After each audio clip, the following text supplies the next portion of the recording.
Hello friends, welcome in. How are you today? I hope you're having a fantastic one.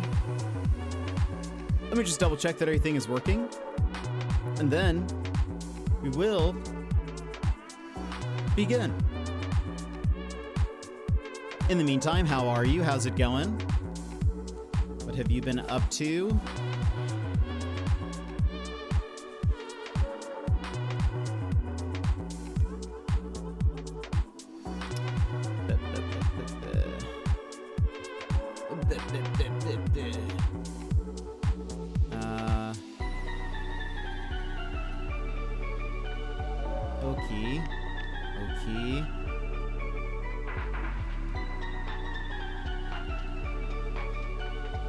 Okay.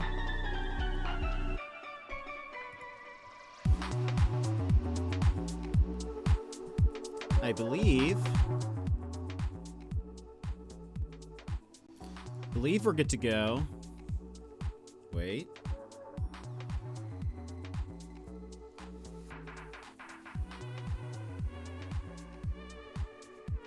Wait.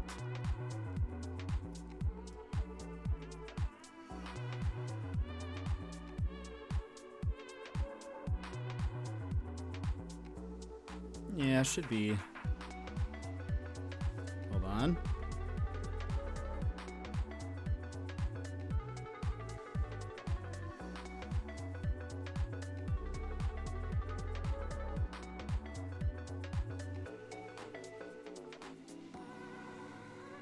Should be all right. Okay. Let's go ahead and move on over. Hello, everybody. Welcome in. How are you today? Sassy. You were here first, Sassy. How are you? Emmers, hello. Welcome in. Yimit, hello. Bear. Welcome in. Hello. How's it going? And Sassy with the 50 stream streak. Way to go. You're better now. That's so good to hear. I'm glad, Bear. It's always good to have you. How's y'all's day been? You beat the new Rise DLC. What did you think? Good. By the way, tomorrow, Donkey Kong comes out. I have to go pick up my copy. I gave my cats a whole ham. Oh goodness. Did they was it just gone in a second? I loved it. Oh, so good to hear. I need to do all of them. So we'll probably, which is actually, I'm kind of okay with that. I'm glad that we'll be able to get sort of like all of them done together, you know? Magical, welcome in. How's it going? So Donkey Kong comes out tomorrow. And it's been getting very good reviews. Like 9s and 10s. It is currently, I think, the highest rated game of 2025 right now. No pressure. Some of the kittens latch themselves onto it like a T-pose. Oh, that's incredible. That is incredible. I love that. I love that for them. What else have you guys been up to today? Besides feeding your kittens whole hams. Moxie, welcome in. On the drive home from Hershey Park. Had a fun day. Very cool. Very, very cool. Say hello to your friend.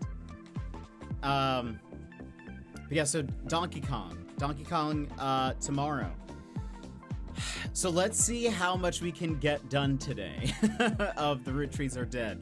I don't know if we'll be able to do this and the like post game, but maybe we can at least get the main game done. How long is the post game, Sassy? I also played a bunch of Cat Quest 2. I'm 4 quests away from beating the main story. Ah, that's so good. Way to go. And then will you move on to Cat Quest 3? You're gonna have to beat it? Donkey Kong? Do you think? Or do you mean the Roottrees Are Dead?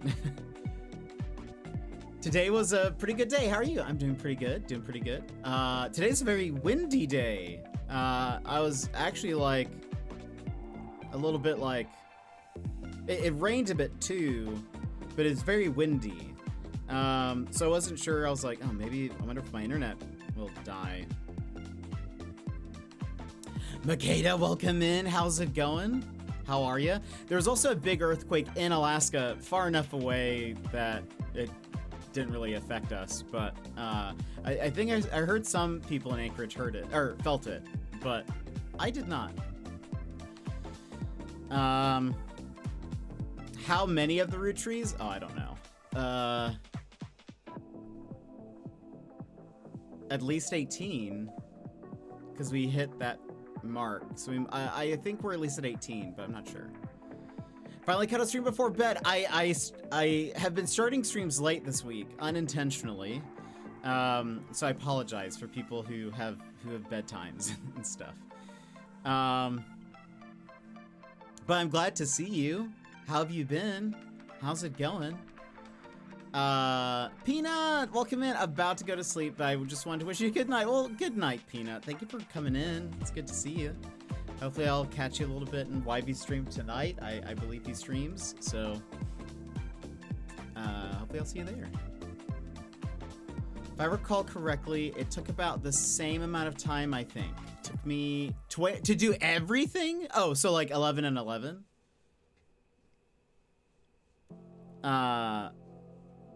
See, hope so. Have a good stream. Peanut, have a good one. One was intentional? I don't think any of the streams have been intentionally late. Yesterday I was like, well, if we don't stream now, it just keeps getting later, so I just then decided. But none of my plan this week has been I will start late to this week. YV made me feel guilty about not playing the one Ratchet & Clank game on PS3, so I bought it. Oh, he's gonna love that. If you tell him that, he will absolutely love that. You should definitely tell him that, because this is his favorite one. Approximately. Oh, okay. Well then, yeah, we probably won't do the post game. We can come back to it after Donkey Kong and stuff. But, it's okay. I've had to have a normal person's sleep schedule this week. Stupid morning meetings. No, what is... I hate when they put meetings, really, at any point in the day. I was gonna say in the morning, but also in the afternoon is also terrible. I feel like the best time for a meeting is right before lunch. Like 10 or 11, because that way people don't want it to go too long because it's like, well, we have lunch.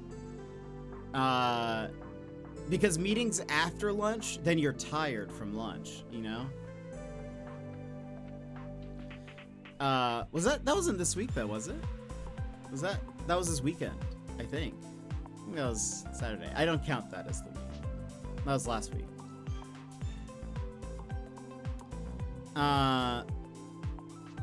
Last night's later start worked to my favor. Yeah, that's fair. I'm glad you got to be here and watch it.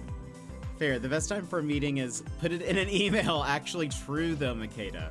Actually so true. I hate meetings, especially ones that can just be an email. Like, yes, that is a big gripe of mine.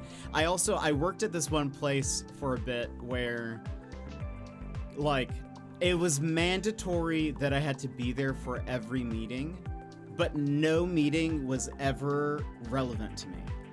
And it was just the worst. It was just absolutely terrible. And like, I would say hello at the beginning when they would say hello to me, and then they would say, like, you know, anything for us, and it'd be like, no, like, if I have anything, I'll email it to you. Unfortunately, the people who don't read their emails ruin that for everyone. That's also true. But gosh, I hate meetings. Meetings are just... There is, like, a way to run meetings effectively. Most people don't know how to do that. And so it ends up just being, like, people talking in circles. One or two people just talking the entire time. And they're just going back and forth. There's no movement or momentum. It just is... it's just awful. Wish my principal would return to working lunch meetings and let us leave early. Instead, she pushes the meetings back an hour, thus forcing us to stay until normal time to leave. Yeah, I'm just not, I don't know. Just not a big fan. If your meeting involves an icebreaker, I'm 100% done before it even starts. Yeah. Yeah, that's also, yeah. I agree with that. It should just be like, you know. Let's get it. I think it needs to be efficiently communicated. I mean, that being said, like, there should be times for, like, if people have questions, people should ask questions. But it's just like, there needs to be forward movement, and there needs to be someone who knows how to run a good meeting knows how to be like, okay, the conversation has stalled. Like, we're talking in loops. We need to either, like, we need to move on, or, like, you know, another solution needs to be made in terms of, okay, it's someone else, after the meeting, I can explain this to you, or whatever, we can talk about this further, or whatever. But there needs to be, like, movement. Because the death spiral of, like, when you notice, like, okay, these 2 or 3 people have just been going back and forth, no one is understanding each other, or whatever, it is absolutely the worst. Tap! Tap, welcome in, how are you? I'm having lag spikes, I'll have to be back. Never have to apologize, Moxie, hope you have a good one. If your questions only pertain to you, ask it later. That's also good advice. That is also good advice for, like, a work meeting. It's like, if nobody else needs to know, then yeah, just, like, if it only involves you and what you do, then okay, yeah, ask somebody, you know, ask later. A bit exhausted. Why exhausted, Tab? Here, going pretty well. I'm excited about Donkey Kong. Are you excited about Donkey Kong? The reviews have been good. I'm gonna go pick it up tomorrow. I got a physical copy. And I did not get the amiibo because the amiibo is expensive. But maybe, hopefully, someone will put the amiibo's data online. I forget what, like, the amiibo does. What does the amiibo do? Donkey Kong Bonanza. Amiibo. Donkey Kong comes out tomorrow. I'm very excited. You will receive, let's see, what does it do? Amiibo. Tap the amiibo to receive Pauline's Diva dress outfit. You will also receive gold Kong tiles that can explode on impact when swung or thrown. Is that like you get them once? Or like is it gonna be like Breath of the Wild, where every day you can use the amiibo and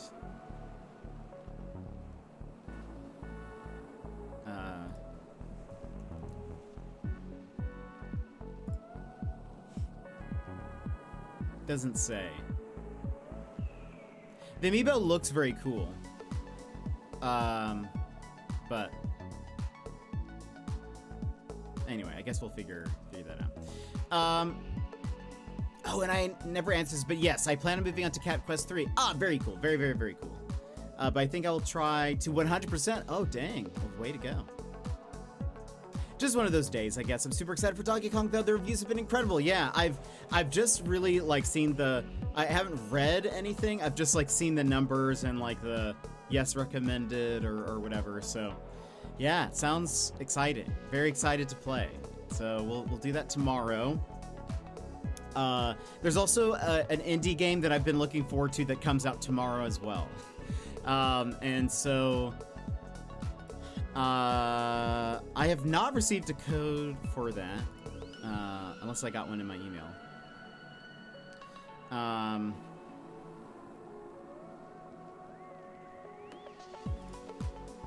It doesn't look like it.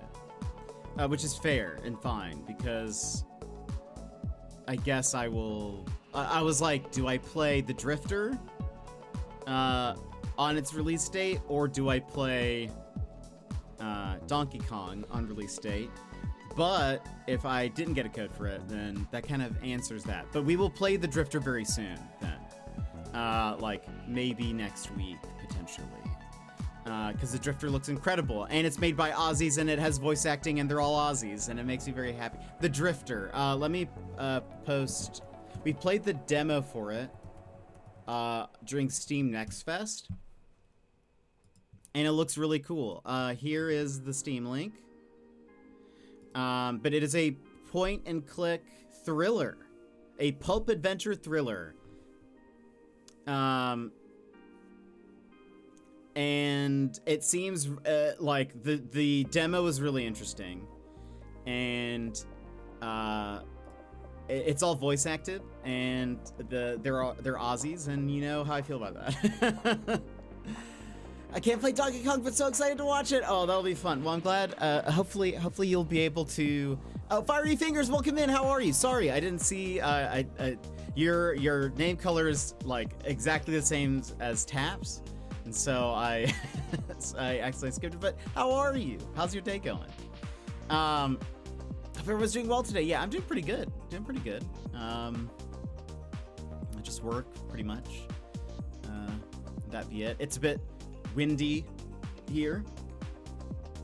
This seems to be a pretty popular color name. You know, the thing is Tap, I think you're the first person that I knew to have that, because I associate that color with you. Oh, I love that Korok. Very adorable. I associate that color with you. Heard about your earthquake? Yeah, so it was very far away, so I didn't feel it. There were people here in Anchorage that felt it though. No, mine's bright cyan. Hello. Mine's a very bright cyan color. By the way, Emmers, did you see there's a new Teemo skin coming? And it's like, am I colorblind? Do those colors look the same to you? I could have sworn it was similar. In chat, does it look the same to you? My money. I did see that. Oh no, my memory is failing. Okay, fair. I'm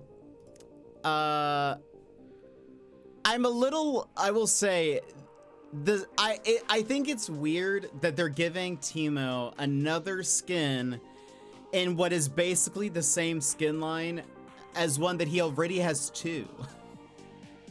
So, and actually double checking, I mean, maybe, does this look different for you guys? Hold on. I'm gonna put this up on the screen. I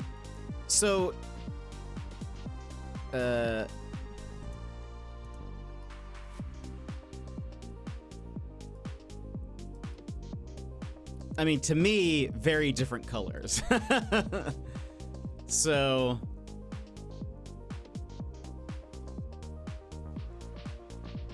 I have every Teemo skin, so I must get it. Yeah, same, actually, Yimit. I have every Teemo skin too. Okay. I wasn't sure if, like, maybe if in y'all's chat it looks different, but out of context, that screenshot is amazing. True, just out of context quotes. Okay.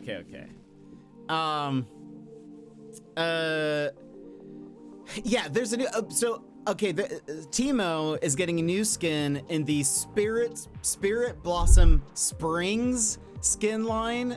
GG, welcome in. But he already has a legendary and a prestige skin in the Spirit Blossom, like just Spirit Blossom skins.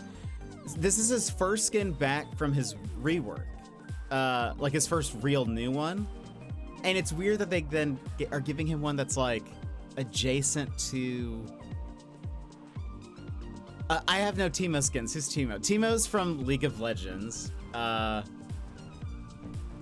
let me show him to you because he's adorable. He's very cute. He's an adorable little guy. He's a short king, and we love him. This is what Teemo looks like. Look at this little guy, adorable. He has very, very cute skins. Very cute and adorable skins.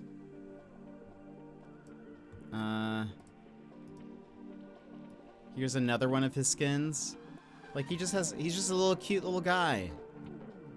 He's my favorite. He's my, I don't play League much, very often. Pretty much I only play when they release a new Teemo skin. That is essentially when I play. Though this is actually my favorite skin. And it's not very cute. But this is my favorite Teemo skin. This is Omega Squad Teemo. And he's intense. And his voice lines change for this skin. That's big. Sometimes there's a Teemo in Engent. But this is Omega Squad Teemo. And he's supposed to be like war-torn. Tried to get Teemo. I know that would have been perfect. It's like a war-torn Teemo. And his voice lines are all very sad. And like, I think they're supposed to be reminiscent of like, what's the,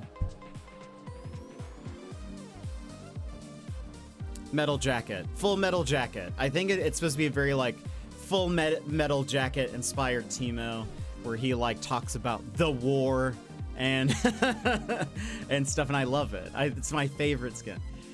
Teemo is like Lux, gotta make all the skins for them. But the thing is that like he needs unique skins. Why give him a skin that he already has 2 skin lines in? I mean, why give him a skin that he... Why give him a skin in a skin line that he already has 2 skins in that skin line? There we go. That's what I'm trying to say.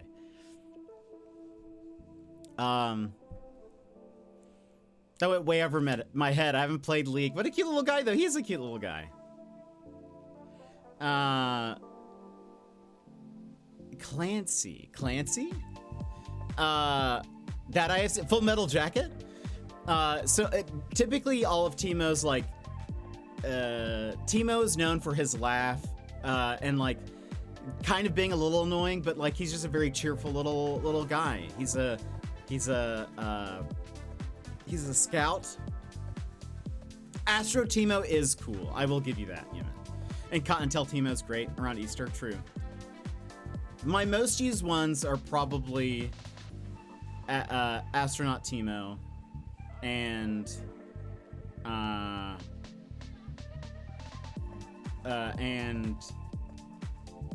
actually I use his Prestige skin a lot, but my favorite is Omega Squad. Omega Squad Teemo is my absolute favorite. Recon Teemo? Recon Teemo's cool. Oh, Tom Clancy's Splinter Cell. Ah, yes. Space Groove is fun. It's one of his most unique skins, and I think he needs more unique ones.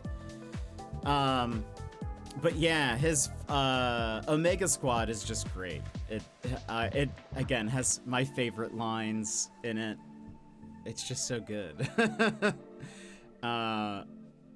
Yeah, it's my favorite to use, hands down. His lines like, you'd be surprised how quick fur ignites, and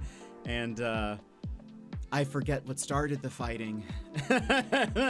Like, just really heavy, dark stuff that you don't really expect from Teemo. Oh, there's one that I'm forgetting that's dark as heck. Yeah, I know.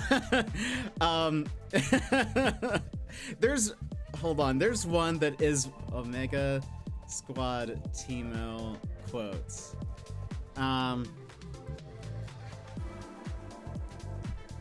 What does he say? I need Omega Squad Teemo. A part of you never leaves the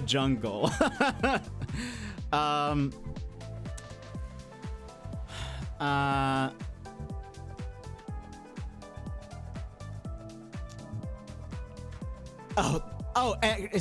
there's one that's like, the war never ends, the battlefield just changes.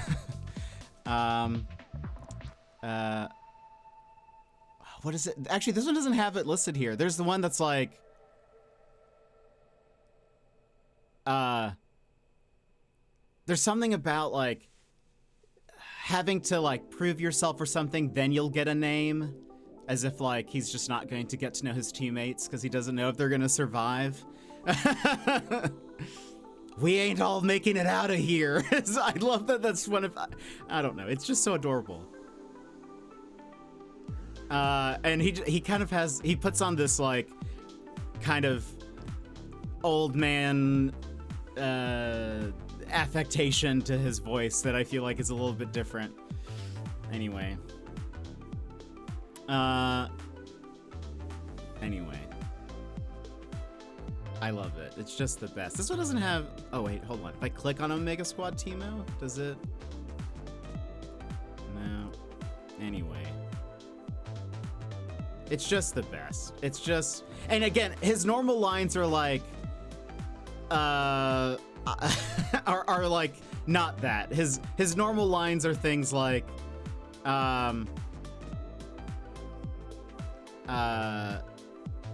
never underestimate the power of the Scouts Code, and like, I don't know. It's just very adorable, happy stuff. And then you have one skin of his entire like thing that's just like, and everything is dark. Dang. A part of you never leaves the jungle. Teemo. Exactly. I had to beg Google search because I could not remember the name of the game or the author. Hey, that's totally fine. So I would not have, I wouldn't have remembered Tom Clancy, so you're totally good. What was I gonna say? Oh, I can't remember who was here yesterday, but would you guys like to see, and for people who were here yesterday, apologies, but would you guys like to see the thing that I've been working on? That, and I can get your opinions on it again. For potential future streams. That I think could be cool. We just need to figure out the logistics. So, hold on. Let me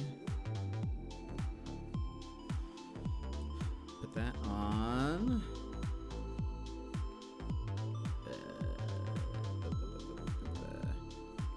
All right, so sound alerts are not going to work over here, but basically I was thinking, so the idea was to do some like study streams or like co-streaming body double, not co-streaming, co-work streams, or body double streams or whatever. And so this would be, and I'm going to work on how all of this looks. But the idea would be that we have a mission log, kind of jetpack related.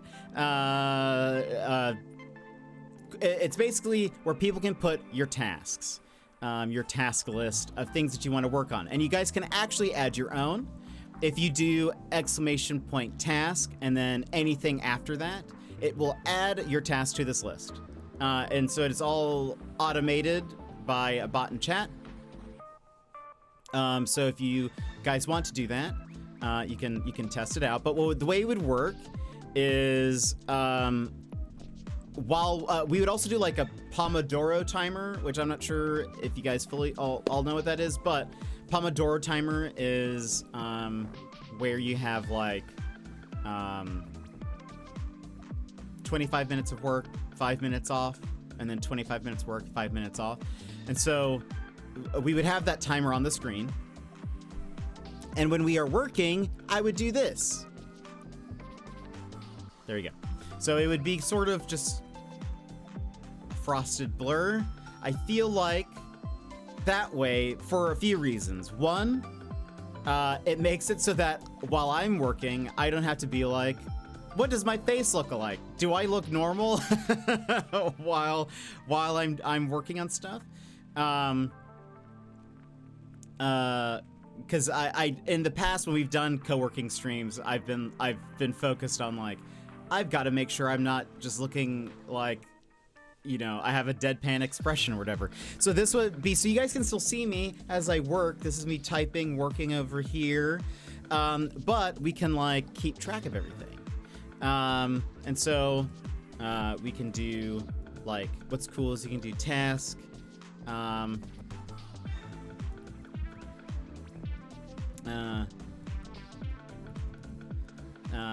You know, I can add a task onto my list, and then it will slowly appear at some point. It usually takes it a second. I've learned it actually takes, it's not as immediate as what I would hope. That's still okay. Still, nope. Still hasn't, task 8 still hasn't been added to my list, but maybe, there we go. Maybe it's always when I reach the top. Maybe that's when it updates. Because I think I've noticed that before. Maybe, because it's on a loop, so maybe it only refreshes every loop. That would kind of make sense. But then you can like, what's also neat, what I think is cool, is so you can do things like, you'll see that under my name, number 4 is highlighted. I could do ! focus 5, and it's going to change the highlight to number 5. And you can actually then mark things as done, and it actually keeps track of how many tasks you've completed. And there's even like a leaderboard, which is interesting to me. So like, yeah, it looks like it just updates every loop. So anyway, it's kind of neat. It's just kind of a neat thing. But then when we would do 25 minutes on and I would be blurred. And then when the 5 minutes of like not work is up, then I unblur and we just sort of like chat and whatever.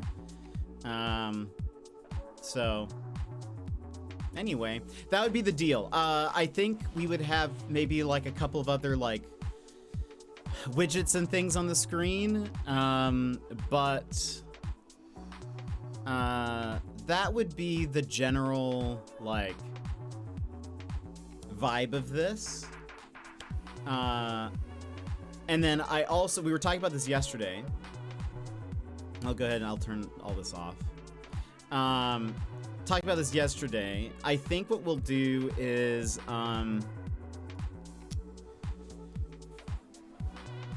very likely I would start a stream if we do co-working stuff, and then I would stop that stream, and then I would start a new stream to play a game. For 2 reasons. One, so that way, I think people, if they're not interested in that, but they are interested in me like playing games and doing our just chatting and all of that, they know when that starts, basically. They'll know, okay, like, you know, they can ignore the ping for the co-working stream, but they'll get a ping for when I start the game, so I think that'll be good. And, also because of like VODs and stuff.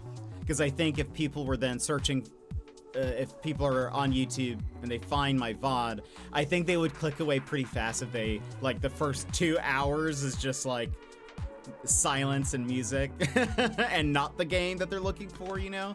So you have to what? For sure, yeah, I definitely will.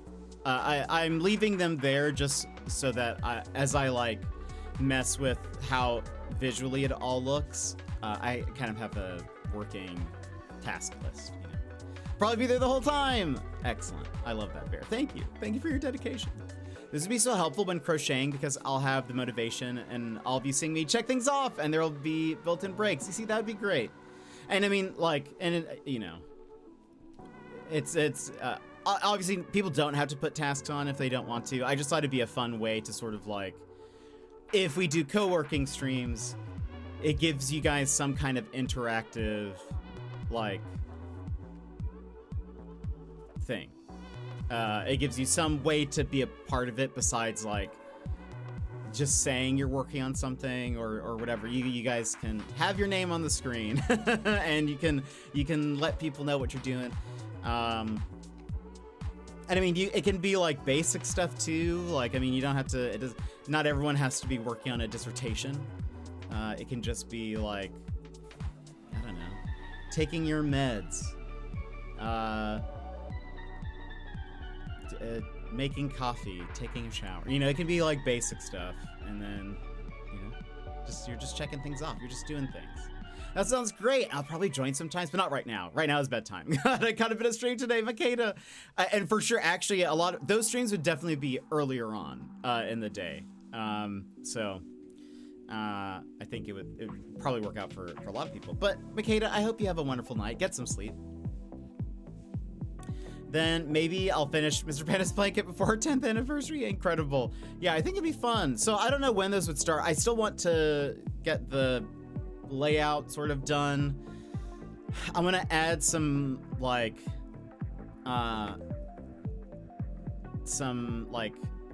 outrun colors and elements and stuff, but I don't want it to be too intense. I think I want the blur to be blurry, and I want that to sort of be the main thing. Like I don't want there to be too much on the screen. I want it to be very clean. Because I think also the point is that it's like they're going to be cozy streams, and catch you on the flippy if there's flip. like too much, it'll be, I don't know. I find minimalism more cozy than, you know, pastel-y colors. Pastel's very cozy, but I want it to sort of fit my general 80s aesthetic, you know? But changing the laundry, enjoy the lurk. I just don't want there to be a ton on the screen, because I think if it's too cluttered, then like there won't be chat on the screen or anything, because I don't want it to be too cluttered. And I don't really want necessarily a lot of moving parts or anything. Even like the scroll, I feel like is a lot of movement, but it's fine. It's whatever. Better than, you know, otherwise the task list would be so long. So I feel like it has to scroll, but I wanted it to, I can control the speed of it. And I was like, I definitely want it to be slow, because if it's too fast, I feel like it's, I don't know. But anyway, that's the plan. I think it could be very fun. So anyway, co-working streams coming soon. Maybe I'll wait until they introduce the ability to recover stream streaks or something. Maybe I'll do that. We'll wait for that to happen, because I feel like the more streams that there are, you know, there's a higher chance that people might miss. Is there a command to see our own task list? I forget. I think there might be. I forget.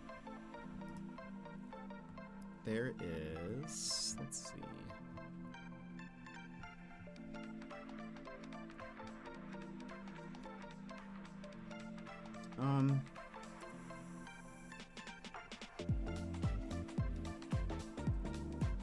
There might be. I'll have to check that. Looks like there is a, it's not going to work now, but it looks like there is a My Tasks command, so I wonder if that does that. Nintendo's Twitter? No, I haven't. What have they been posting? I think, are they also on Blue Sky? I feel like I heard that they moved to Blue Sky as well. I don't think I'm following them, though. I'm not logged in.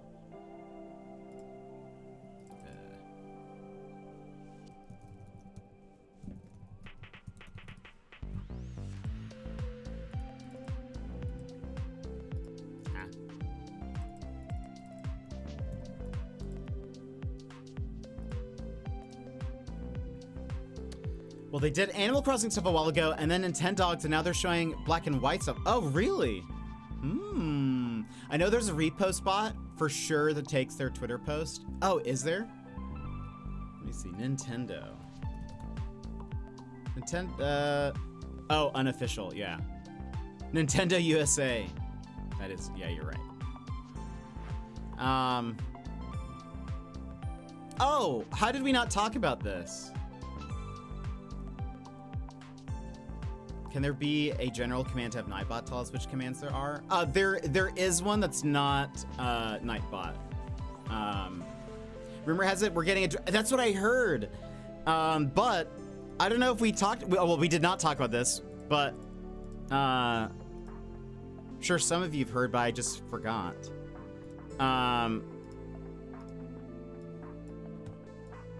Zelda, Link. Those are the people playing Zelda and Link in the live action. Bless me. What are their names? Bo Braga's son and Benjamin Evan Ainsworth are going to be playing Zelda and Link in the live action Zelda. She definitely looks Zelda-ish, and I think it is mostly because she's blonde and she's also wearing almost the exact color blue, and that as Zelda's like white and blue outfit from Breath of the Wild.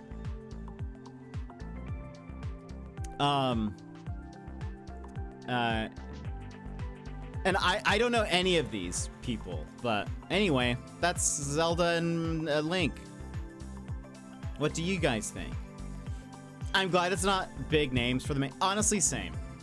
I desperately need to know the Ganondorf casting. That'll be fun.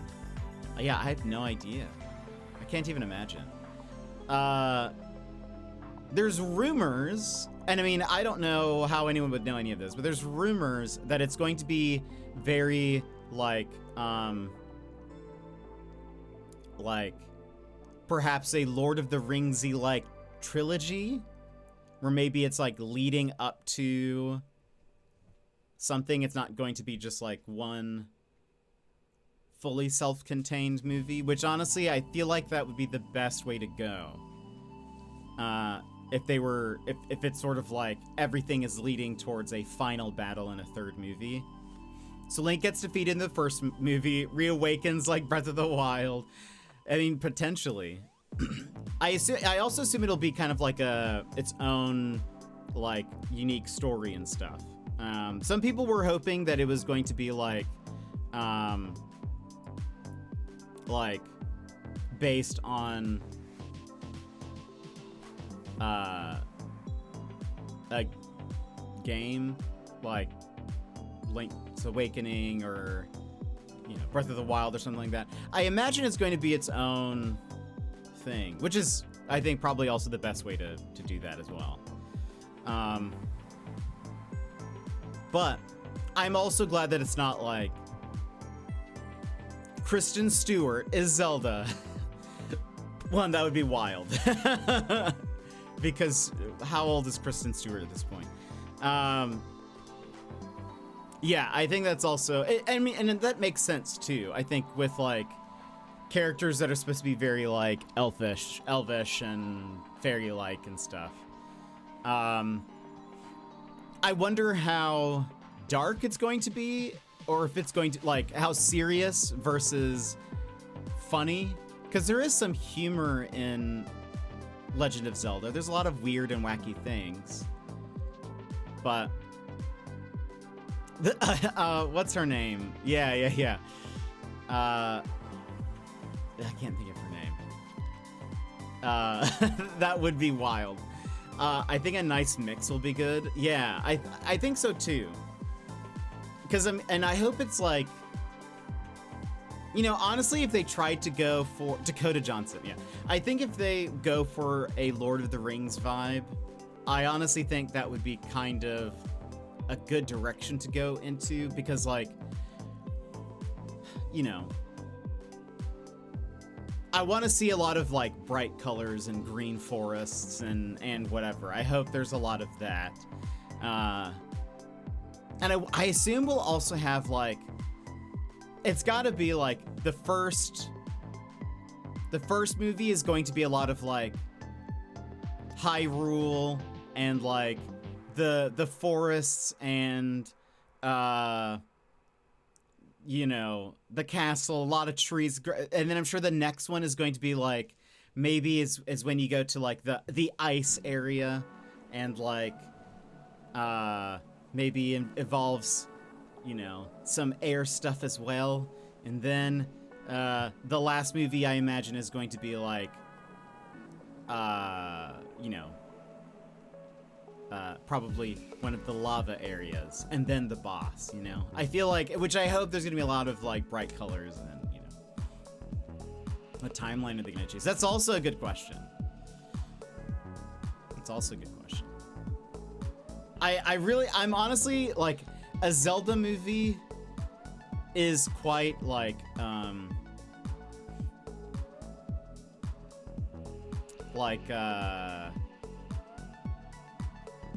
don't know. It's like, it's tough. I feel like it could be good, it could be bad. I want blue horses in the background. I mean, potentially.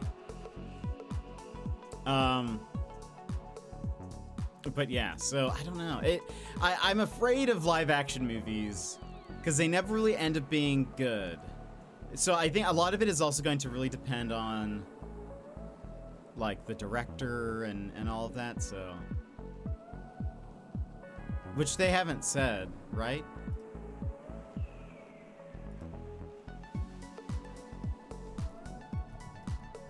Movie director? Oh, have they?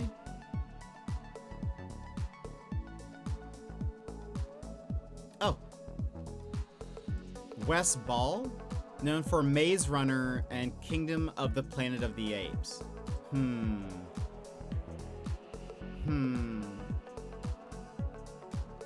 Interesting. Interesting. But that was, okay, wait. Yeah, I guess he is the director. He's listed as the director on IMDb. Interesting. Not sure if that's the director I would, you know, get for that. How was Kingdom of the Planet of the Apes?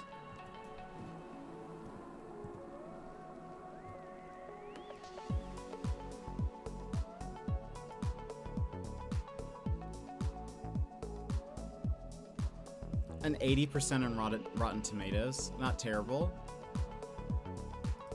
I thought every ape movie was fantastic, and Maze Runner is fun, but that has me a little concerned. Yeah, I actually have only seen a little bit of Maze Runner.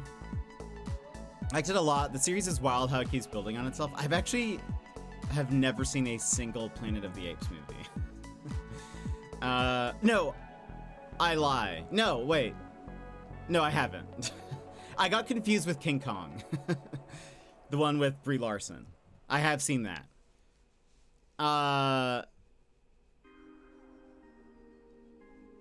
But that's interesting. I don't know. I don't know. I would want somebody like Peter Jackson. You know, is that too much to ask? Is Peter Jackson busy? Surely not. Surely he can just swing by and do a Nintendo movie. The first three of the newer ones is one of the most solid trilogies I've seen, really. Also, I can get this off the screen.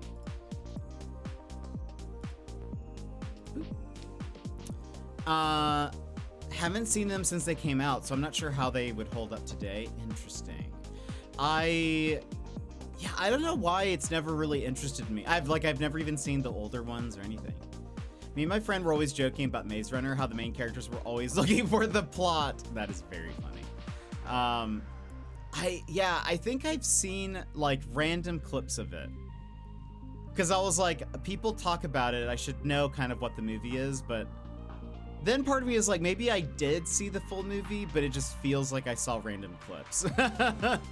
Because the scenery is like the same for most of it, except when they're running and then like the end, if I recall. So I don't fully remember. But anyway. That's interesting. Supposedly, according to the article that I pulled up, it said that he was going for more of a Miyazaki versus Lord of the Rings. But, okay. Okay. The very different vibe. Those two. So, don't really know. I don't really know what to say about that. I read the Maze Runner series, but I don't know if I saw all the movies. I definitely did not read it.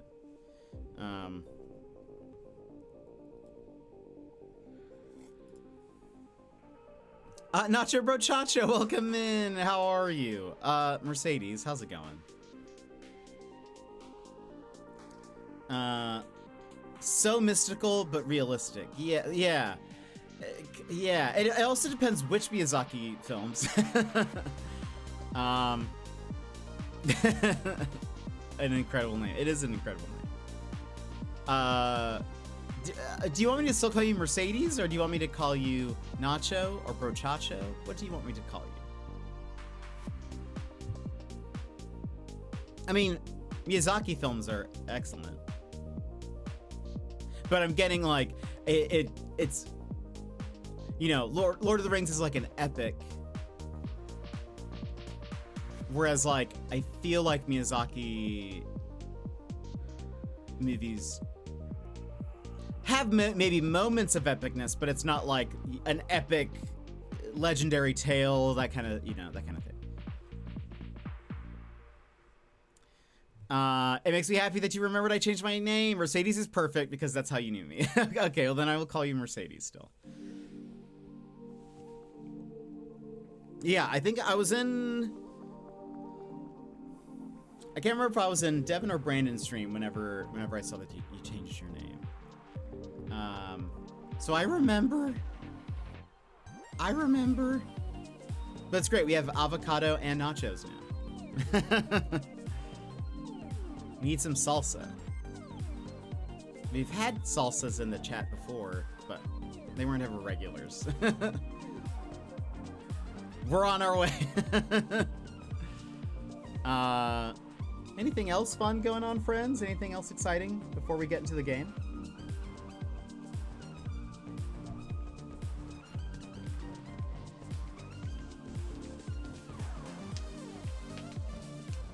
Anything else going on? Again, we'll try to see how far we get into the game today. Or at least try to see if we can finish the first main part of the game. And then maybe we'll do the post-game stuff another day after Donkey Kong. Probably is Devin, but they were co-streaming LOL. I tried to throw everyone off. I love that. Oh, I did see that, Bear.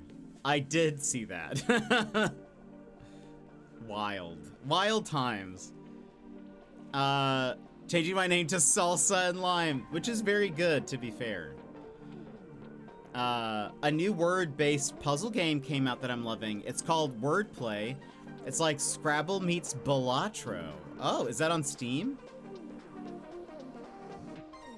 I will say, I did see a game, and I was actually offered a code for a game called Wordatro,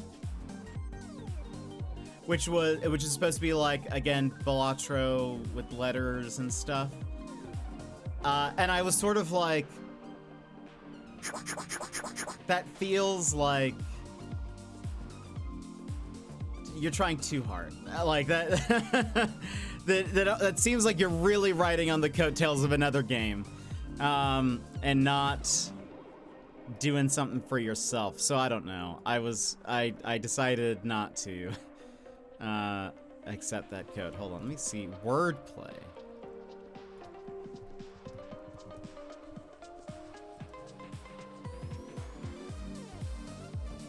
Oh. Oh, this looks very cool. I could see, is it, how much have you played? Is it addicting? Pick perks, ooh. That looks very neat.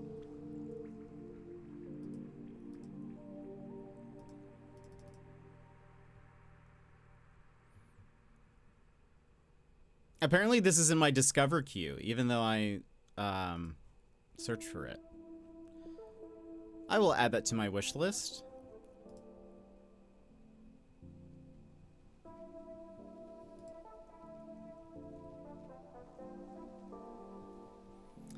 There's a bunch of games on sale on PlayStation that I need to look at. Actually, hold on. Let me pull up PlayStation. PlayStation.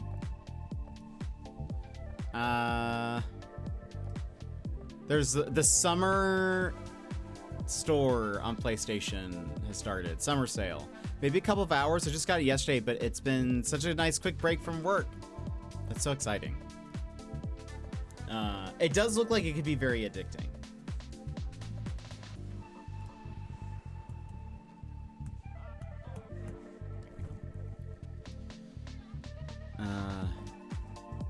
You'll have to tell us if you get hooked.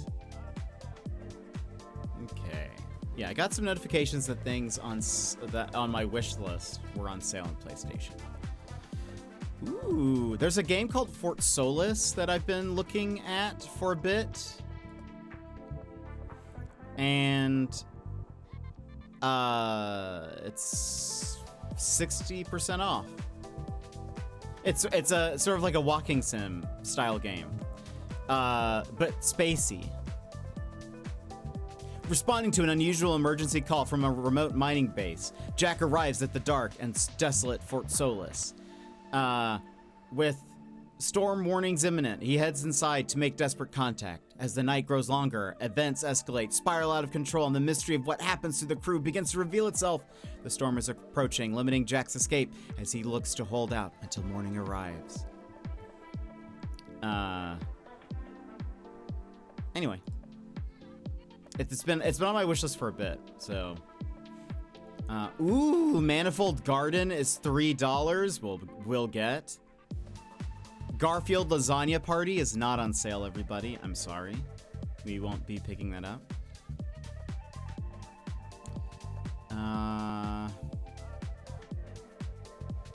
Very unfortunate. It is very unfortunate. I bought a Garfield game. Actually, I bought Garfield Kart, didn't I? I think I did.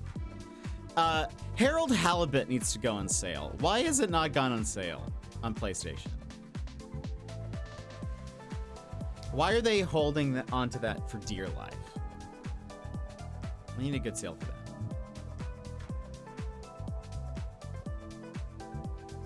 We Were Here is on sale. Has anyone played the We Were Here series? That game keeps popping up in my head. It lives rent free. I need to. Alex McBen has recommended it a lot. I know he really enjoyed it.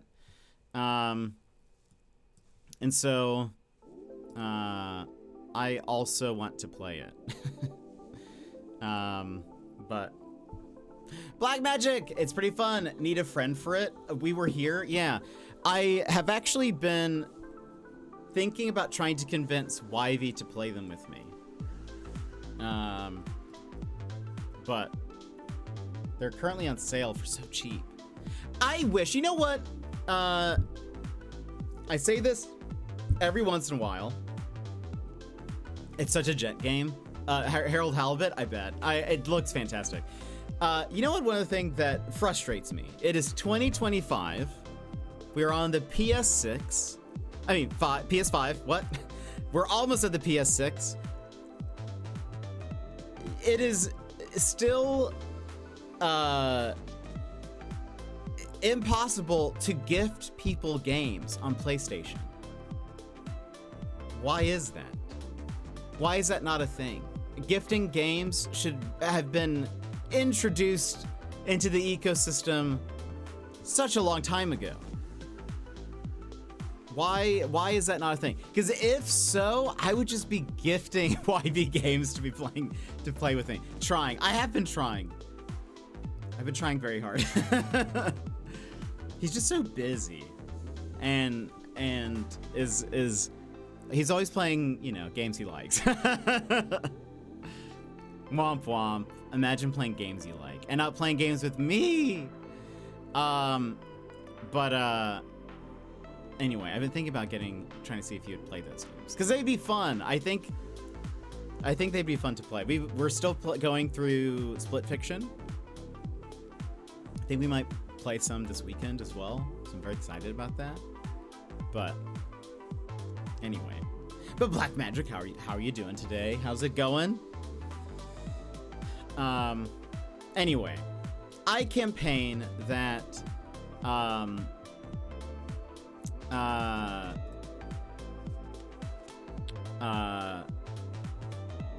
Sony needs to allow gifting of games in their store. It makes me sad that that's not a thing. I would gift so many games. But yeah, currently Manifold Garden is $4. I will probably pick that up. I've been meaning to play it. Fort Solis for $12 is not bad. So that way we can guilt trip wipe. If it's like as if I bought the game, I'd be like, well, you could play with me. Hopefully he'll play with me eventually. I'll get him to hang out with me one of these days. I love when I'm in the middle of streaming and then OBS is like, there's an update. Would you like to install it now? I'm like, no, I'm streaming. No, I'm busy. I'm busy right now, OBS. Okay, well, friends, let's go ahead and hop into the game.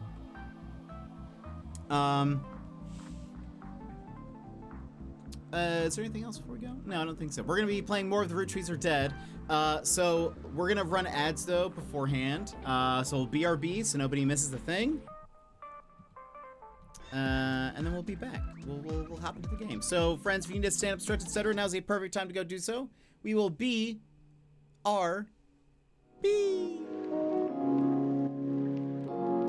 This is your time, Jetpack Gang. Stand up, move around, grab a snack, hydrate. The stream will resume in just a few minutes.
Hello, friends.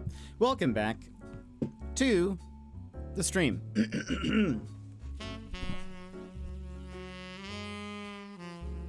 Welcome back to the stream.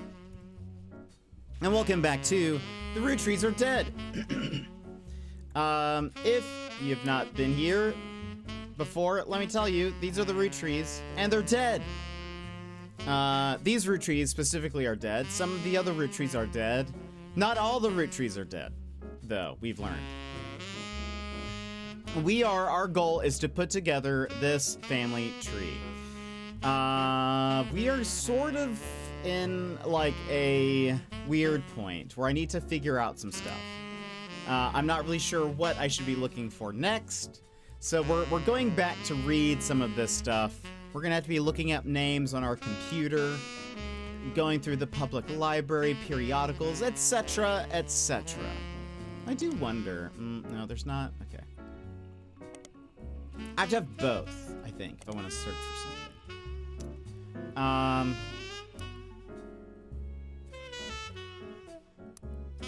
Anyway, time for us to get a clue. It's true. But it's true, though. All right. I'm going to read this. Apparently there is a clue here that I need to find. There's not anything. Okay, let's look at this.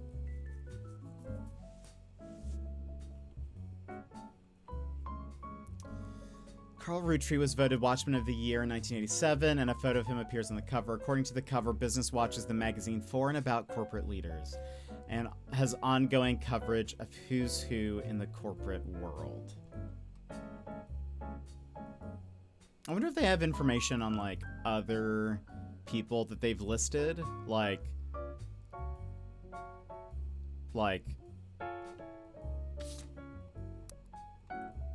you know, Clancy Edward and Elias Jr. They could. Let's just see something. Business Watch. Elias Jr. Roottree. No.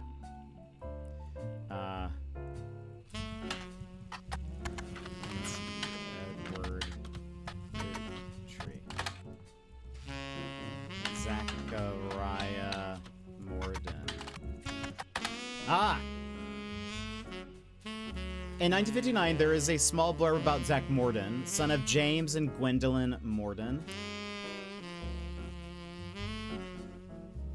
Aha! James Morden.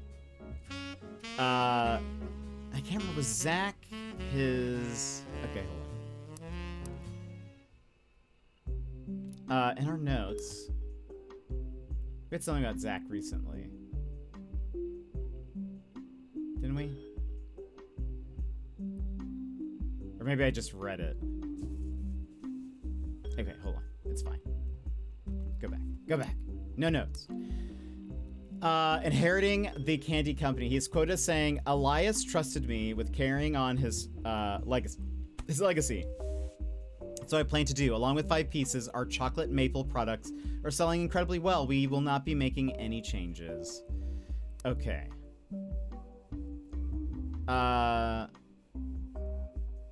There was something recently about Zach and his sister.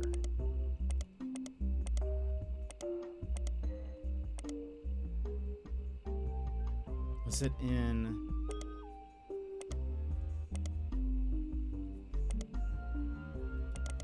Was it in the photo? So this is Zach. Potato, welcome in. How are you?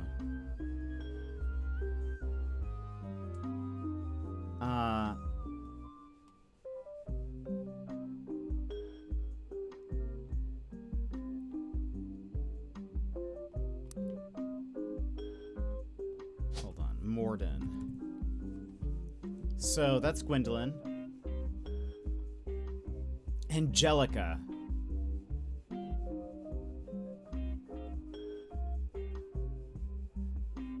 Where did we...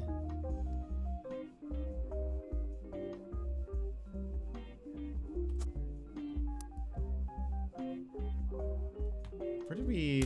Chilling at home, just got home from door dashing. Oh, I didn't know you door dashed.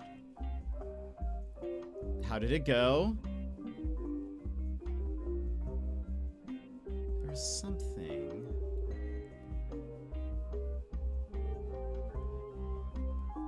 Okay, wait.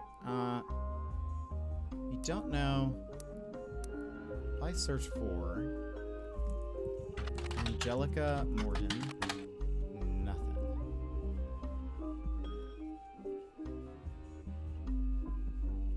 Okay.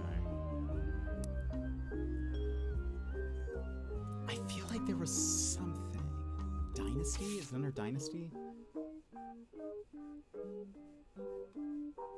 Pop argued at length that the company should stay with our branch of the family since we still have the Roottrees name. I'm not even sure Clancy would have wanted it, but he's the one who was volunteered.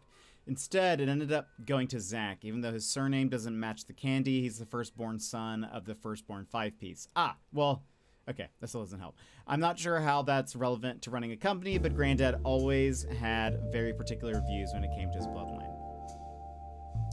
Angie is older than Zach. Perfect. That's what we wanted to know. Angela. Or Angelica. And this is Zach. So that's Zach there. He is president number dos.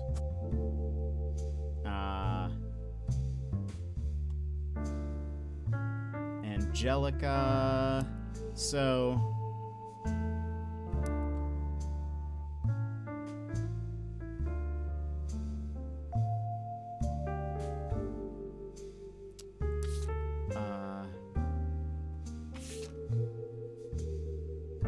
Angelica is one of these people.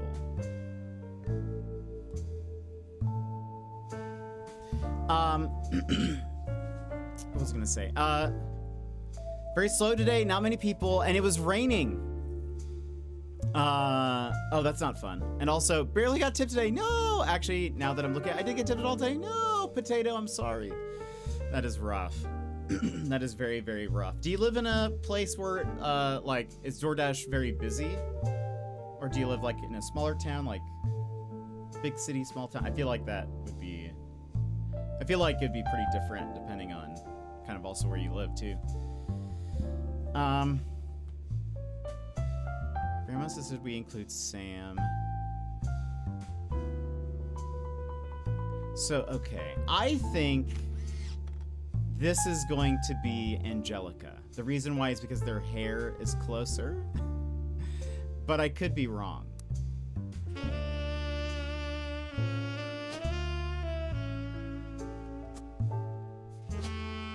would have been a housewife.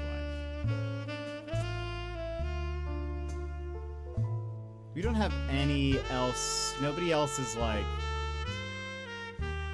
potentially filled in.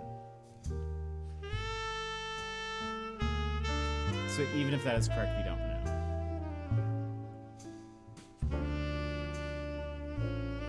That's not cool. We DoorDash bags of ice the other day. Mr. Panda tipped the driver $10. Nice!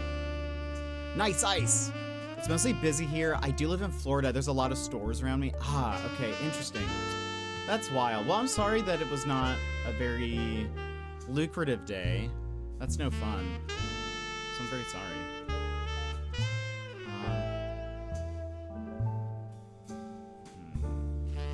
But I'm glad you're here with us now. It's an 8 for you. So you're probably just in for the night, I imagine.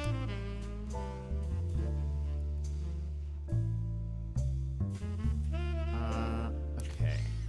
So Zachariah Morden. It didn't say his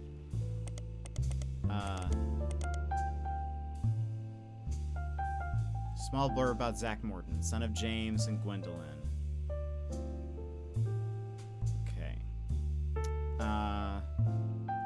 It's interesting that there's not anything about, like, there's nothing more. What else did he do? Did he do nothing? What about... Okay. He's not going to be in Teen Blast.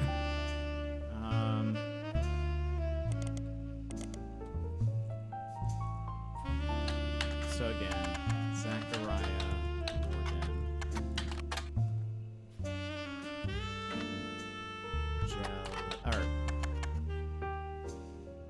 Not Angelica? Angelica. Oh. I search for root tree.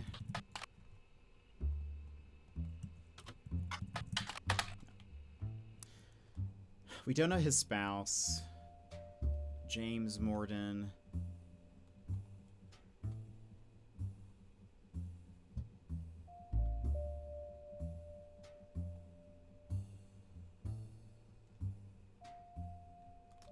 Caroline Morden. Maybe we'll learn.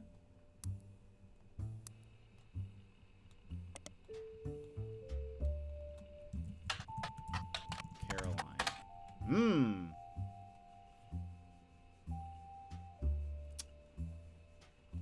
We hadn't found this before, I don't think. But we haven't. Self-portrait, art, and the beauty of women. I wonder if we can look that up in the public library.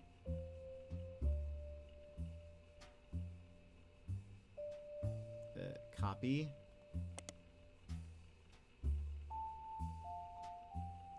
Sculptures, one of many works featured in her upcoming book. I can't paste that. Caroline Morden.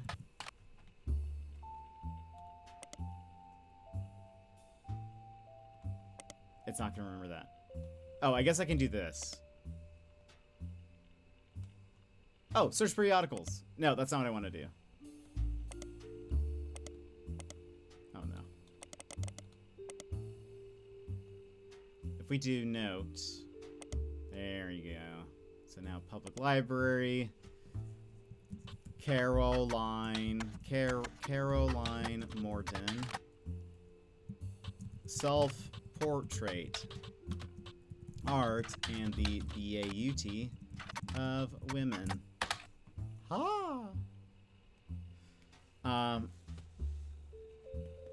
Mr. Panda dislikes putting people out, so he compensates them well. That's so nice. That's good, Mr. Panda. Good, Mr. Panda.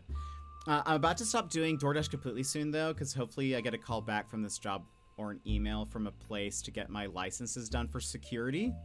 Ooh, that'll be fun. That'll be really, really fun. I hope that goes well. Dedicated to Eloise and Stephanie. Mostly black and white pictures of Caroline's art. The centerpiece is a series of full-color nude self-portraits at different ages, stretching from 25 to 30. They certainly have not been added to your evidence. In the intro, Caroline talks about influences. She was one of the youngest in her generation, and in her late teens, she felt betrayed when her sister Gwendolyn and cousin Bonnie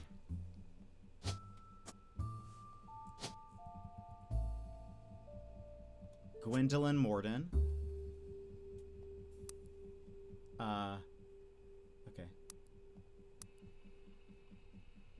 Gave up on dreams to settle for boring men. Also, oh wait, she especially dislikes her brother-in-law, Dr. Wilson, who says she's completely bogus. We will. Lots of Wilsons. So many Wilsons. I don't know if I told you. Oh wait. Yeah. Okay. I don't know if I told you or if you knew, but I applied to Topgolf. I don't think I knew that. I don't think I knew that, but that's awesome.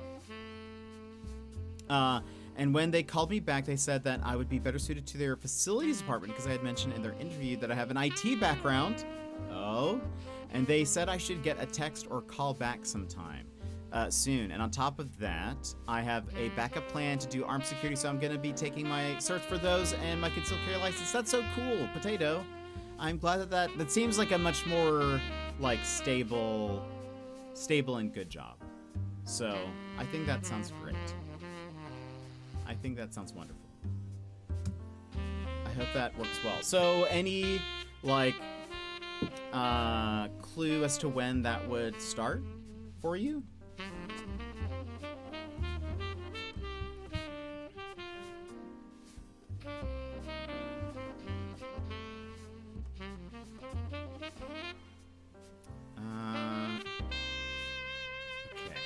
cousin Bonnie.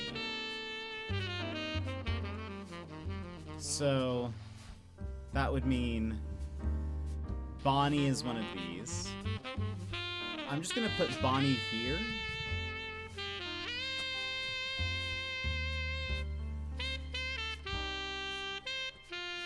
So Bonnie Hudson. Okay. Interesting. We can figure that out. Their marriages led to double down on her passions, art and the environment. She even married a man who was the opposite of boring, which was an overcorrection. Wait. Okay. She comes out strongly against the Roottrees Company's effect on the local environment and rues how she was not able to convince her father Zach to make changes to policy. She also explains that her marriage to Mark led to the most volatile moments in her life, all negative, and that the only good thing he ever gave her was a daughter, leaving them all behind for good, has pushed her to pursue her true loves, art and beauty of women.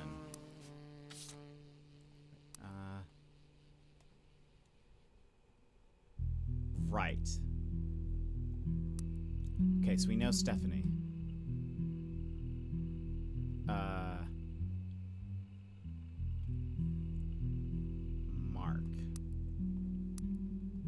So, Mark Landon. Okay. Good, good.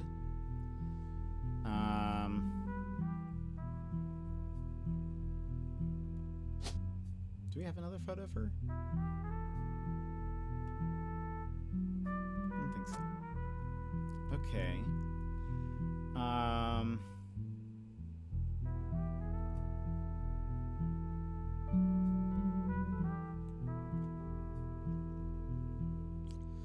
Let's look for dedicated to Eloise and Stephanie. Oh, I wonder if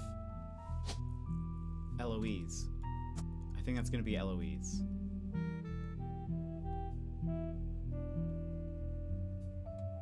Gwendolyn Morden. Let's see if we can find anything on that. Gwendolyn. I think that's correct. Morden. No. How about Gwendolyn Wilson?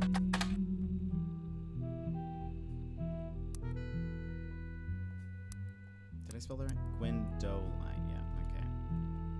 How about hold on.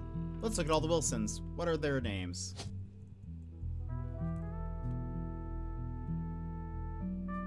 One of these is a doctor. Stephen, let's look for Jason, Stephen, Zach. Jason Wilson. Steve or Stephen? Stephen with an N. Dr. Stephen Wilson. Gotcha! Dr. Stephen Wilson is a pediatrician who practices north of Pittsburgh. Although there are a lot of Stephen Wilsons and Dr. Wilsons, this one apparently found a way to game the search results as he pops to the top every time. His website claims that he is the pediatrician to the stars. The only evidence for this is that he apparently was the doctor to the Roottrees sisters. Gotcha. Let's see. The security license stuff is going to be a for sure thing for the 21st, but Topgolf still hasn't called or texted me back, so I have no idea if I'm going to get that call for sure, if they were just getting my hopes up. Oh, I hope that you hear from them soon. I hope they weren't just doing that. There's a picture of him on his website, as well as a picture of his 3 children. The 3 of them look as though the photographer was holding them hostage. Regardless, the photos have been added to your evidence. There's also a quote that, although credited to his child Jason, you suspect might not be written by a 10-year-old. My dad is the best dad in the entire world, and he treats every patient with world-class care. He will treat your children like he would treat me, my big brother, or my sister. Okay, so we know Jason is probably the middle then, I'd assume. Okay, so that is Dr. Stephen Wilson. Interesting that there's no, like, oh, well, there is actually. Stephen Wilson. Where'd he go? Oh, I need a... There you are. And now we have... Oh, yeah, okay. The Steven Wilson's kids. So that's Jason. That's gonna be Jem and the other one. Where is she?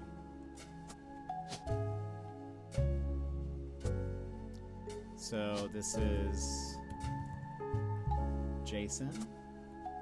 This is Jem. Zach Wilson.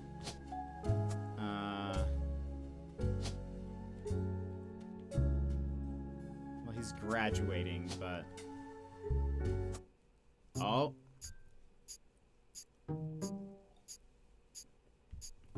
These 3 entries are correct and have been locked. Gotcha. Getting a bunch of optional ones. Booyah! Oh, interesting. So I wonder, maybe he'll be college? Okay.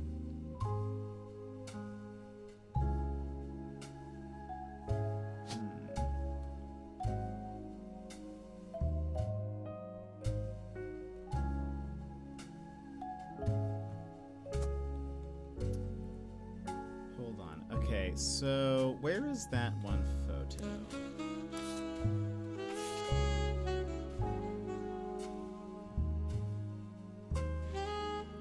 There are a large number of cursive signatures. Bonnie.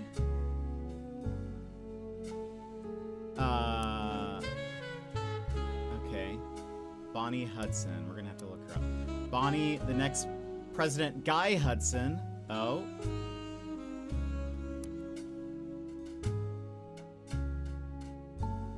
Let's put Guy Hudson here.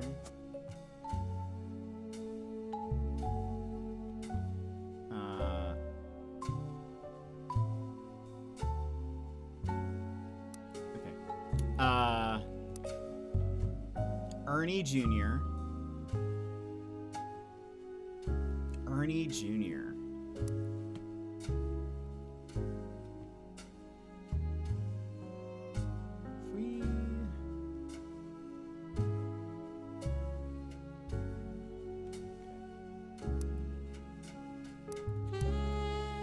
Caroline Gwendolyn,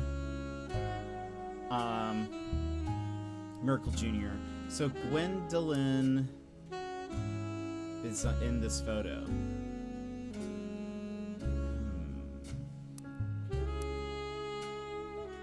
Miracle, Jim Roottrees. So Caroline is also in here.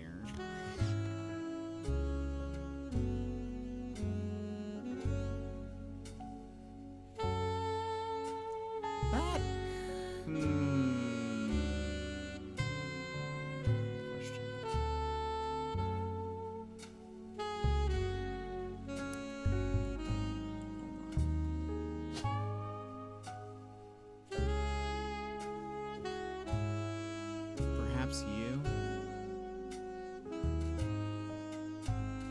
I can see that being you.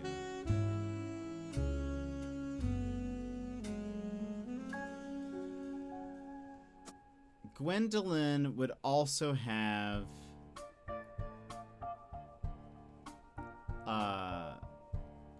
sort of this probably kind of blondish hair.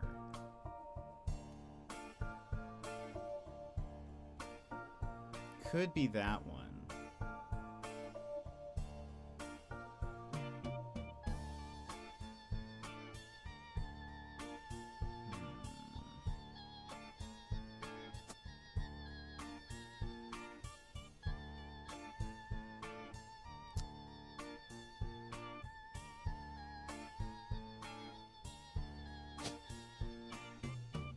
Let's do something.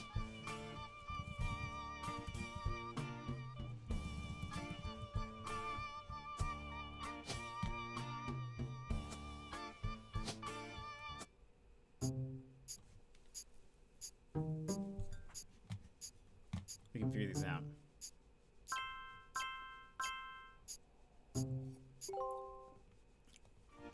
Booyah! So we actually pretty much have this thing done. I still don't know his wife's name.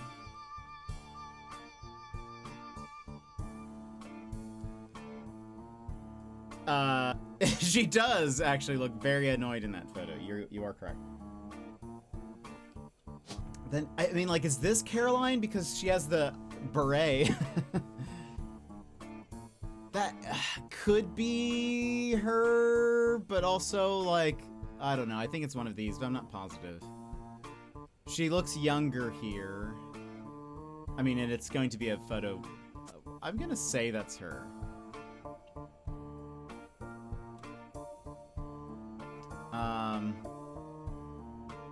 Okay. Gonna go lay down, probably sleep later, but I'm gonna keep you tapped. Potato, I appreciate it. Thank you very much. I hope you have a excellent evening. Hope you have a good one. Okay.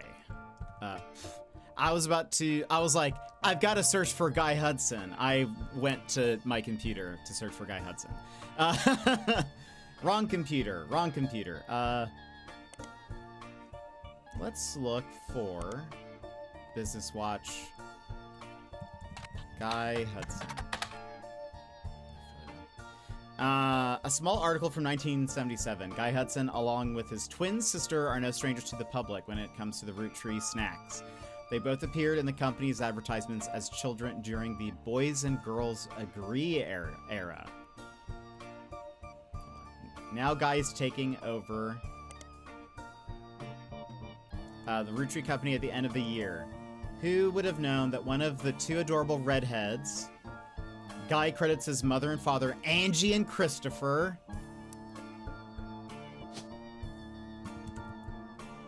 Chris Hudson. Okay.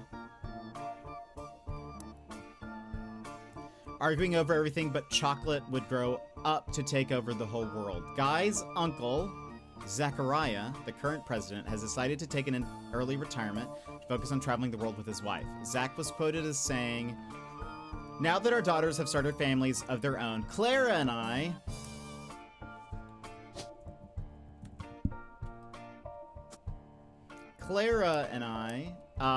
plan to reflect on a life well lived. Guy is new to the business world, but he's family. We at Roottree have faith in his innovative ideas, and he's eager to share them with the world. We like to think that Boys and Girls Agree that he's ready to succeed." Okay, so now... Boys and Girls Agree. Roottree. No? There we go. You find a site about successful ad campaigns. One of the ads listed is from the late 50s, Boys and Girls Agree. It is a series of television and magazine ads from Roottree chocolate bars.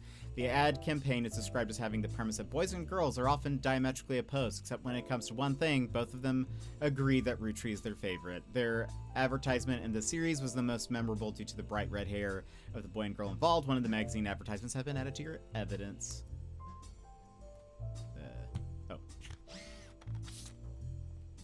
Here we go.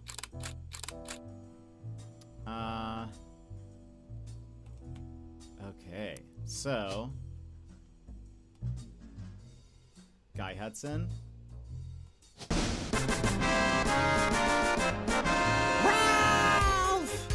Ralph! Thank you so much. Dad is working at the moment, but he said that I'm allowed to donate towards my treats fund today for when you visit.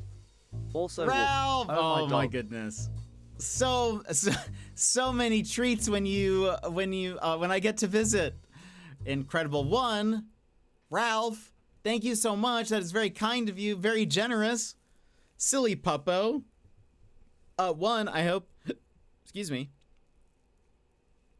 I hope your dad is having a good work day. But Ralph, you know that's dangerous to do. You should know that above everybody. It's dangerous to gift so much. Because you see, sometimes when people would gift, you know, and are so generous. Suddenly, things become quiet. Outside, trees rustle and sway. It is A windy. breeze tugs at your hair as you feel the ground below you shake. Oh no? Oh no. You know what it is. What is it? A big gifter. A big gifter?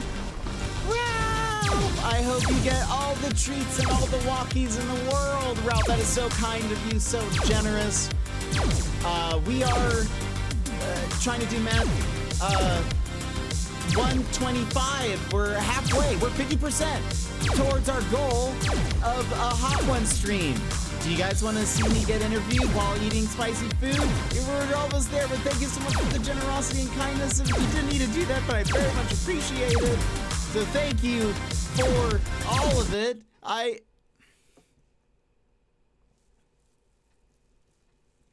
Man, I even primed it today. I even said, you know what?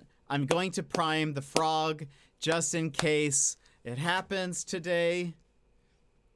So that doesn't fix it. It doesn't fix it. Why is that? I'm gonna have to investigate why that is. Ribbit, ribbit. Get out of here. Get out of here. Get out of here. Hold on, we're gonna prime it again. See, it doesn't like that. Why doesn't it like that? That works. Now it works here.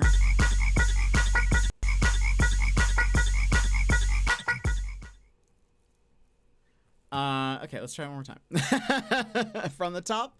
Now that it's working. Suddenly, things become quiet. Outside, trees rustle and sway. A breeze tugs at your hair as you feel the ground below you shake. Oh no? We actually have winds and an earthquake today. You know what it is. What is it? A big gifter. A big gifter? Ralph! Thank you so much for the generosity. You were so kind, so generous. I very much appreciate us getting us closer to the goal. Again, we are 50% the Hot One stream. You guys can watch me eat spicy food and be interviewed by a friend, an Aussie, probably. But thank you so much for the generosity. I hope you get all the snacks in the world. There we go. Now it works. Now we have frogs. We had the big gifter. Now we have big frogs. So many frogs. They're running, they're dancing, they're spinning, they're jumping. So many frogs, but yet not enough frogs. So here's some more. More frogs. Everybody needs more frogs. So many more to save us from the big gifter. So thank you for the generosity and the hype, everybody. At least I did not get hit by a laser. There we go. Get out of here. But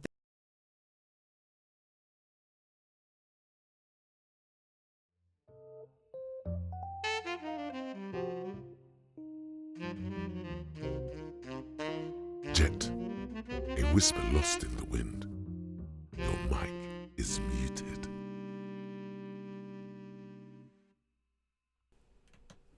I am muted. I don't know how that happened.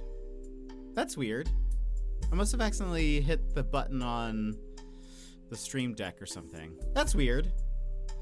Well, I said thank you for the hype and for the generosity. And I said, look at that frog emote. I didn't know Devin had that. That is a wild emote. That's weird. Thank you for telling me. I don't know, but I was about to argue the head shake. Well, I looked down and it's not muted on my mic, but yeah, it was muted on my stream deck. So weird. I don't know. Okay. So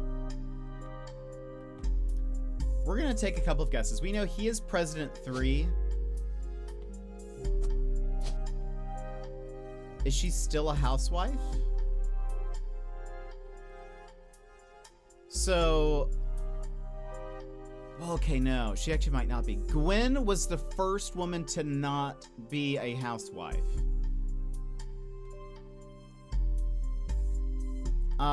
But no, she said Bonnie. Well, maybe. I don't know, actually. Bonnie Hudson. Is Bonnie short for something? Or is Bonnie just a name? It used to say hi, but I think it took it off. Amazing. It is very frightening. Okay, one, I'm a little surprised we didn't get... Oh, wait. Oh, no, we only have 2. No, so that could be right. For some reason, I thought we had a 3rd, but we don't. We'll have to figure out more about Guy Hudson. I don't know of a longer version of Bonnie. Yeah, that's what I was just thinking. I was like... Is it possible? Okay, hold on. Business Watch. Guy Hudson. Did we read all this? Yes. Okay, now let's search for Guy Hudson. Fancy Flavors was an addition to the 5-piece product line for less than a year. It was Guy Hudson's first and historically most cited move as president of Roottrees, an attempt to cater more towards what he thought was what the average person wanted. Guy looked at his own health, which was often a source of envy for others, and decided to tap into the idea that if they added fancy flavors to 5 pieces, anyone could live like the wealthy. The philosophy led to a flavor in 5 pieces that was meant to mimic caviar. 5 pieces sold less that year than it did any other year, except in some foreign markets. It's very quickly announced that caviar was meant to be a limited flavor and would go back to normal as soon as possible. Ugh. I have not had caviar before, but that seems like a weird chocolate candy flavored. Is anybody a caviar fan?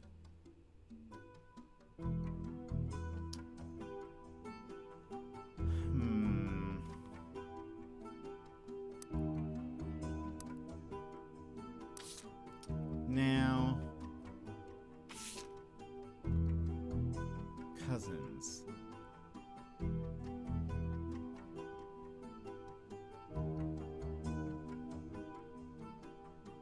Oh, wait a minute.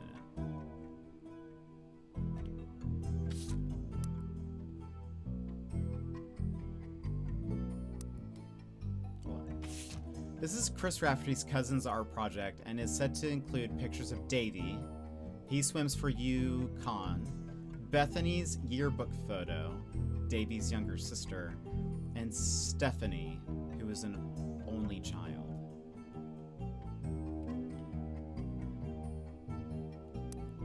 Well, that's Stephanie.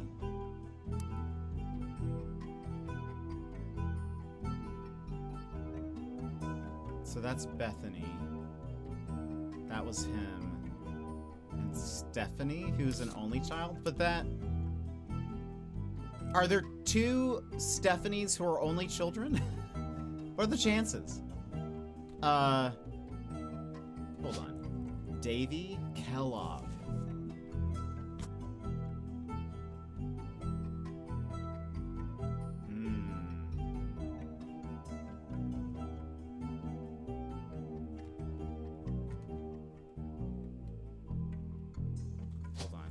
Kellogg. Bethany, David the Third, David the Fourth.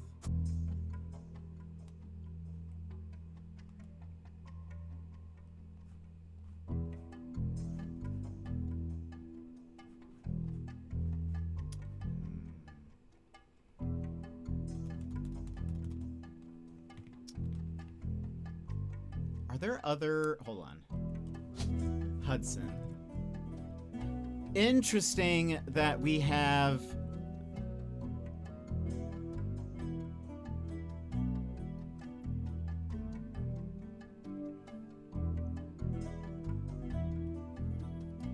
Guy Hudson has 2 kids, but none of them have his name. Unless we just haven't...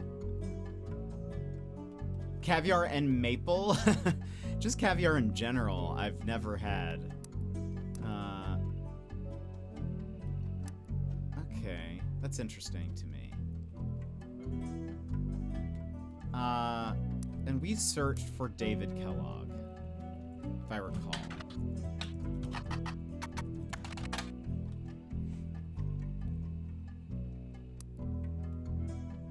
Hold on, I'm gonna see.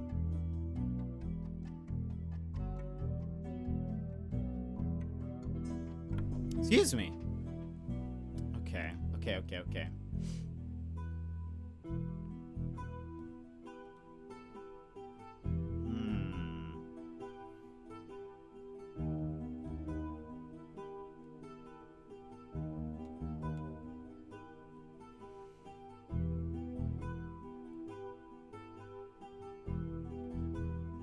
Now,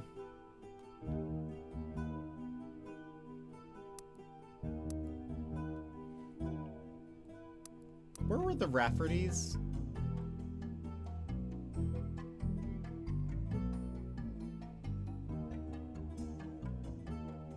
Rafferty. Oh, so is this Chris? Potentially.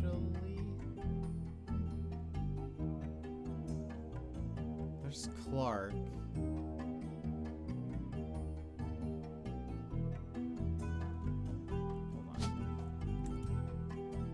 Chris Rafferty.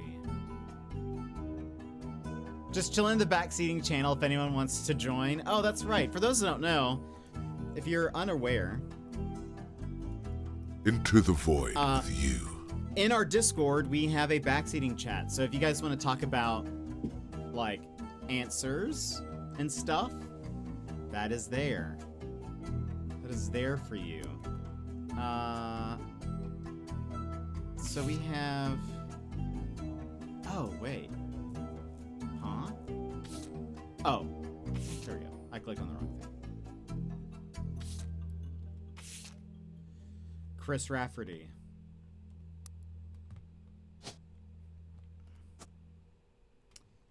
Is he in college? Hold on.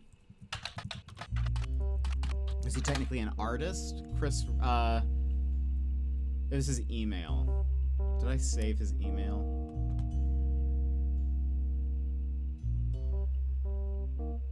He's in that conspiracy website.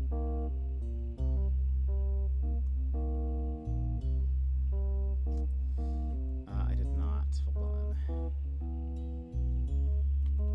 If I go here, or if I search for Roottrees Curse, Chris Raff 75.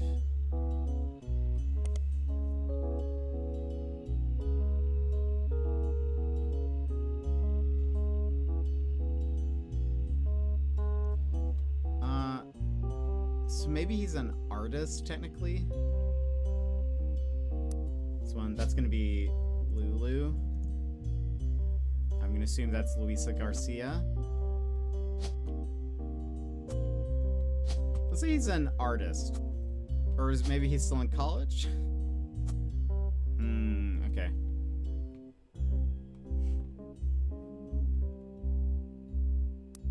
Doesn't say, does he?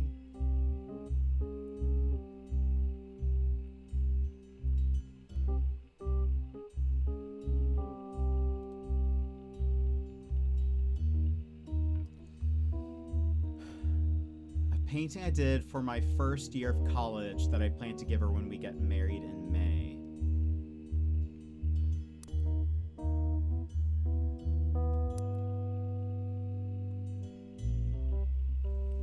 There's an odd collage called Cousins, which seems to be made up of 3 scrambled images. The accompanying artist statement says we had to create a piece of art about our family. I asked as many extended...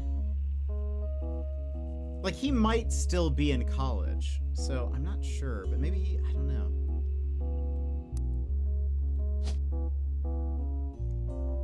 I'm gonna put him as artist for now, but that means something is wrong. She might not be a housewife. We know he is the 3rd president.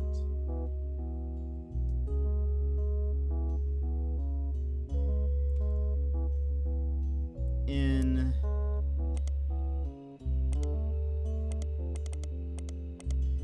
Do I still have this? It says... The intro, Caroline talks about influences. She was one of the youngest in her generation. In her late teens, she felt betrayed when her sister Gwendolyn and cousin Bonnie gave up on dreams to settle for boring men.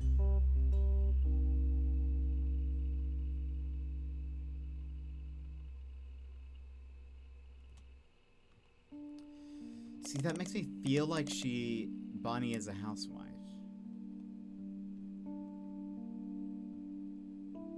Maybe she's considered a model. But no, if it's always the last thing that she did.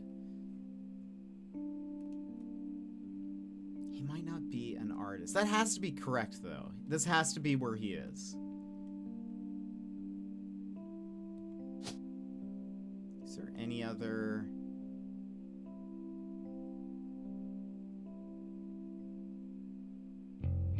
Like, painter is not one. Okay.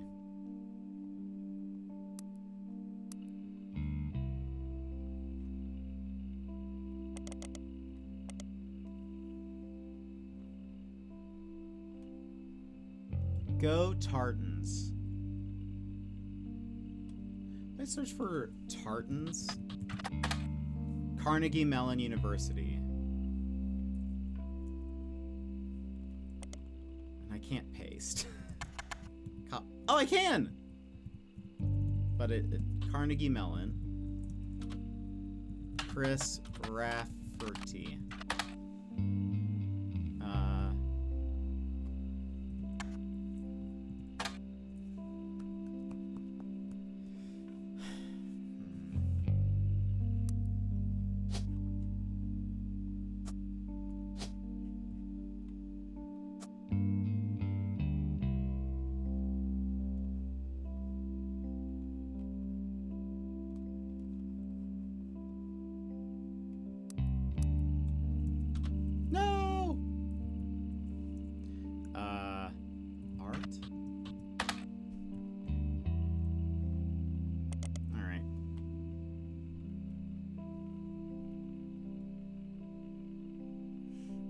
Not me biting my tongue so hard right now.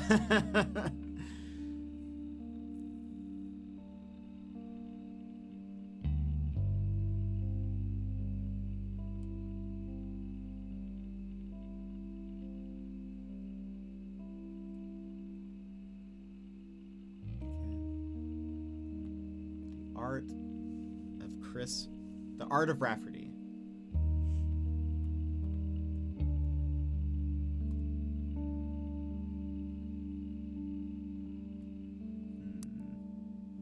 GU, welcome in. How are you?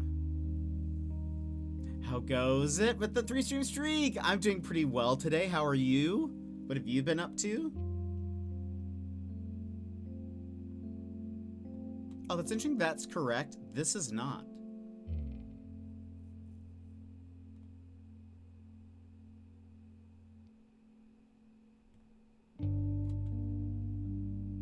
Apparently.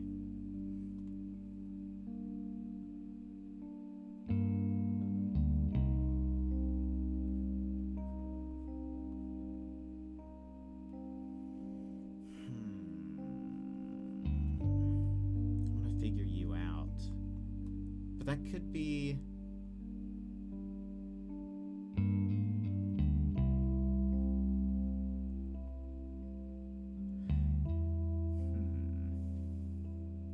It's interesting that this will also have a photo somewhere.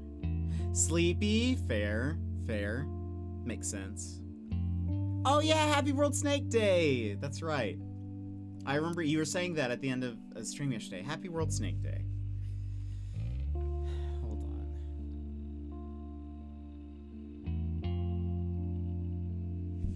If I search for Luisa Garcia, no, okay, right? Yeah.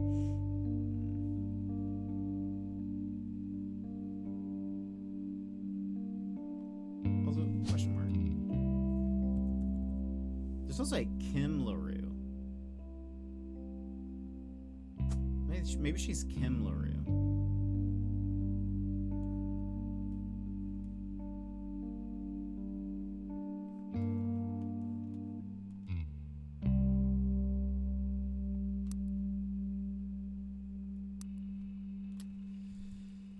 So there's nothing. Chris Rafferty. I cannot spell Carnegie Mellon, so okay. Artist.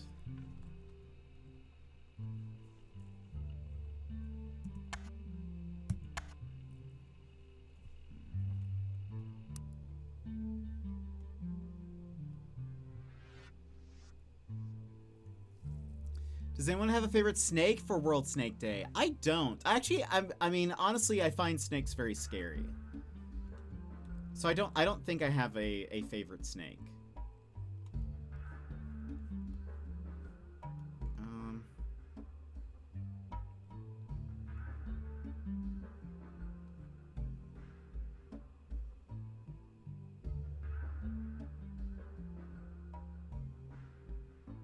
Oh, wait.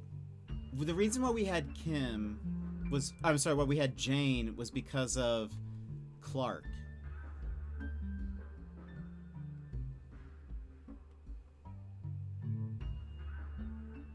Because we know Clark Rafferty. So that's not Jane? Hold on. Kim LaRue. Nothing?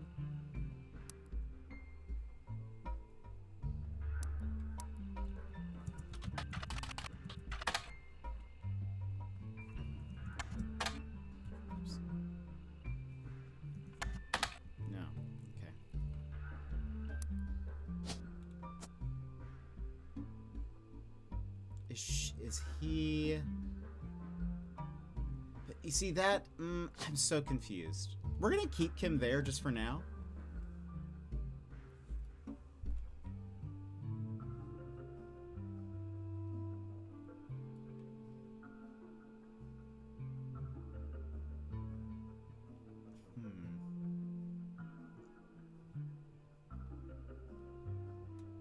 A corn snake, friendly and affectionate and smart. Aww. I helped hold a 10 to 12 foot snake when I was 12. I don't remember what kind of snake it was, but it was pretty cool. Interesting, interesting.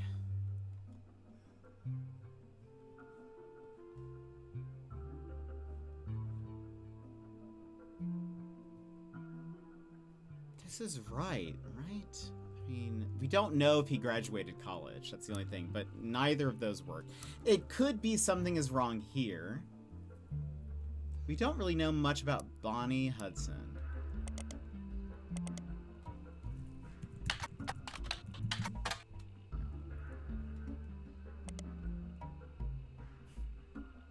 Anything? Team Blast? How about...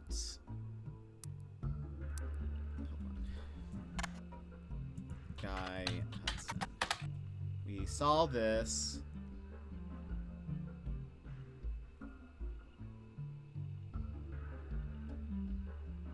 Angie and Christopher. Butler County. Oh? Oh! Although the Butler County Times does not archive their obituaries, they did a front page story in 1982 about Guy Hudson and his wife Patricia. Patricia. Of course. Of course. The story itself is surprisingly light on relevant details due to the recency of the accident. Police reported that the crash was caused by an unidentified driver who swerved in front of Hudson's car, causing him to brake hard and veer off in the interstate. Although Guy was a somewhat controversial president, foul play is not suspected. There were witnesses who reported that the vehicle which instigated the wreck was speeding, swerving between lanes, and cutting other drivers off for at least 5 or 6 minutes before the tragic accident. One witness says it could have been any one of us who they eventually ran off the road. The aggressor fled after the accident, and police have few leads other than make and model. Guy had been president of the Roottrees company for only 4 years, though an undoubtedly volatile period in the company's history. He and his wife had no children? Wait. So that's what's wrong? But she said Guy was his older... What? But...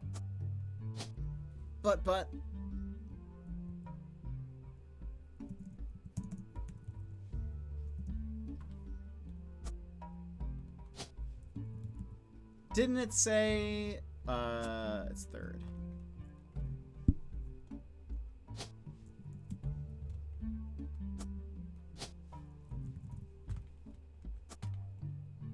Oh, and then I need to switch the photos.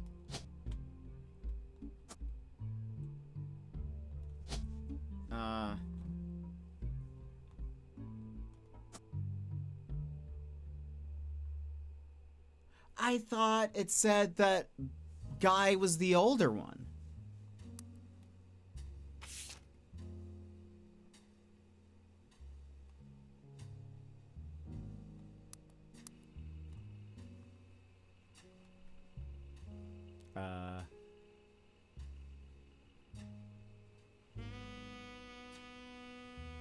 Because they're twins, but I thought... Where'd that have been? Did I save anything in my notes? Boys and girls agree.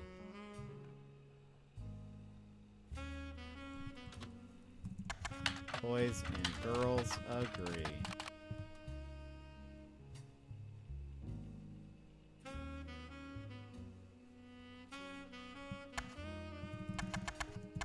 Bonnie Hudson.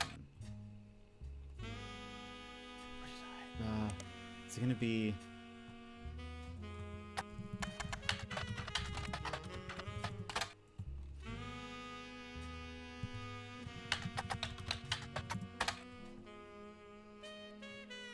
Where did I see that? Business Watch.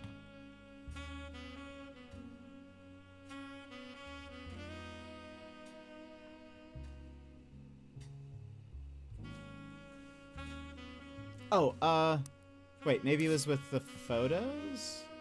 No, I don't remember. I don't remember where I saw that, but I feel like there was some... I was convinced... It said that she referred to Guy as her older brother. I'll have dinner. If you're still on later, I'll come back. If not, enjoy your evenings. Mercedes, I hope you have a great dinner. Hope you have a good one.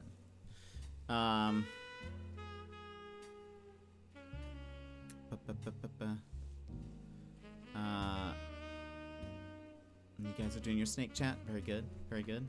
Enjoy. Okay. So he died, though. This is going to be Patricia. We just need to figure out...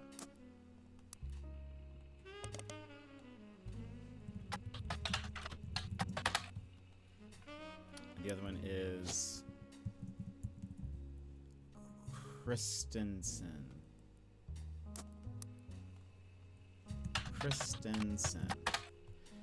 Christensen Steel was a steel company in Butler County. On a World War II history page, you find that it contributed to the war effort by creating parts for vehicles, but after that went out of business. Christensen Steel and Patricia Christensen both are mentioned in a book review for Steamy Correspondence.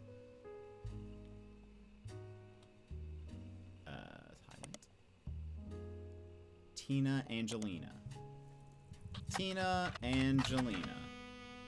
Patricia Christensen. Oh, wait. I'm done. Steamy Correspondence. Ah. This is a book of historical letters with an erotic twist. Each letter is accompanied by context from the book's author. A letter from the book has been added to your pages. 1934. Okay. This is... I'm going to assume then... wait. Pat. I'm going to assume that's Pat Jones, then. In 1934, someone who goes by Patch wrote a letter full of innuendo to an unknown gentleman who it is clear she had a romantic history with. Patch is thought by the book's author to have been Patricia Christensen, a daughter of the owner of Christensen Steel. Her nickname was Pat and CH. Okay, yeah, Patch.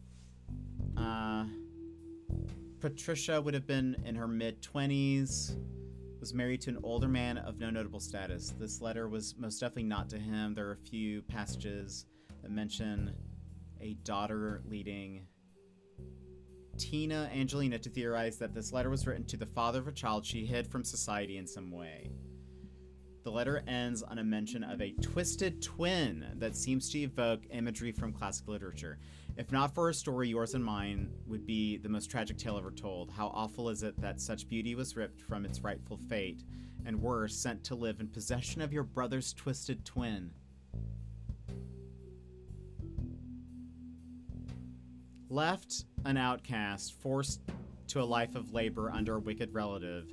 It's like something from the start of a children's fable. She deserves not the life he has been sentenced to. I can't stand to be apart from you both. Someday I shall return to you, and I pray that he has not corrupted her to know his sins. I swear that on that joyous day, with all of that strength I can muster, I will fight for our child's freedom. Let us pray her fable has a happy ending. Tina has no theory for what the more cryptic parts of that mean. Interesting. I'm not a big reptiles person. I don't mind some of them, but I feel like snakes are of the scariest ones. So, 1934.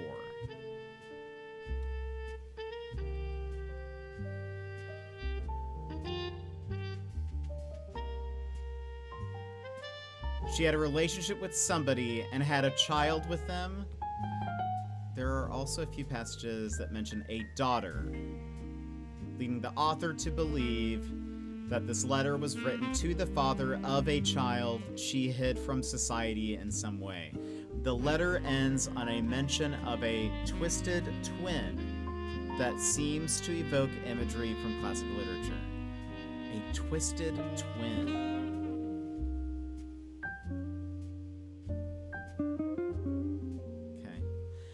If not for her story, yours and mine would be the most tragic tale ever. So I'm assuming that's like the child's story. Yours and mine would be the most tragic tale ever. How awful is it that such beauty was ripped from its rightful fate, and worse, sent to live in possession of your brother's twisted twin. What does that mean? Is twisted twin like a thing? Is twisted twin like a literary thing?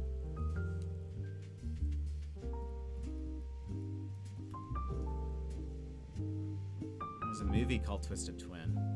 That's not what. Like, I can't tell if Twisted Twin is just something in this world. Literature.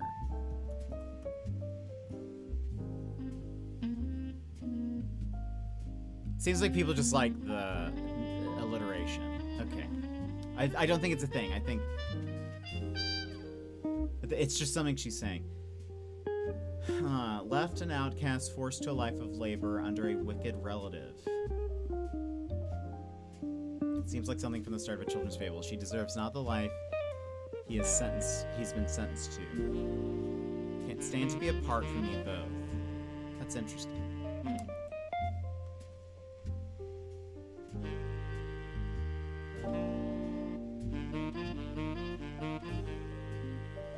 I mean, maybe that's what this is.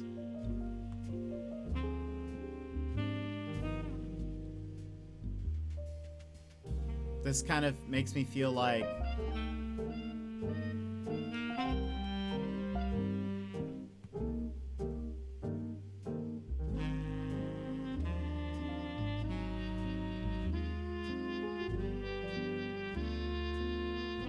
I'm gonna assume that's what this is.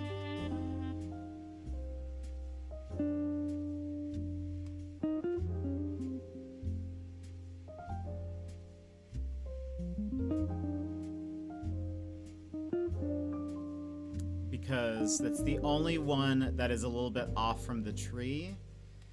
And it would be around this time. So maybe Elias, and it would make sense also because he's an architect, and the Christensens are a steel company, and so he would have connections with like a steel company because he's an architect and he'd build like the warehouse and stuff. So I'm gonna assume that's what that is.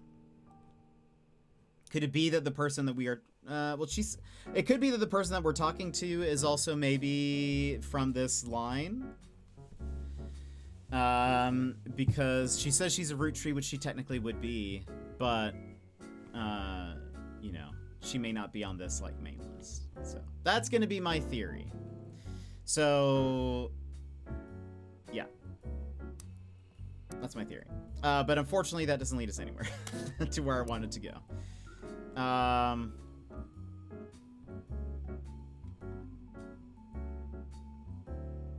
a little confused why Chris Rafferty and these three, like, that should, in my opinion, have sparked something. Unless Bonnie Hudson is not a housewife, she could be something else.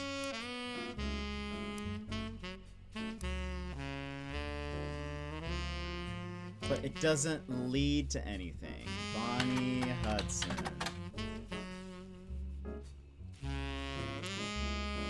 Let's look for Guy Hudson Crash. Oh, ad started. That's my bad.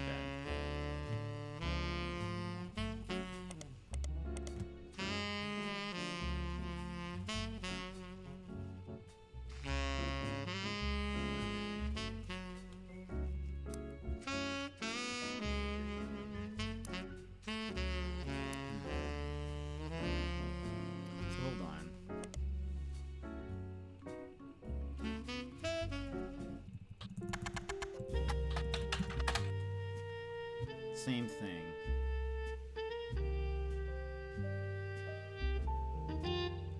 They had no children.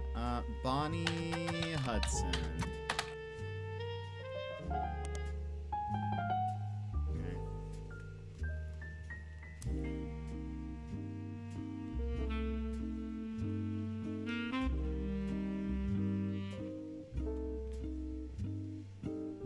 And also, this does make more sense why we couldn't find any children with Hudson.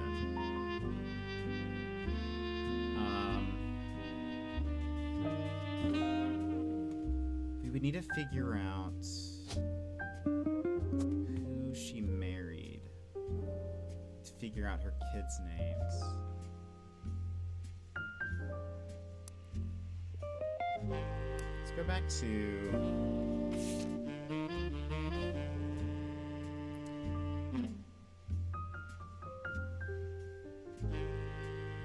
So this is supposed to be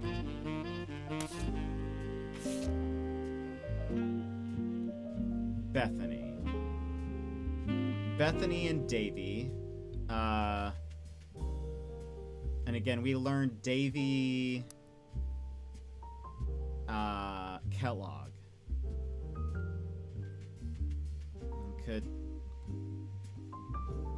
that be them?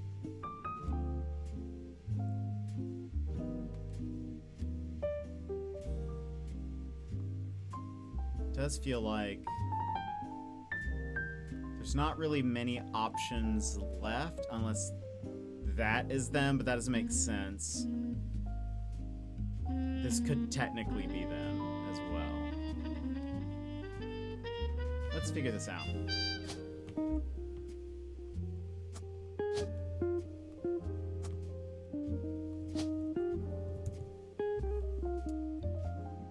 Kellogg.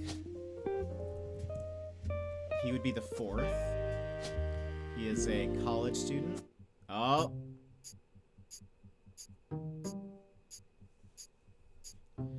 These 3 entries are correct and have been locked. Guy, Bonnie, and David. Okay, so Chris Rafferty is the one we're having some trouble with. Okay. It's the only photo we can find of them, unfortunately. So she is also in college. This means this is David Kellogg III. Okay. So Chris Rafferty. Okay, not an artist. Let's put him, we'll say he's in college.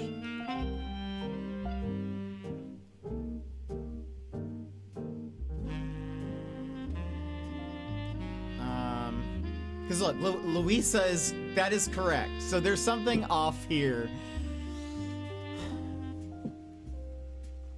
Unless he, no, I mean, he goes by Chris Rafferty. Unless, is there another Chris that we haven't? No, he's, okay. He is the last Chris in this thing. Rupert Grint. Amazing. He looks like the actor of Ron Weasley. Yeah, the swimmer. That's very funny. Oh, we don't have another photo. So then, all right.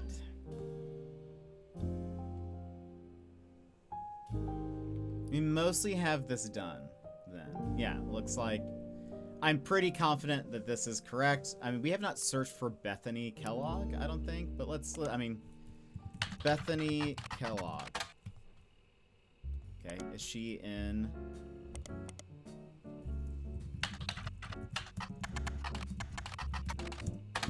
Oh, has been mentioned very briefly in an article about a local high school science fair. Oh. About 9 months ago. So she's in high school. Ah! There we go. All right, good to know.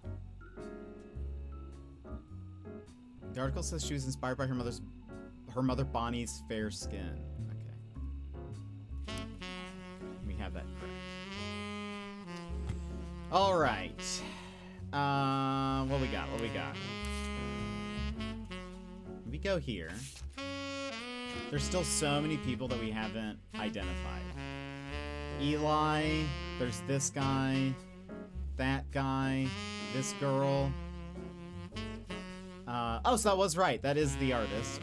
We have this, that guy. Is that not? Well, okay, hold on. So Bonnie is in here. Maybe that's Bonnie. Could be. Oh, yeah, actually, yeah, that's Bonnie. So there's Bonnie. Is Guy in the photo? He is. I'm gonna say that's Guy then. Kind of has the wavy hair. Ernie Jr.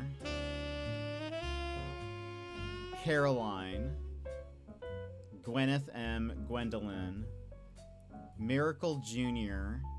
is here. Oh, Miracle Jr. Yeah, we found him. Jim Roottree. Is that Jim? Yeah, right? Is that who he said? Jim, where are you? No. Jim's that guy. Yeah.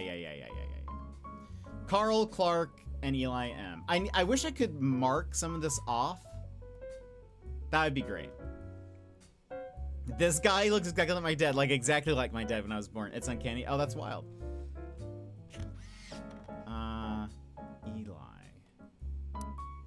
Eli. There's Elias Roottree. Hold on, Eli. There's Elias C, Elias M. So Eli M is here.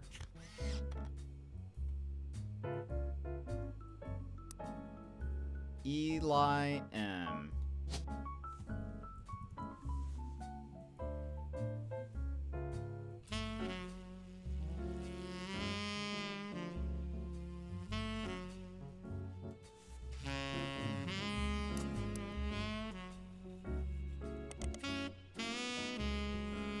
Eli M.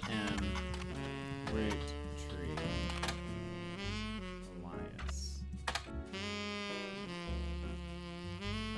Elias. Jim? Who was it? This guy? Erica, welcome in. How are you? This guy is Jim. He's supposed to be a singer. Yeah. That's James Roottree. Okay. Elias. All right. Maybe we need. Okay. Let's dig into Elias Roottree for a bit.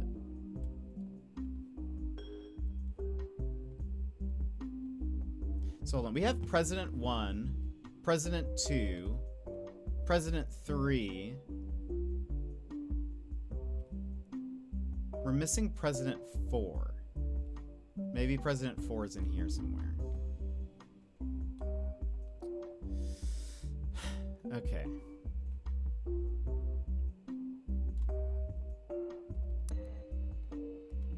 And he is Elias Jr. It's gonna make it tougher. It's okay. That's Caroline. Yes. Okay, so that's Caroline, Jim, Bonnie, Guy. I'm gonna say Bonnie, Guy, Jim. I don't know who that is. I don't know who you are. Let me read this again. This photo has a note attached from your employer. Every 20 years or so, the Roottrees would hold a big reunion and recreate an old family photo. This is the one from the 70s. And Carl's the teenager in the middle. We got Carl. Sorry about the water damage, a pipe burst. On the back of the photo in childish print writing says November. There are also a large number of cursive signatures that include Bonnie, Guy Hudson, Ernie Jr.,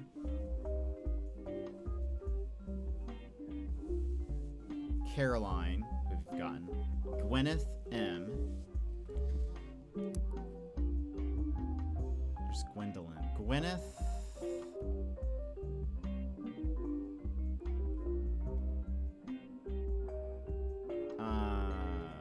We've heard the name Gwyneth.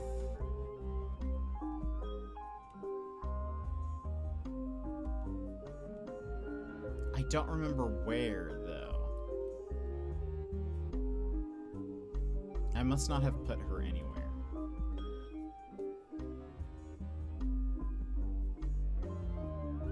Yeah, I have not. Let's see, hold on. Madsen. Right.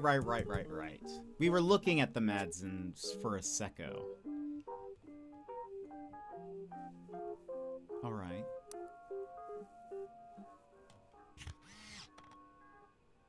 Madsen. Why were we looking at Madsen? None of these people have the last name Madsen. Wait. Right.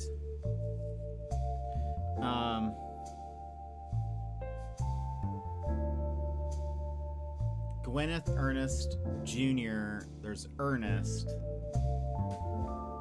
Nicole Madsen we were looking for some reason. Hey Erica, how's it going? To the kids at Hershey Park today, only 24 hours after a sickness hit me. Oh no, not the best move, but they had fun. I'm glad they had fun. You made my dad's day, thank you. Or I guess his game did. Yeah, that's fair. But that's awesome. Erica, I hope you all had fun. Hope you had a good time.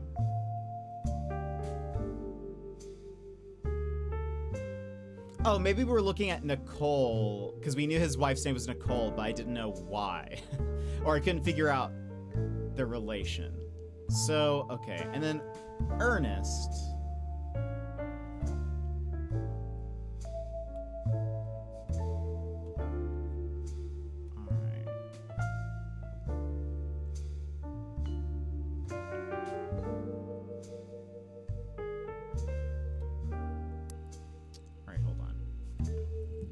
Ernest.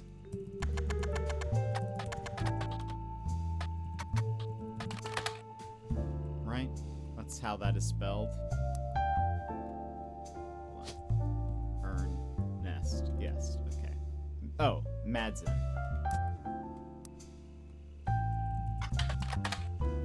Okay, so fine. Hold on.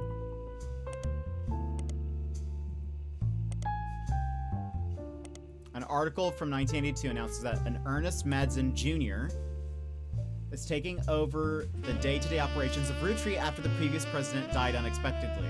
Little is known about Ernest, but sources close to the family who have asked to remain anonymous have made it clear that he is more than qualified. There are rumors that Ernest had originally trained to succeed Zach Morgan, but had been passed up for unspecified reasons. Business Watch also managed to get a quote from the company's publicist. The last 4 years at Roottrees have been rough. In an attempt to keep our products relevant to the modern audiences, some of our decisions have been unintended consequences. From the fancy flavors misstep to the batter up bar, we've taken a bit of a tumble in the public eye, but Mr. Madsen is committed to getting back to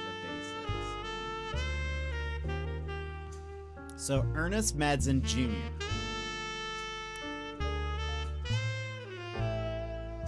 was after Guy.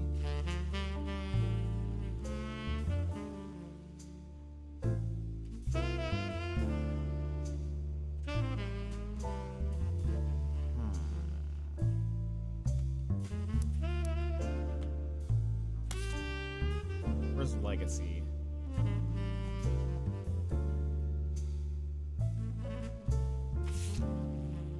Or Dynasty, that's what I meant.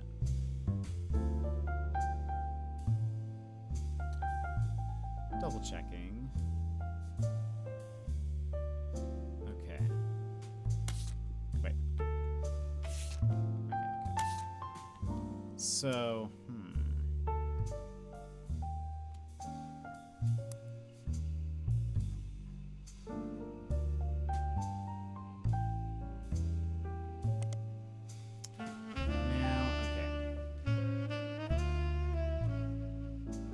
did we look up Fancy Flavors? Fancy Flavors when it was an addition. Did I read this? Caviar. Yeah, I did read that. Batter Up Bar.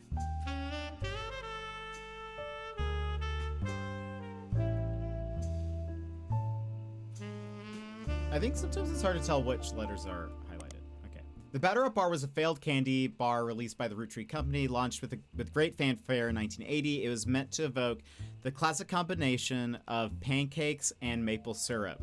The name came from the fact that its recipe used a creamy imitation of pancake batter as its filling, and the packaging had baseball imagery. Consumers loved the taste, and the candy launched to stellar reviews, but after a little less than a month on the shelf, it was discovered that the filling of unopened bars began to separate and developed an off-putting texture described as powdery chunks floating in oily goop. Ugh. This odd consistency made it the punchline of late-night jokes for weeks, solidifying its reputation as failure. Ugh, that's gross. Moxie will say, I tricked him into roller coaster with a big drop, but I swear my definition of big and his definition of big were not the same. I swear it was quite small. Oh, boy.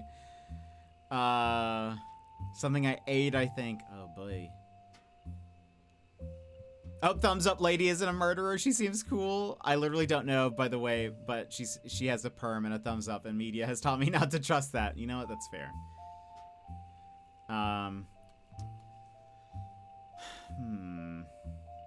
Okay. So, Ernest Madsen Jr.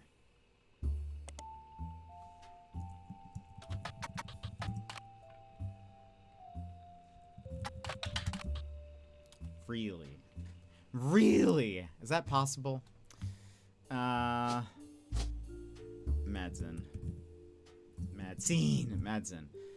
Gwyneth Madsen.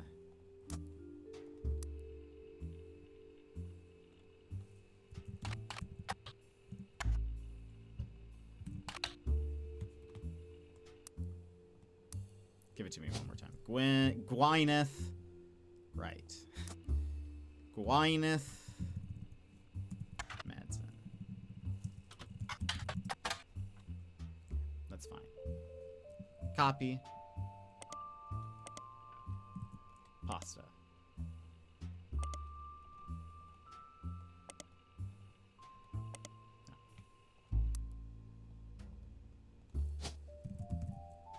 pole.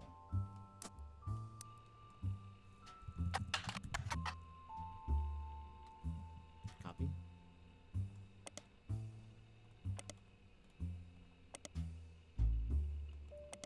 Okay. No. All right. Let's go back to... But Gwyneth M. is here.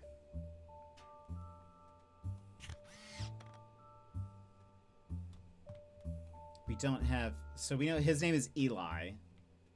And he's gonna be somewhere probably in here.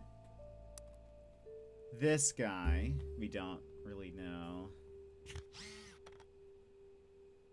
Ernie Jr., Clark, Carl, and Eli M.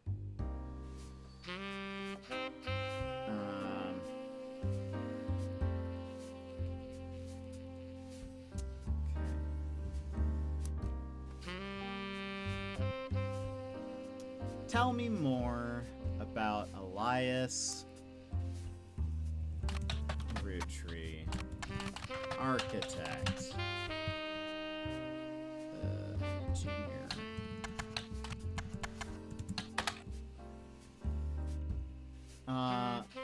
Did I search for Hunched-Top House? I think I did, but I can't remember. Elias Roottrees Jr.'s name is listed on a website about historical buildings in Butler County. He is listed alongside an old residence that has been... Yeah. So I wonder... Oops. Hunched-Top.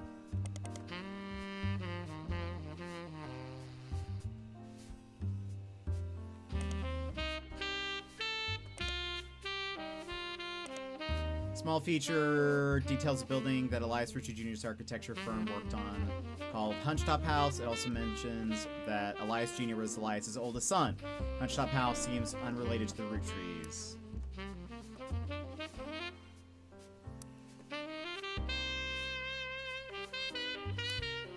I mean, well, hello.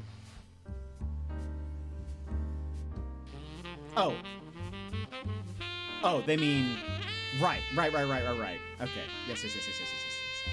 But what children did you have? It must be, this must be Eli M.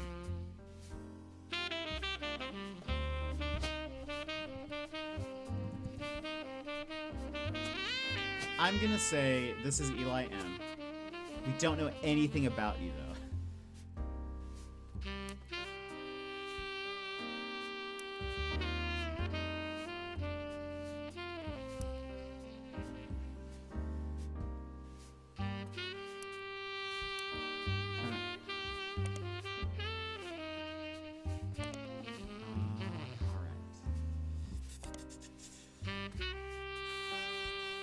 Don't know what this M stands for. Eli M. Nothing.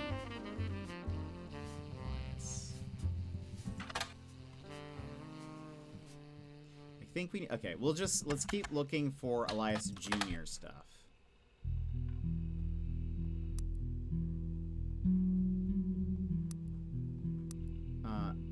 His architecture firm. I don't think we have... We've never been given a name for it.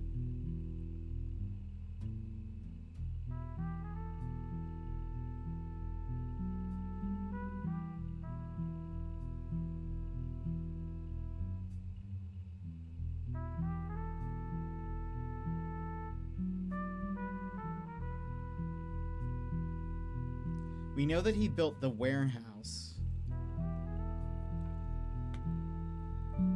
Search for Roottrees warehouse.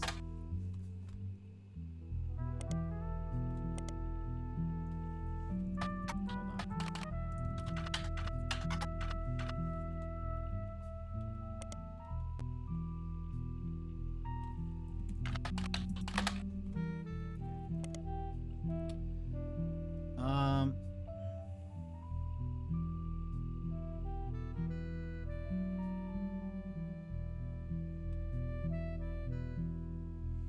Eli. Hold on.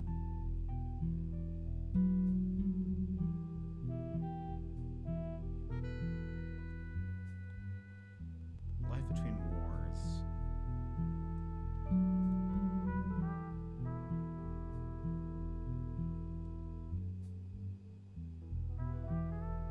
So this is written by Lauren, who is here.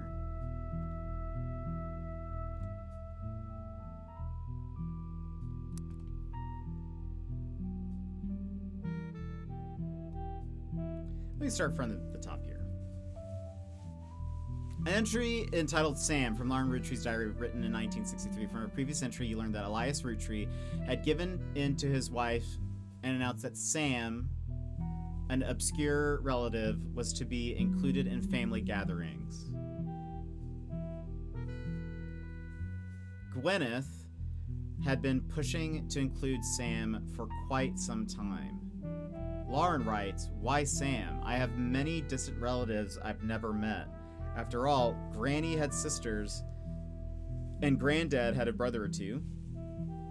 But I was told, trim their branches from the family tree. So why is Sam special? Nothing adds up. I'm not the only one to realize." Angie summoned all the next gens to a secret meeting in Zach's office. Gwen's in Paris. But the rest of us, including Miracle's boys, spent ages trying to unravel the mystery. I didn't recognize Sam at Uncle Junior's wedding to Patsy last year. Uncle Junior is this guy. To Patsy. Oh, okay.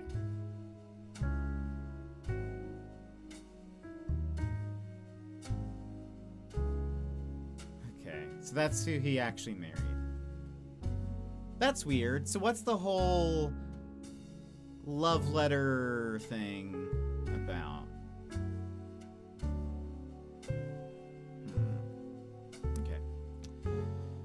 To Patsy last year, at the reception when I asked who Sam was, Pop shushed me and said it was complicated. Okay, so maybe that's still, I don't know.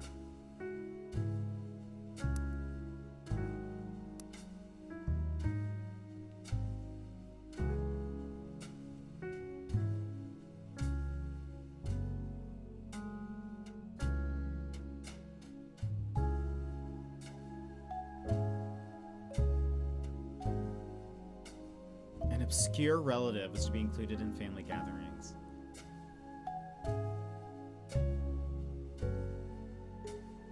So he's not claiming Sam is his, just that he was going to be involved. Anyway, Clancy swore he saw Sam working alongside the farmhands, EC and John, when he used to drive past the old Anderson farm on his way back to work.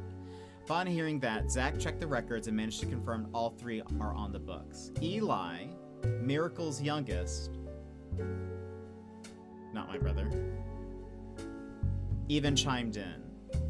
Apparently, when he was riding his mini bike alongside the farm a few weeks ago, Sam gave him some tools and taught him how to make the bike's engine faster. None of us think that proper for a multitude of reasons, but Eli certainly seems thrilled.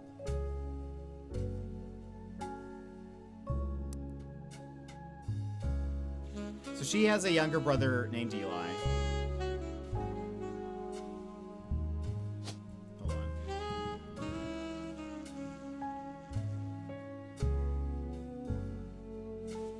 So actually, wait. This could be wrong. Miracle's youngest.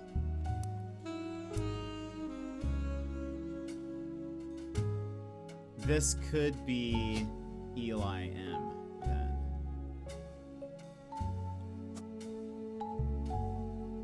I put him here because I just figured, well, maybe he's named after his father. But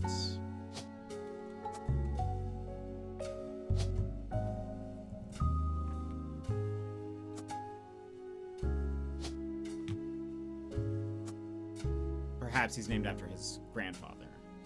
We don't know anything about it. One of her brothers is named Eli.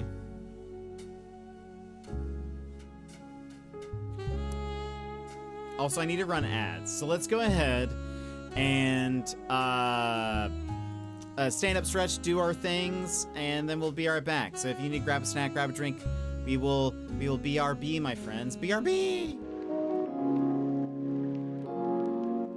Take this pause to rejuvenate. Stand, stretch, hydrate. We will be back in just a few moments.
Why is that Garfield so muscular?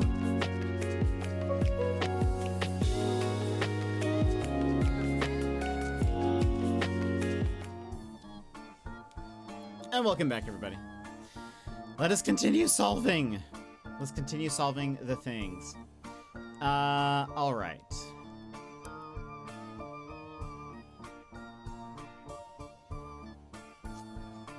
Okay.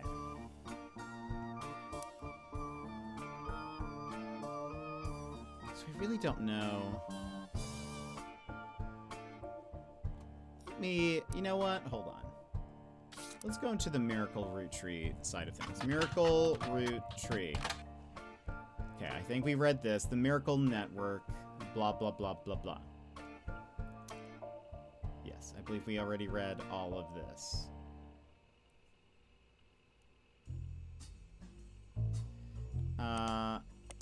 Let's look for...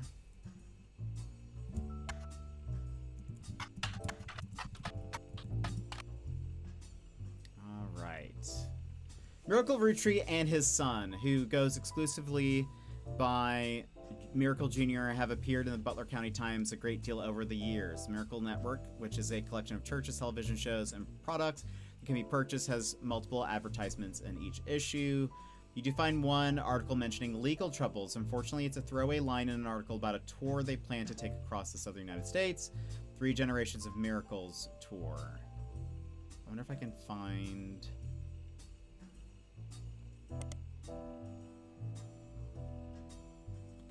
This is the same thing. Okay. What about Business Watch? Okay. Modern Music Monthly? No? Okay.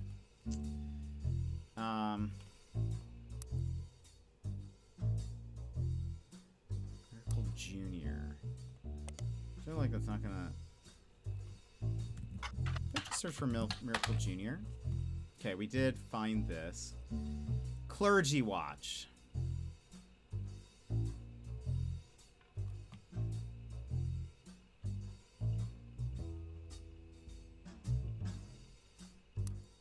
Edith Jacobson. Right, okay.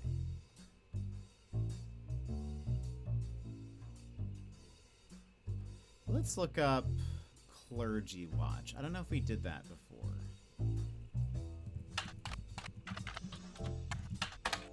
Just this. Right. Right. Okay.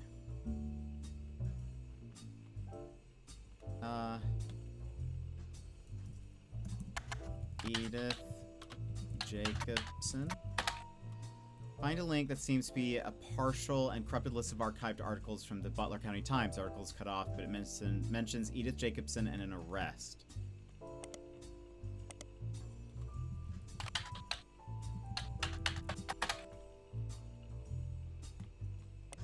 There's a Crime Blotter article about Edith Jacobson that also mentions a Helen Roottrees and a Lucinda Jacobson. In 1971, when she was 18, Edith and her sister Lucinda were arrested for trespassing at the Miracle Congregation's church in Butler County. They were pretending to be church employees in an attempt. Daz, your computer is looking old. It is. Daz, Ralph was here earlier. It was wild. Has Ralph gone on walkies? Gotten a snack? They were pretending to be church employees in an attempt to get into the room where the church houses their weekly tithings. The church didn't press charges. They were caught by Helen Roottrees, who was there at the time while her husband Miracle was away preaching. Helen Lennon. Okay. Helen Roottrees was quoted as saying, "Jesus forgives, and so do we. The Lord works in mysterious ways, and I am confident He has brought these young women to us for a greater purpose." And so Edith ended up marrying Miracle Jr. I don't know anything about their other son. Maybe we need to look for Helen Roottrees now.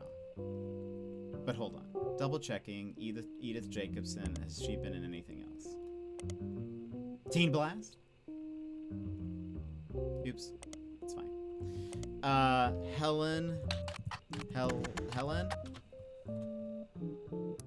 1L. Helen Roottrees.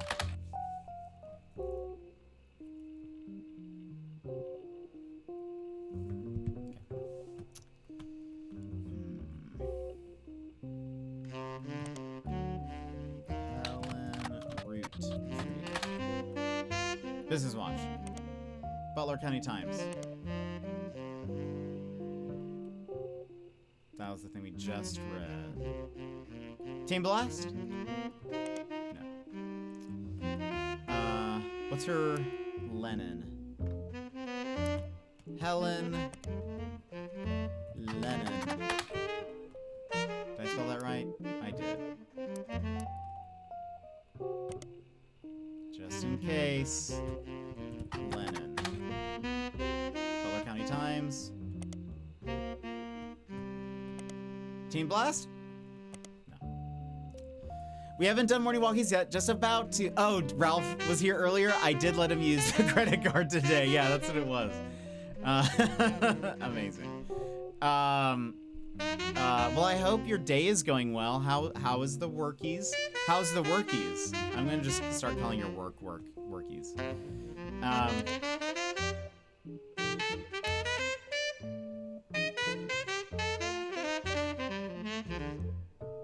Okay.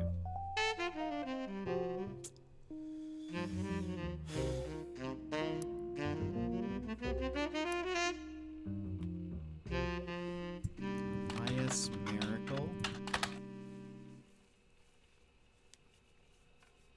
Okay. Let me look at something.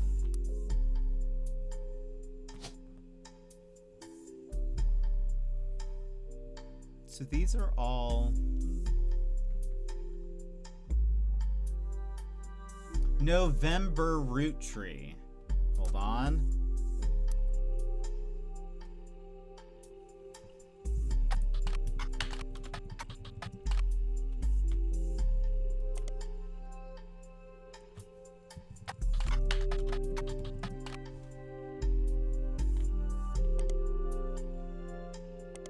Team Blast? Okay. Wolf Root Tree. Edward Clancy Jr. Candy. April Quaritch.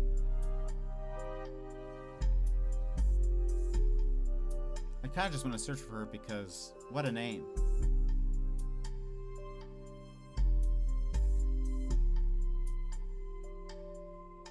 April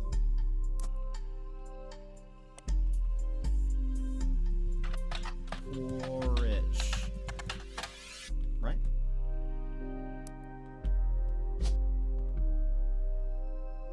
Quaritch. Okay. Periodicals. Business Watch. Butler County Times. Team Blast. Nothing.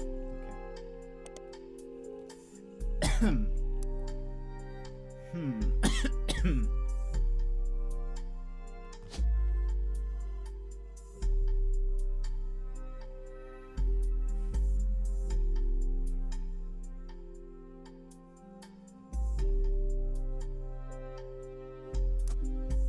Let's keep just doing Wolf Root Tree. Who are the other root trees we don't know? Tessa. No. Ronald. No. Robert.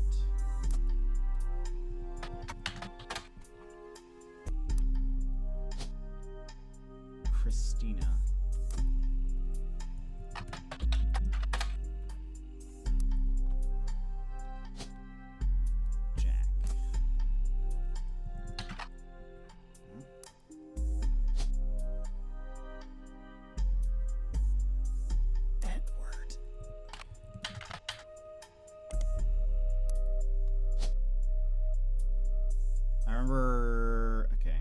Clancy Jr.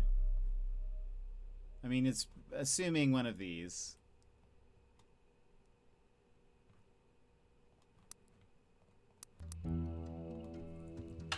Clancy Jr. Root tree.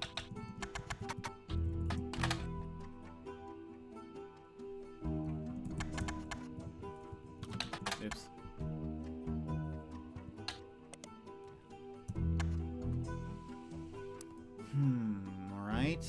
All right.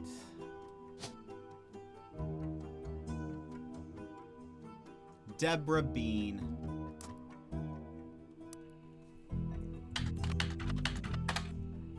I am going to go down this list until we find something. Laura Carlson.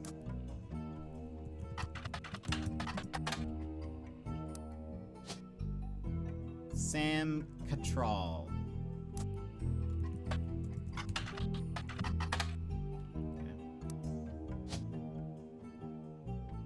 Stephanie Cattrall. Sam. Oh. That must be... Okay, Sam is the kid.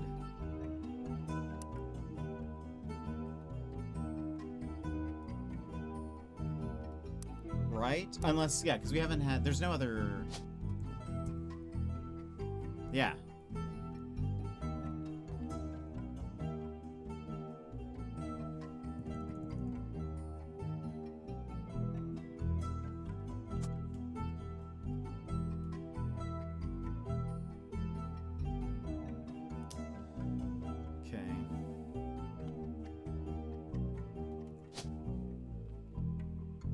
We don't know where he goes, though. Linus Cornwall.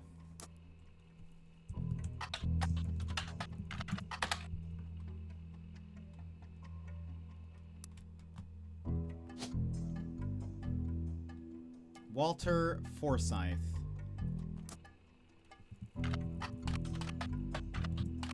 Ah. You find some information on a website about old films that are not yet available on VHS. The site is not very well organized. I think did we see some of this? The search engine is search is broken, but you can get individual pages from your search engine. Walter Forsythe is listed in the cast of a movie called Gal and the Gang, which was directed by Bruce Throckmorton. It appears to be a low-budget comedy, but there's no other information. I wonder if Walter Forsythe is related to Gwen? Gal and the Gang.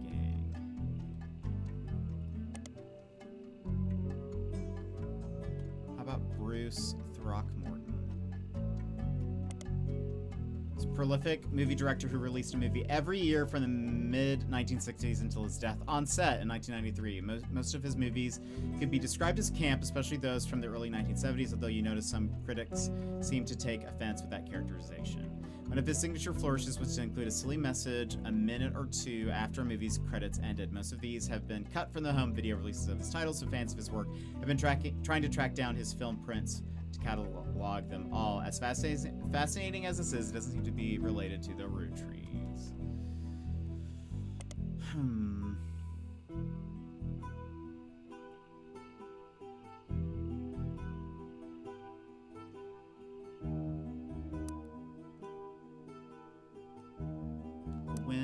Hold on.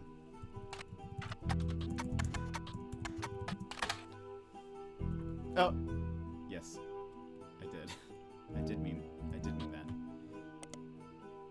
Is she in Gal and the Gang?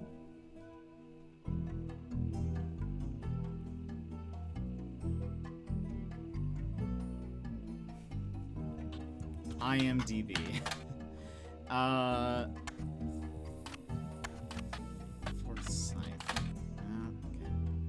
It's a coincidence that he's an actor, and that she's the only other actor in this thing. There's no other Forsyths, are there? Forsythe? No. Okay. Jane LaRue, we know of. The Madzens. Joan Monroe. Have we looked for you?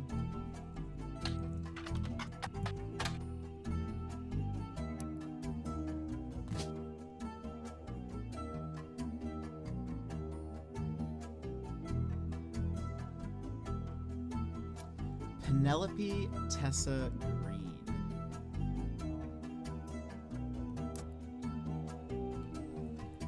Penelope Tessa Green. Oh? Penelope Tessa Green is a retired comedienne. There's a result for The Laugh Lounge, a club in Reno, that claims Penelope got her stand-up start and first did her famously raunchy breast milk cheese routine in the 80s before she was a TV star on Brother Trouble. The site claims she retired for the birth of her first child, but still makes yearly appearances for fundraisers, doing more family-friendly material.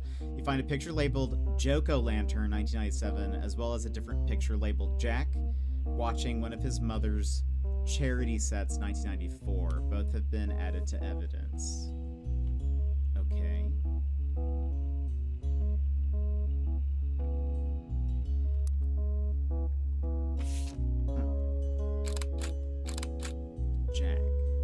You found this on a website about a comedy club called The Laugh Lounge. It's a photo titled Joko Lantern. And that is also Jack. You found this on a website, Jack watching one of his mother's charity sets.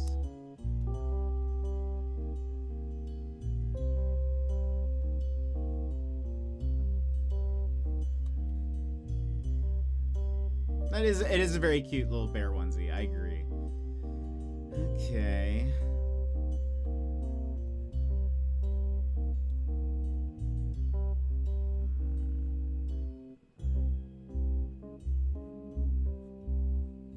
I'm going to assume Jack is going to be here somewhere. Jack Roottrees.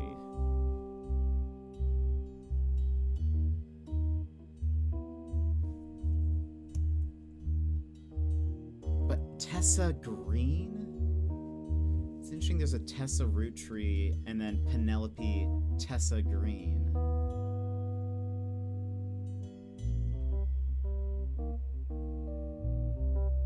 There's no greens, right? Yeah, she's the only green. That is interesting.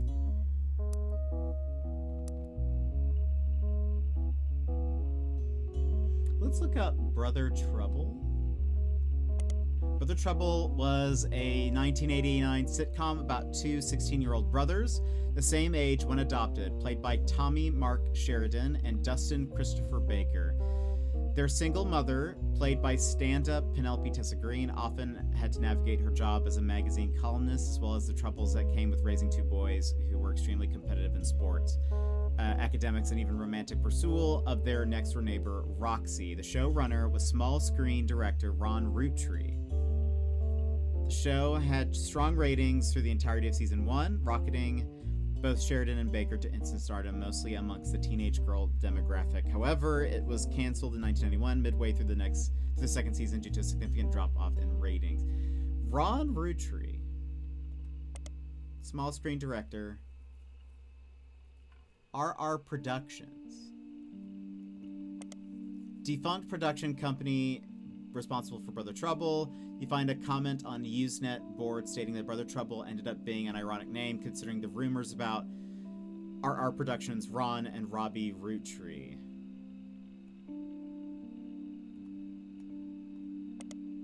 There's not much information about Robbie Roottrees in a comment thread on a message board about television cliches. You find a thread called Why Was Brother Trouble Cancelled? One user speculates, I think it's because the writing went really downhill in season 2. They actually had an episode where Roxy was addicted to sniffing markers. Another person replied, maybe it's due to the rumor about Robbie Roottrees in Silver Screen magazine? There's a link to an article, but appears to be dead.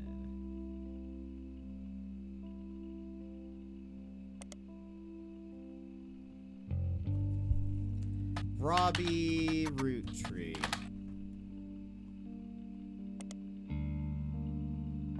Teen Blast? What if you look at Brother Trouble? Tommy Mark Sheridan appeared on the cover of Teen Blast a record of 38 times, including 3 back-to-back. Hold on. Just... No. Okay, we have no Sheridans. There's a Robert Roottrees.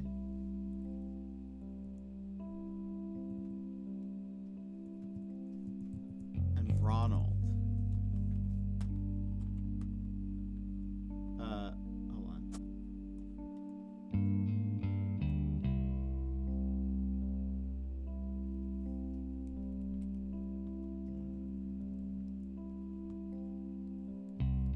Hello, runner. I wonder if Robbie and Ronnie Roottrees.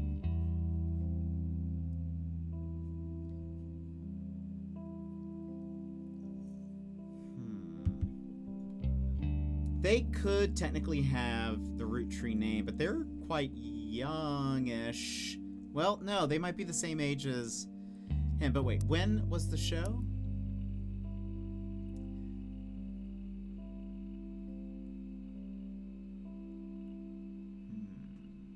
Okay, hold on. Let me keep reading. Tommy Mark Sheridan appeared on the cover of Teen Blast record 38 times, including 3 back-to-back months during the height of Brother Trouble and the issues he wasn't on the cover. He was still mentioned quite often. You read every word of every article, and besides the fact that he was married to Raina, only one thing seems relevant: a gossip section from 1996. About 8 months before their marriage is called "Is TMS Dating a Root Tree?" Hold on. Oh, right, we have him here. He's already on the board. That's why we couldn't find him. At a recent autograph signing, TMS told a Teen Blast reporter that he met a girl at a party in Malibu. Apparently, the cast of Brother Trouble gets together at Penelope's house once a year. And this time, TMS found love. The mega hottie had this to say: "She's incredible. She came to the party to meet me specifically. Glad she did. She said she had a crush on me when she was younger. I told her I have a crush on her from the posters now." When our Teen Blast reporter asked who the lucky girl was, TMS refused to spill, but we did some digging. One of the creators of Brother Trouble, Ron,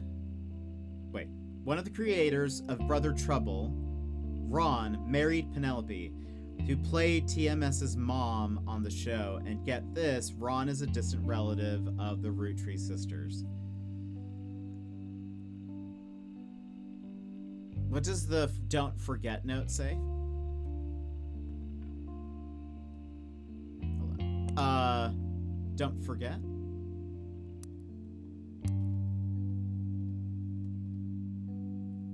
Don't forget. Family trees use surnames from birth, even if the person changed their last name after marriage. Always use a person's most recent occupation. So, like,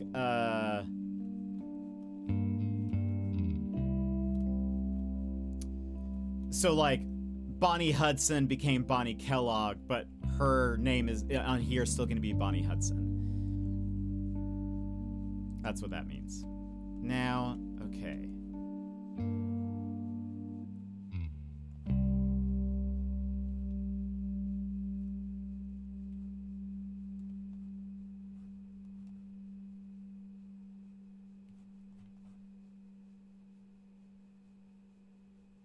This still could be Ronnie and Robert.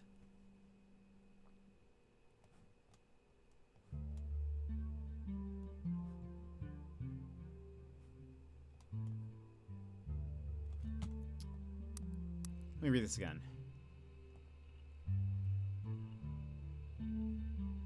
One of the creators of Brother Trouble, Ron, married Penelope, who played TMS's mom on the show. And get this, Ron is a distant relative of the Roottrees sisters. Okay, hold on.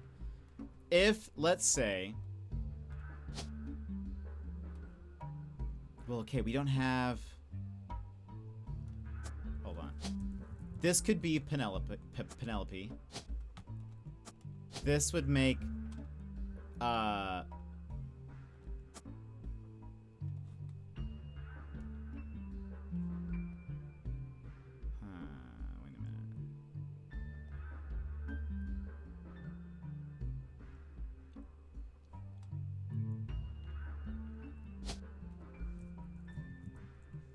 Jack.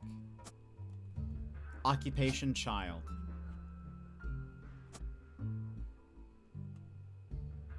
This would be Ron. He is a director.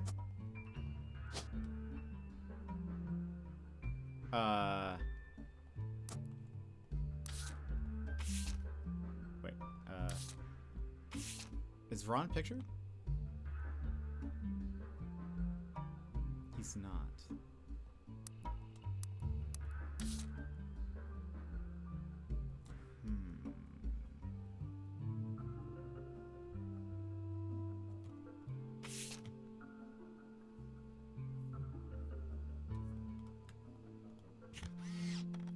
He's in film school.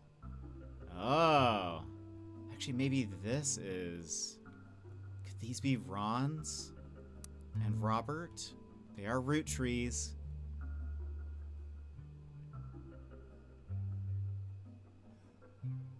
The thing is...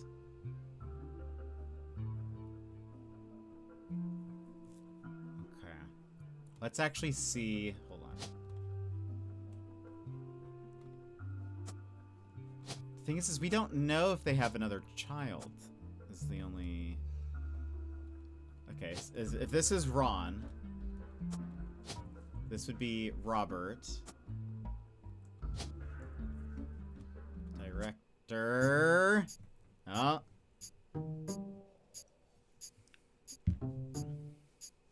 These three have been locked. Chris Rafferty, Ronald, and Bethany Kellogg. And we've got some more.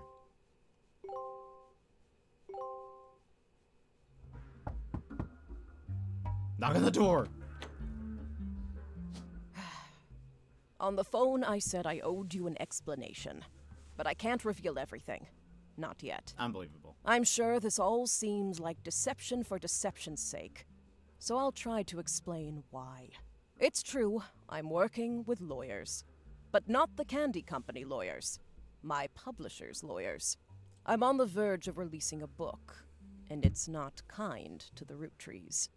Especially Elias and the Five Pieces. Yeah, so the truth often isn't. She has to be the one in the... But with the plane crash, folder. The publisher is rightfully worried it'll look like I'm making things up to exploit a tragedy. So they're doing their due diligence. That's why you're here.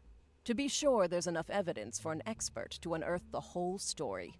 If I tell you the whole story now, we can't prove that. I hope you understand.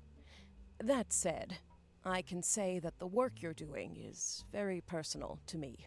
To my story, one spot on the tree is more important than the rest. You've likely noticed it. It's locked for now. I'll return one final time, after you fill it in. Also, there are fewer root trees left. In a sense, that makes it easier. Use process of elimination. It's also harder to verify when you're right. You'll need 4 blood relatives before they lock from here on out. Oh, dang. I don't have any more evidence for you, but trust your intuition. If something has a high number, it's not a mistake. You're getting closer and closer to the truth. I look forward to seeing you soon. Okay. Hold on. So, update. Okay. So... I think he's also a director then. This is Penelope.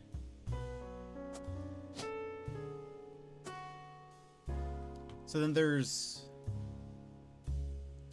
when I solved Guy and Bonnie, I had their kid pics and adult pics swapped, and it still worked, really? Oh, interesting. Okay,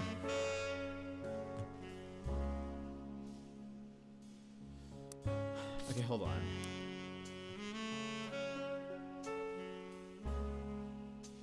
Jack.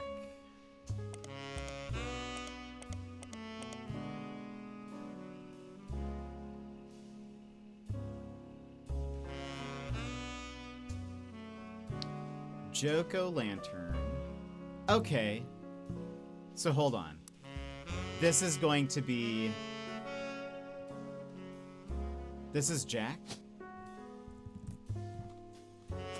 He's a child. And then we have whoever this is. Because this picture was taken after that, right? Because...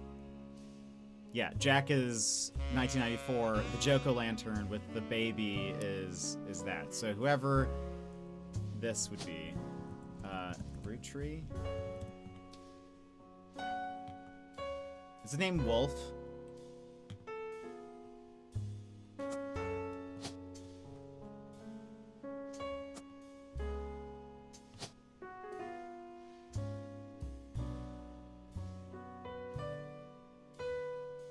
None of them seem like...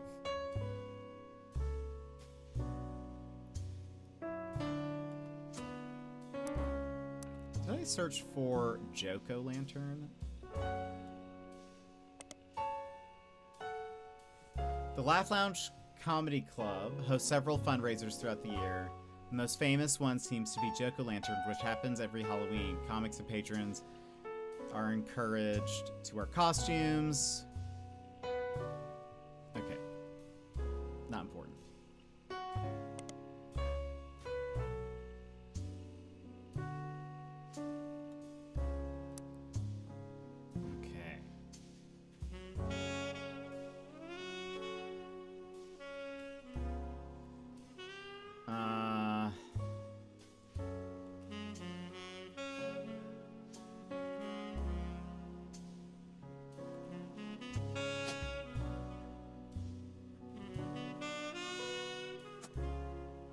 We are still missing Stephanie Cattrall, who we have a picture for. That's going to be Stephanie Cattrall.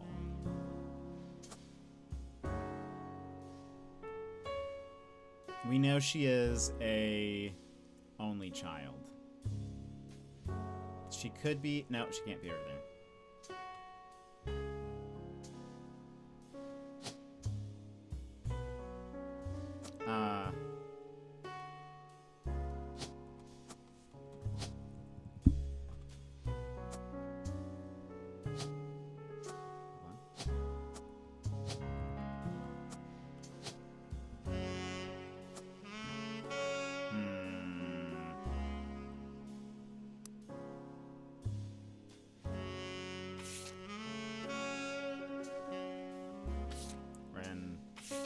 Let's say middle school.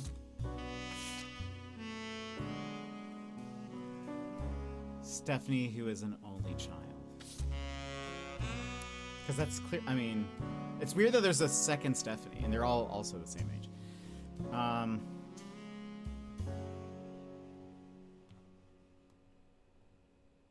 It's not over. This would be no. No, I say no to that.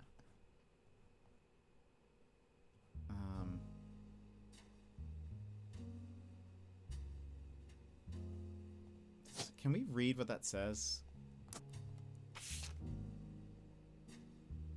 Something middle school.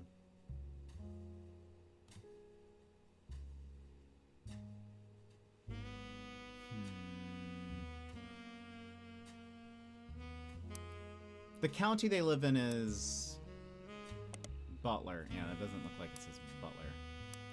Oops. Yeah, it doesn't say Butler. So close to puzzling it all out. I know, we are. We're getting much closer.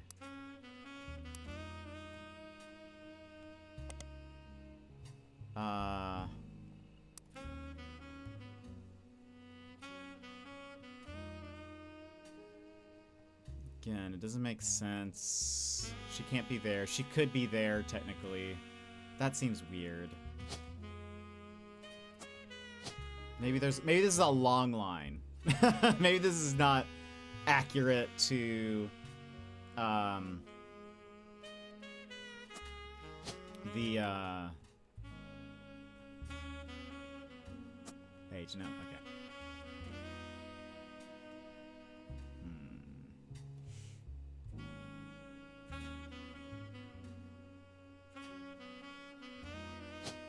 So there's a Sam Cattrall.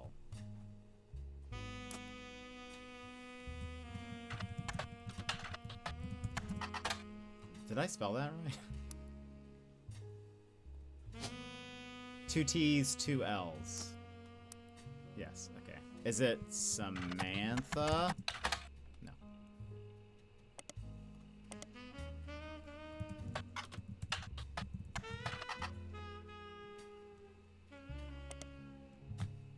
I think I did this already, but just in case. Team Blast? Okay. What about Samantha? Just in case.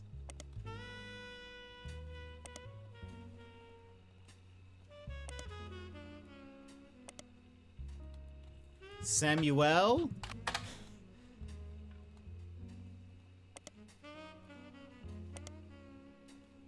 Had to check it out. Yeah. I miss when mouse used to sound like that. Yeah. So, okay.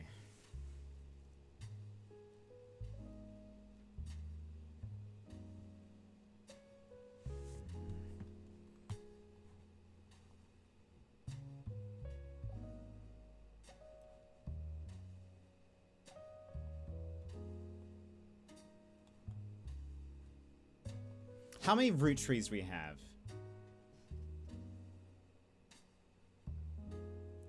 Tessa, Samantha. Oh, wait, hold on.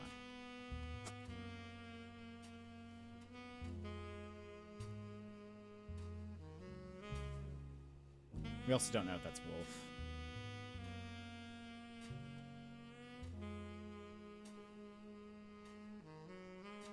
That just seems like a child's name.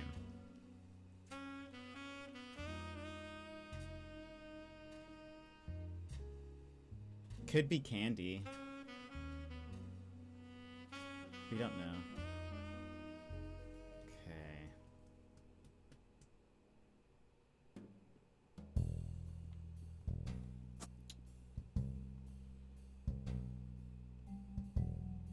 Actually, for sure we know that's not correct.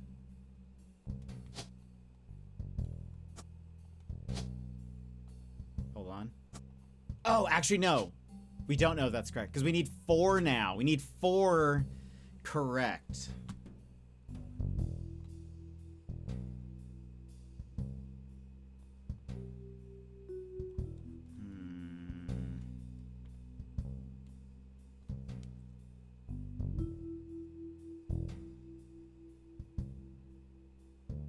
You know, I have to say, out of all the names, I feel like Sam's are always Sam's. Like, only Samuel L. Jackson goes by Samuel. That's true. I don't really know too many Sams or Samuels. Or Samanthas, or...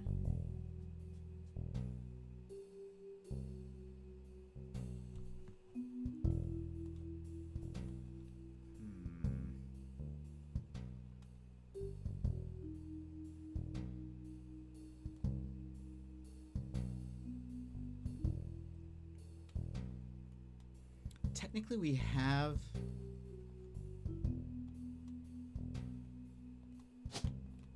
I'm gonna put her back over here. Now I want to see something.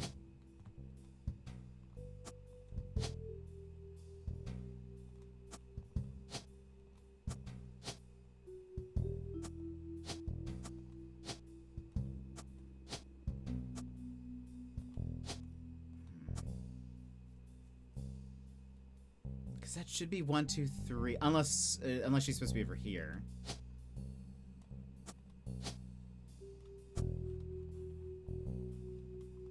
Also, baby is not a thing, right? It would need to be... Oh, wait, baby. It is a thing.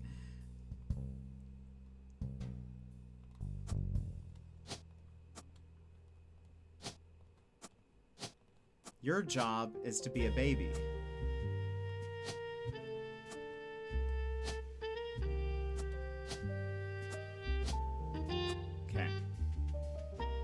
Are you technically a baby?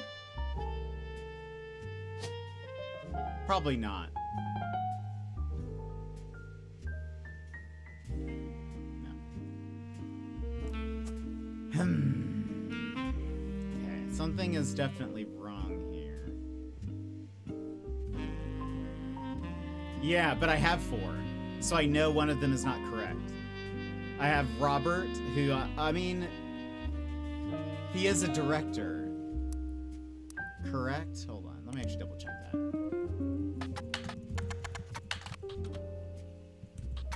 Toot Tree.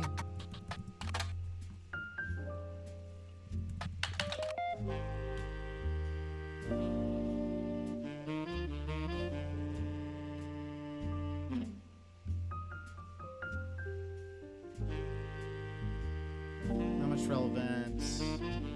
It's because the writing really went down. They actually had an episode where Roxy was addicted to swimming. Maybe it's due to the rumor about Robbie Roottrees in Silver Screen magazine. I wonder if... Magazine. Yes, I did. Silver Screen. Oh! Well, well, well. Silver Screen magazine.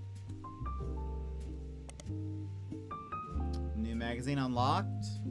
Robbie Roottrees. A small rumors article in 1982 that claims that self-taught television screenwriter.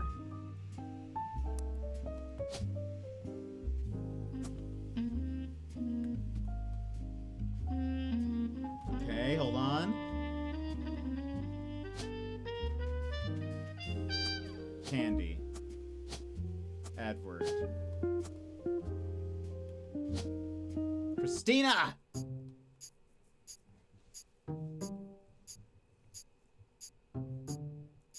Aha! Done.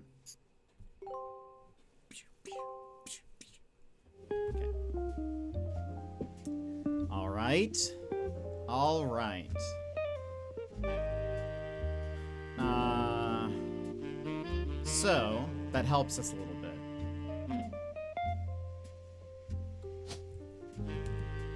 I'm gonna say that's Sam Cattrall, then.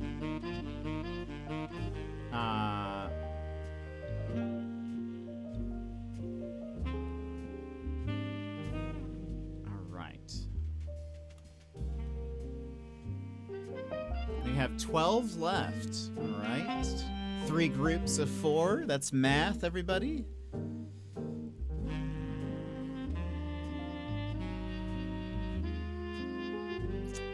How you math. I feel like I should be able to figure this out, but I really struggled with it. You're doing it! You're doing it! Thank you, thank you. Okay. Let's look at this. Hold on.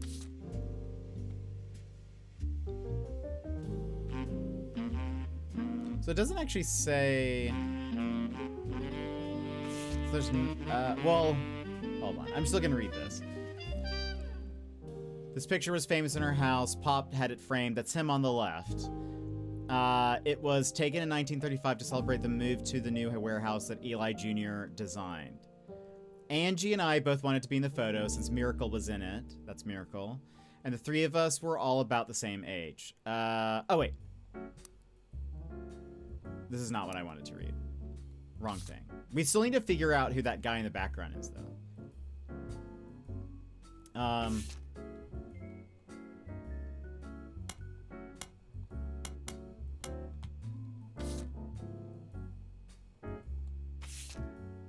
Where is... this one? Alright. Okay. 5 people have not. That's Sam. Lauren's diary contains some labeled pictures. This is the next generation. An attempt to recapture the spirit of the 5 pieces photo for our generation. For old time's sake, we gathered on the warehouse floor. I wanted Eli to stand all the way to the left, since to me, he looks like a lot like Pop did in the old one. I think that is Eli.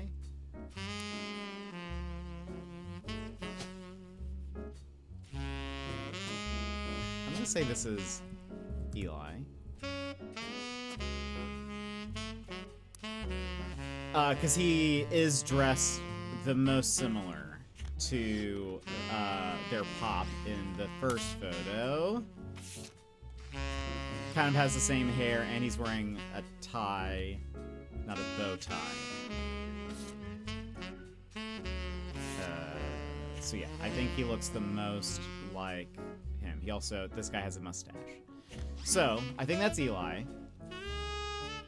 But I was outvoted by my brothers. They insisted the 4 of us stand together, and so we clumped up in the middle and let everyone filter in behind and in front of us. The only one too good to make an appearance is Gwen. Grandma insisted we'd include Sam, even if we didn't want to. None of us understood why, including Sam. I also didn't think it fair Miracle made it in, since he's technically a 5-piece. There's Miracle. I guess my inner child still holds a grudge after all these years. Okay, so that's the speaker. These are her brothers. That's Angelica. So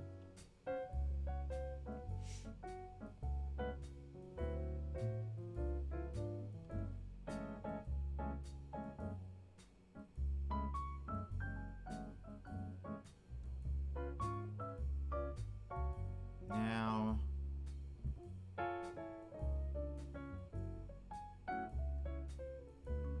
what root trees don't we have?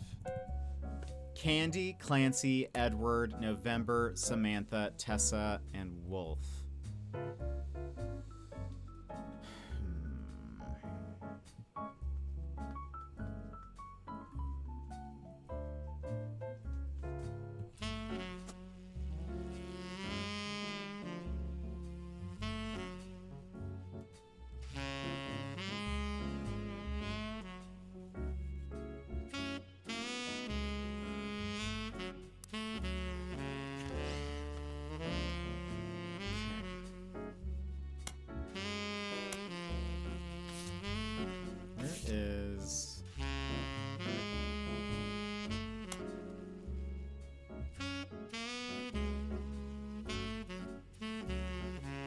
I do have to say, I do appreciate that they said they made the game free due to it using AIR and admit to it and say to use the Steam version. Yeah, I think that's very nice. I think that is good. Okay, so there's 12 things. Just from this one? Okay, from this one specifically. All right, let's look at this then. One of the final entries called Clark from Lauren Roottrees' diary. Written in 1964. Clark's getting married and, in my opinion, far too young. He's barely 18, for God's sake, and Danielle isn't much older.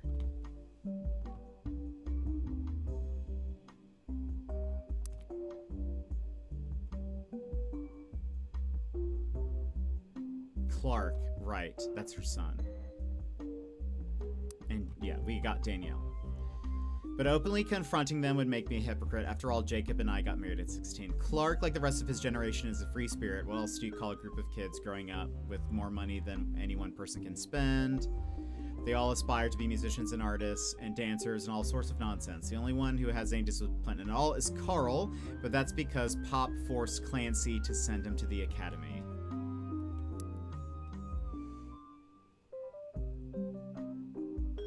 Okay.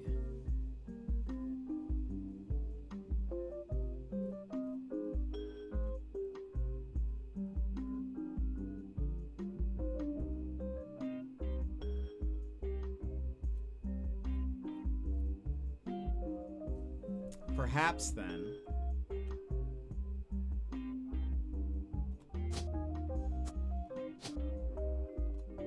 Clancy Jr.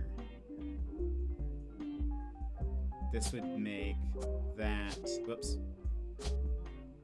my bad, Eli.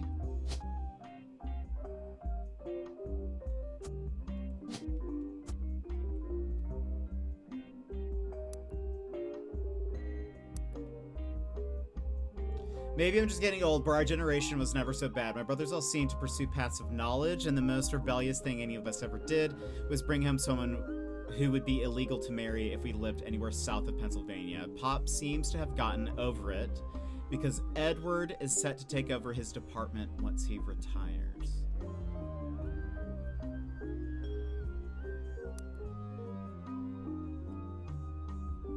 Edward?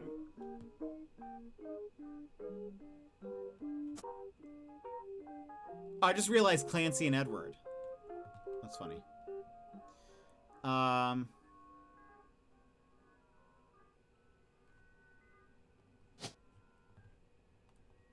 Lawyer.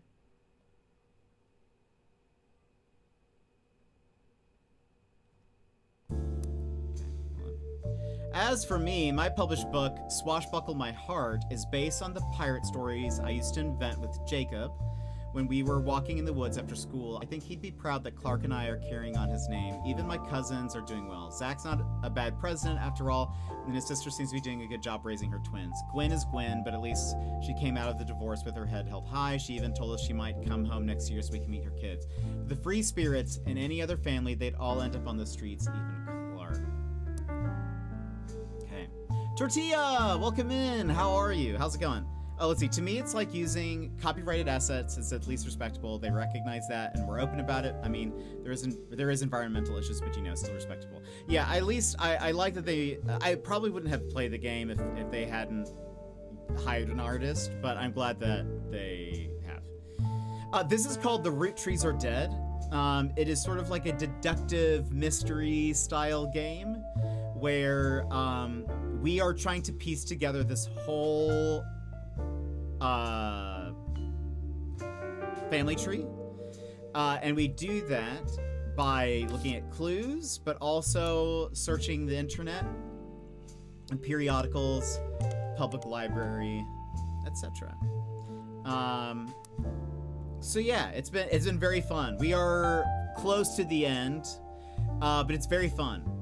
So we're uncovering sort of a conspiracy also, but it's very like so the way it works is we have to find someone's photo, put their name to it, and what their occupation was, and we do that by then looking at certain clues and searching online. One thing that I wanted to do now that we have this new thing, Gwen Roottree. You find a few cast listings and advertisements for Gwen Roottree's old movies and older issues of Silver Screen, but none of it seems relevant. Okay. I was kind of hoping you would mention who her spouse was. Oh, really? Do you like mystery style games or like deductive stuff?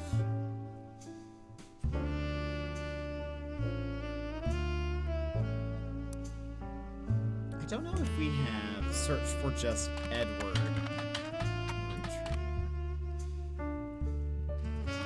Lawyer.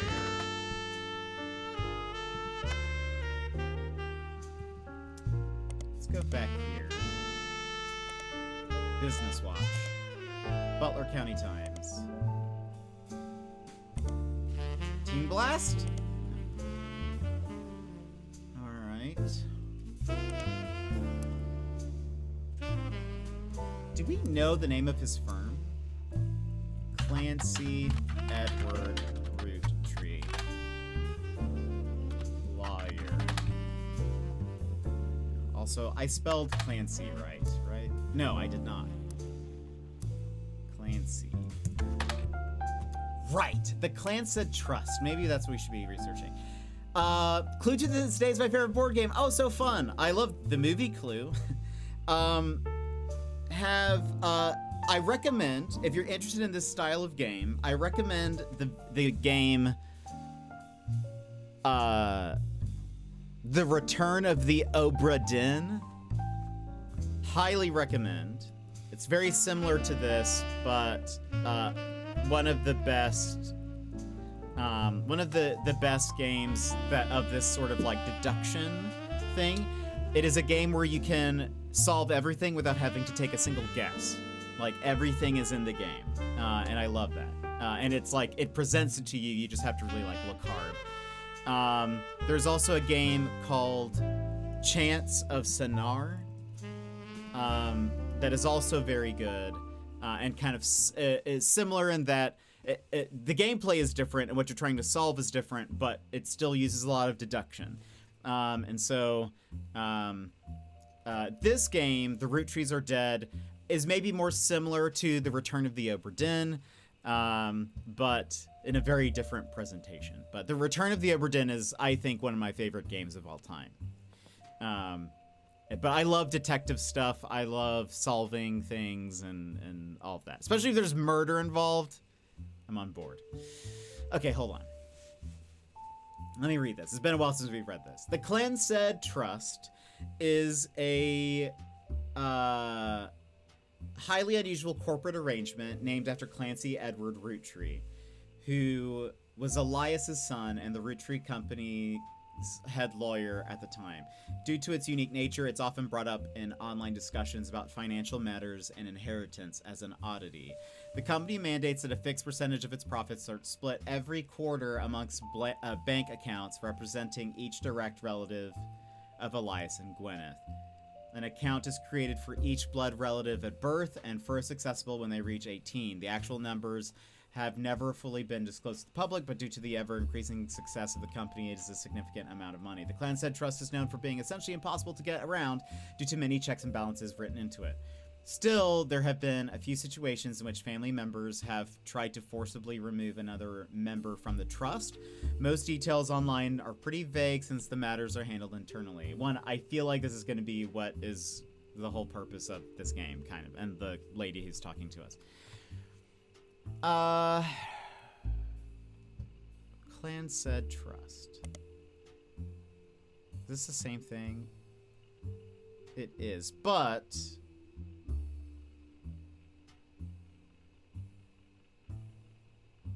oh, actually, no, this is a little bit different. I've looked them up. Definitely love a good murder. I know, same, actually. Same.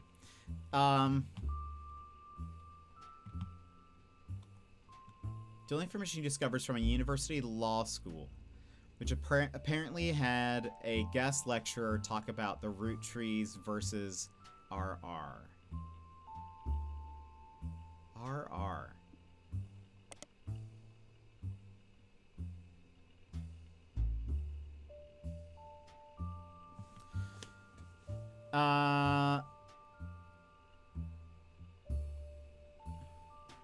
From what you can tell, RR attempted unsuccessfully to remove a fellow family member from the trust.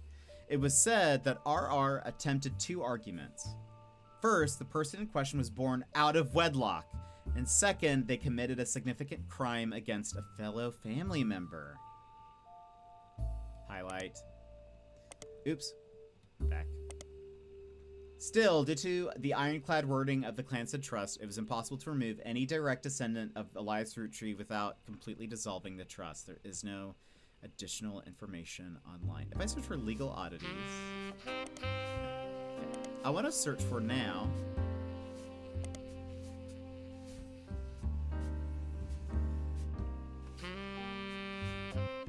The Clanstead Trust.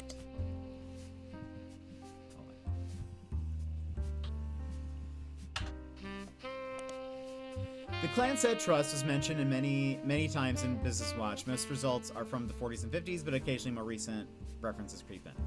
For context, it's clear that it allows the entire Roottrees family to earn money based on the profits of the candy company. The first article you can find from 1943 mentions that the infallible legal aspects of it were designed by Clancy Edward Roottrees to secure the future of his father's famous name. Nothing in there. Team Blast. That would be something.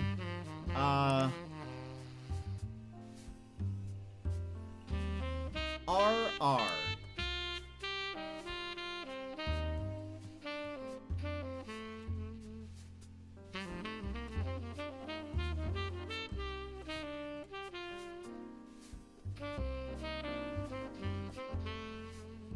I mean,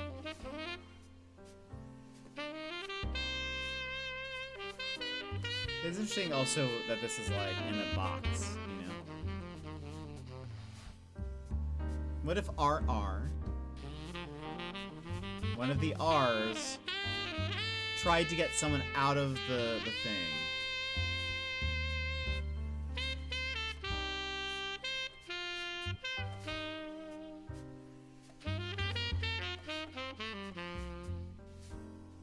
It's interesting that they are in a box.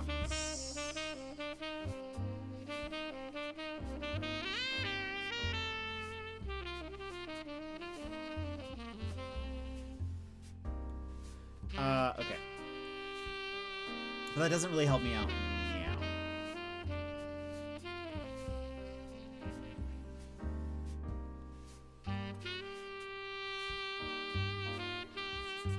Supposedly, there are 12 things from this.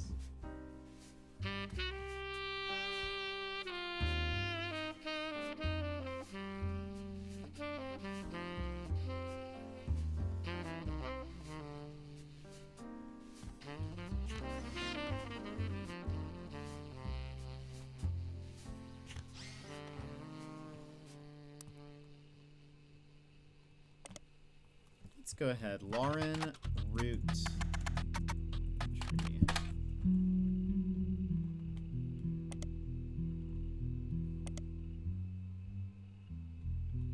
Does it mention?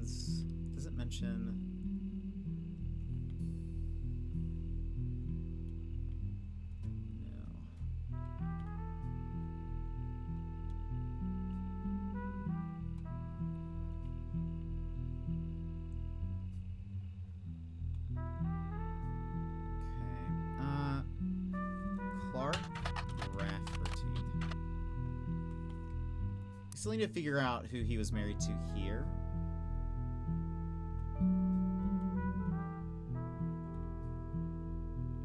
Is there anything else about Danielle Franks?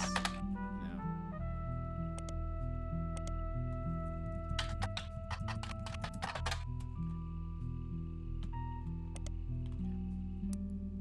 Didn't know if there was like a Moida or something.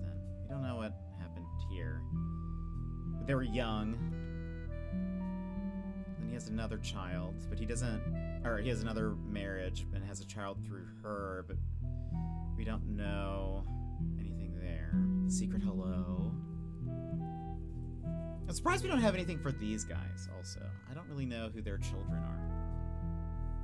They're going to be root trees. Oh, actually, you know what? It kind of, I feel like they would name their child like Wolf or something. Secret, unbelievable.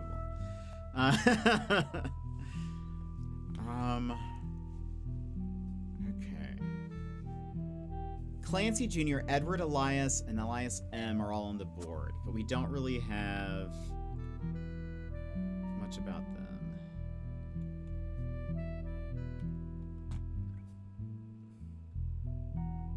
My day's going pretty good. Mostly just work. Trying to finish this because Donkey Kong comes out tomorrow. So I would like to at least finish this, but I feel like we've gotten stuck. I'm not sure if we'll be able to finish it today. We'll only go for another 40 minutes, so I don't think we're gonna be able to finish it today.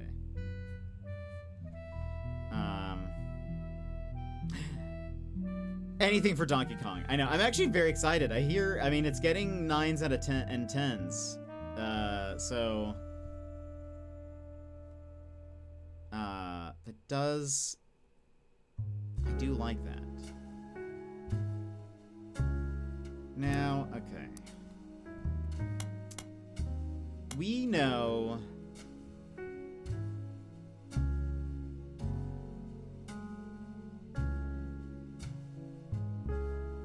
that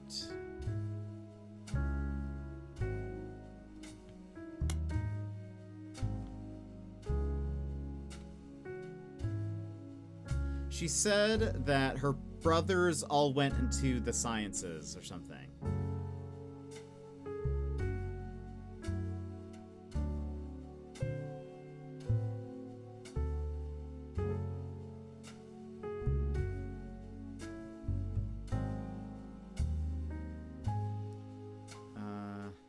Is that here? Complaints? Hold on.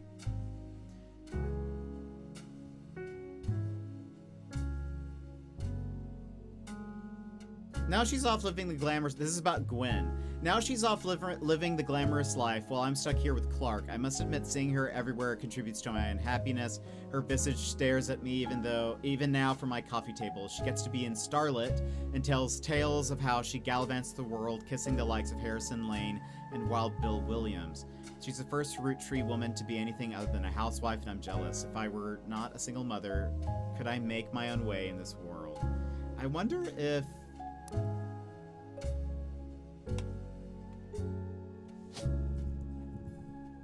There's not a Williams. What was the other name? Lane?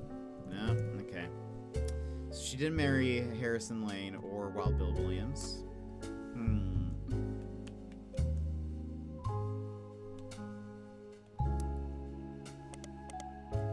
Starlit. Oh!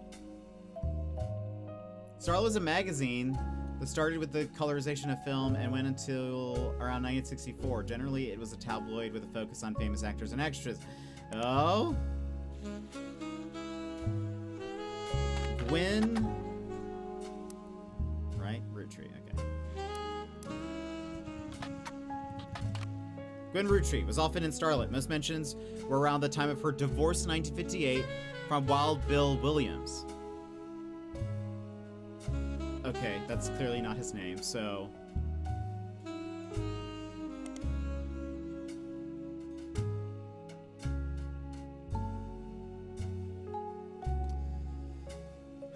Alright, I guess I have to read all this. Hold on, go back. Let's read all this first. The gossip is speculative and full of tabloid stereotypes. Some of it focuses on the fact that when she announced her divorce, she also announced she was pregnant again. Others mention that the rumor is Wild Bill had multiple affairs, which left her heartbroken. There is also an interview from earlier in mid-1957 where she was asked about her last name. She answered, "The power of a name is undeniable. My grandfather constantly preached the importance of family names and honoring them. My father decided to bless me with a famous name. There's nothing wrong with Cornwall, but Roottree has power. My husband similarly goes by Wild Bill. It is an infamous name he repurposed for himself because he didn't have the benefit of being born with a famous one. But Wild, combined with the alliteration Williams, is incredibly memorable. Although we've relocated to Paris, I know your readers love to keep up with my husband. So consider this a Starlit exclusive about both of us. Wild Bill and I have a child on the way, and we're sticking with Roottree for the last name, not Williams. But we also plan to lean into alliteration. That's how we will honor both of our family names for the next generation. So hold on.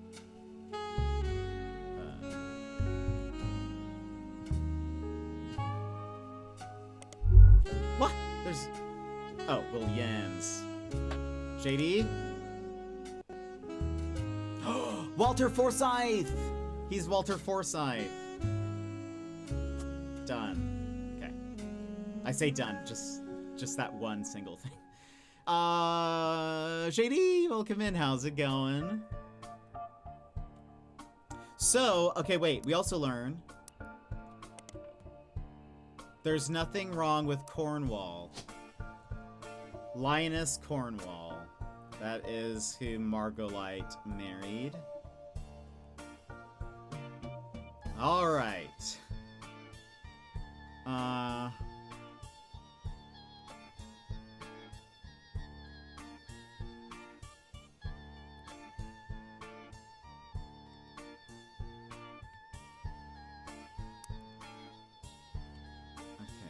Hold on. Go here.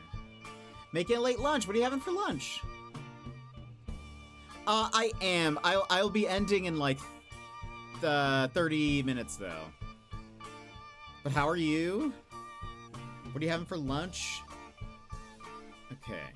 Clan said trust Edward Roottree. How is there nothing about Edward Roottree?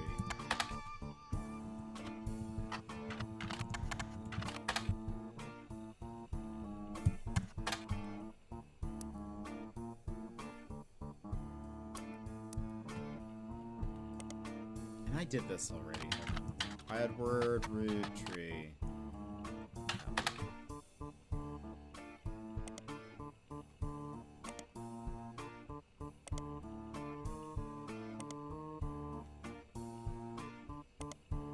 Team Blast? A Sammy, boring, squeezing it in a 20 minutes mid-meeting. Yeesh! What kind of Sammy, though? Someone who's descendant of a highly prestigious family, this game makes me feel bad for when the richest guy in our family died with no heir. Oh no. Well, that is something. Chicken salad. Ooh. Nom nom nom nom nom. I hope it's nummy. And I hope the meeting is going well. Fun, true history fact, you used to only be allowed to have one heir, whether you wanted to or not. Interesting. Huh. That's interesting. And now it's just wills.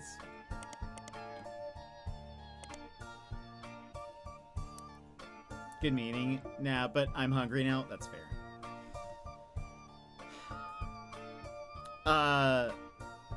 Is that who you're related to? Oh, that's cool. That's awesome. How's your signature?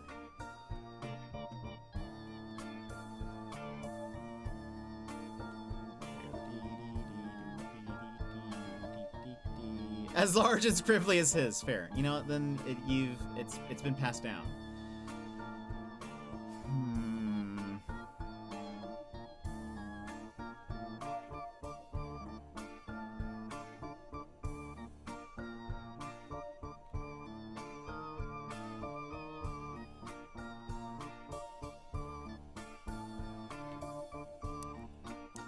Okay. You know what? Oh, you know what we should do?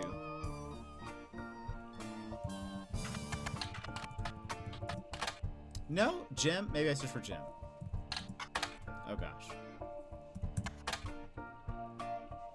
Jim and Diamond. Whoops, that's not how you spell diamond.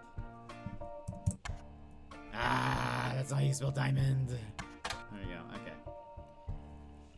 Diamond LaRue.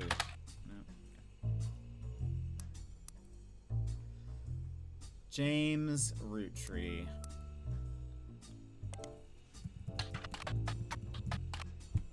Say anything about his father.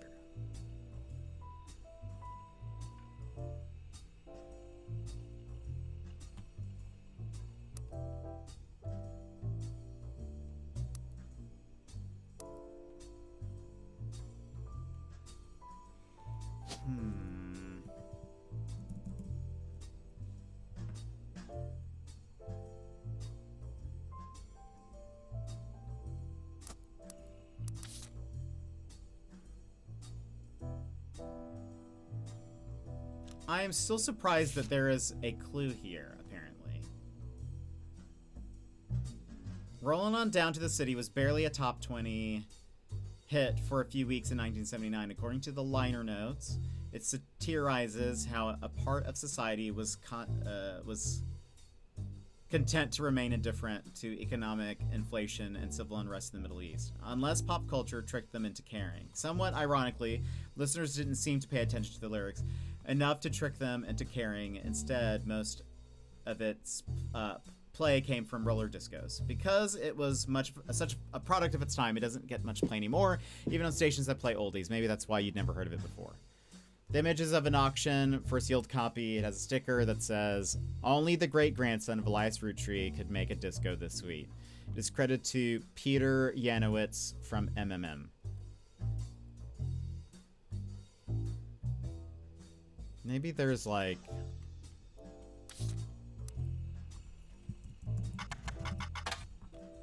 Modern Music Monthly?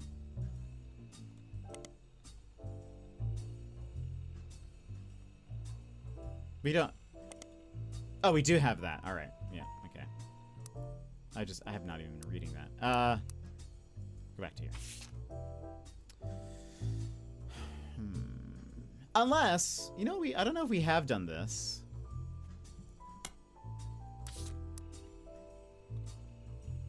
Have we searched for Peter Yanowitz? Okay. Didn't know if it'd pull up like a special article or something. All right. Music and lyrics by Jim Roottree, vocals by Jim Roottree and Diamond LaRue. Jim Roottree is on the notable Roottrees list. And your evidence? Yeah, we already did that. Okay, so is there something here in the lyrics of the song?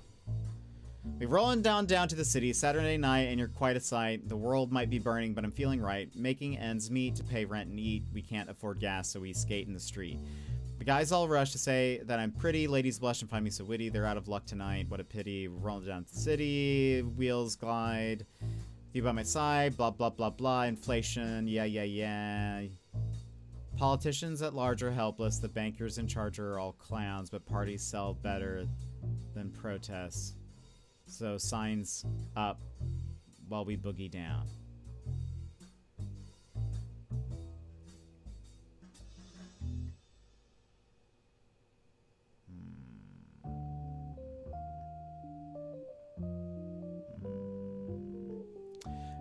Fun fact, John Hancock was the richest man in New England. No way, he died with no heirs. Imagine being put on that case. Yeesh, that's wild.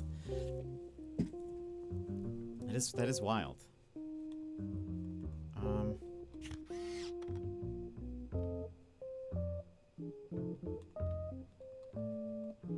How is there 6 clues here?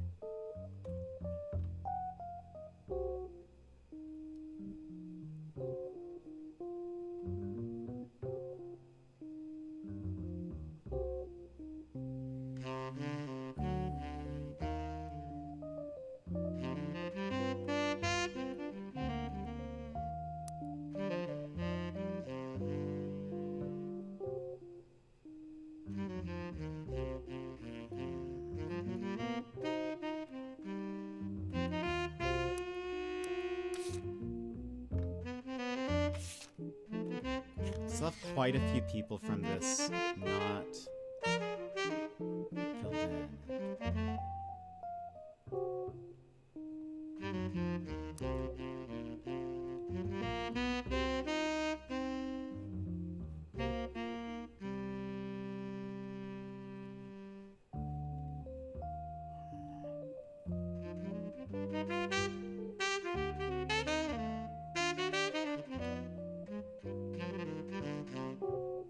if we, I feel like we should be able to get these, but I don't know how to get that information. Maybe I need a duck. Let's get a hint. Lauren Roottrees mentions an old book of hers in one of her diary entries.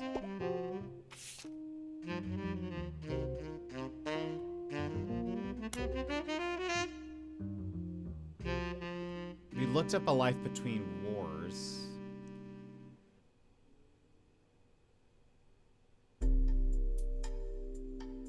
Oh wait, hold on. By skimming the pages of the diary, you glean the following information. She was the granddaughter of Elias and Gwyneth. On her father's side, her mother's family was called the Cossells. Oh yeah, we do. Okay, we do have that. Okay.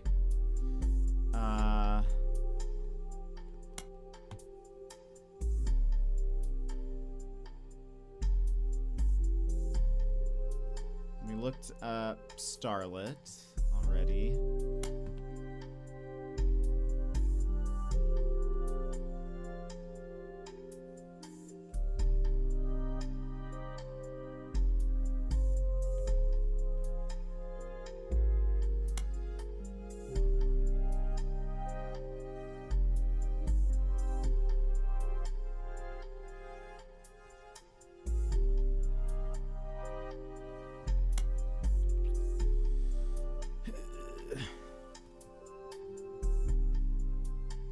Swashbuckle my heart. Didn't I? I looked this up for sure.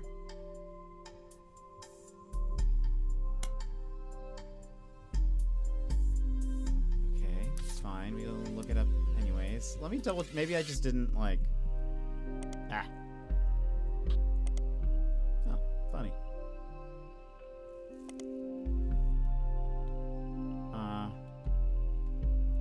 Business watch. No. Copy. Just in case, I'm gonna search everywhere for this. Team Blast? Okay. Book title, your name is Lauren.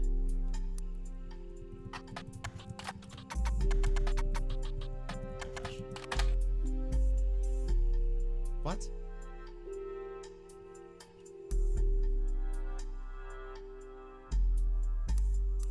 Swashbuckle my heart. Lauren Roottrees. Excuse? I'm positive we've looked this up.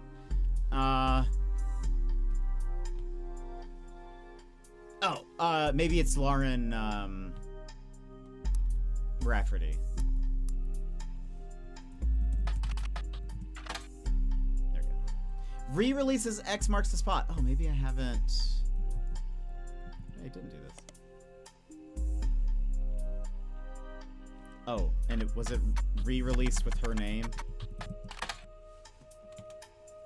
According to the back of the book. I hope you have a good meeting, Shady. Have a good one. According to the back of the book, this is a buried treasure by Lauren Roottrees and from the author of the Court series. It also says to keep an eye out for Lauren Roottrees' next book, Revisiting the Diary 10 years later. Oh, maybe I... Ah. Oops. That's not right. Oh, that is right. Ah! This is the version of Lauren Roottrees' diary released in 1975. Unlike the original diary, it contains no pictures, but has many new passages that reflect on her thoughts 10 years later. One major event happened between releases that changed Lauren's outlook on certain events, the death of Elias. A summary of the fallout has been added to your notes, as well as some other select pages. Oh. Here we go. Here we go. All right. The new diary opens with an explosive incident that happened in the decade between the release and re-release of Lauren's diary. Elias Roottrees had died, and during the reading of his will, there was an audible gasp when a certain name was read aloud, Samantha Roottrees. Although Sam and her children were not mentioned to receive monetary inheritance, he had a stipulation that she retained the rights to run the farm and any and all decisions related to it. It was then that the scandalous secrets came out. None of the 5 pieces were surprised, but it was quite a shock to everyone else, including Sam. She had been told her parents died. Apparently, Sam was the illegitimate daughter of Elias Jr. and Patricia Christensen.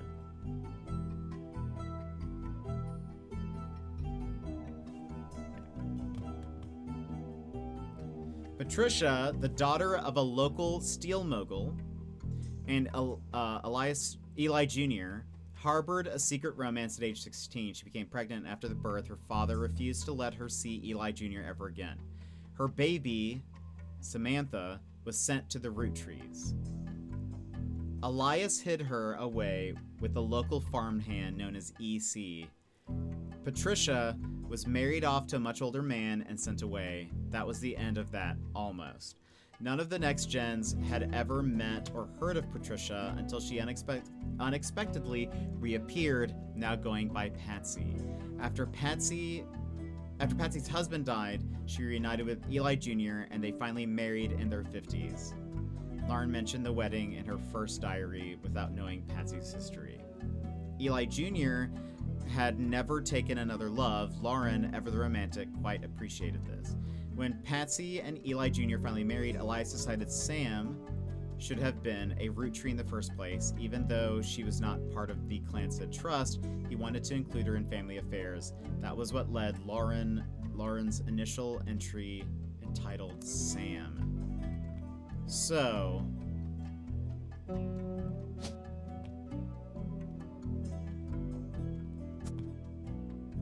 Samantha should be there then, I think.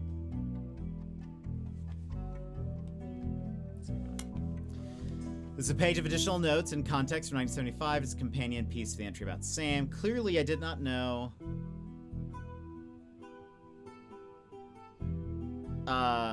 Clearly, I did not know our true family history when I wrote this. I didn't even know Sam was a Roottree. All of my doubts were ill-founded. She's a fine woman. So, okay, hold on. So this is actually... That's Sam.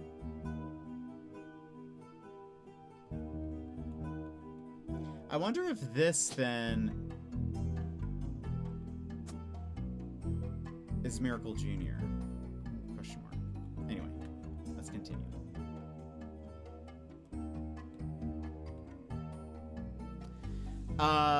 She's a fine woman. Had she the chance to grow up with us, Sam might have been the sister figure Gwen never was. Ernie and the kids are lucky to have her. And her children seem eager to help the family in their own way.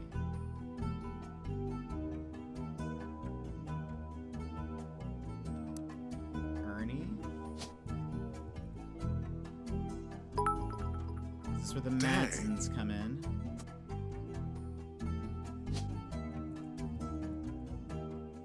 Thank you for this bit, Runner. Appreciate it.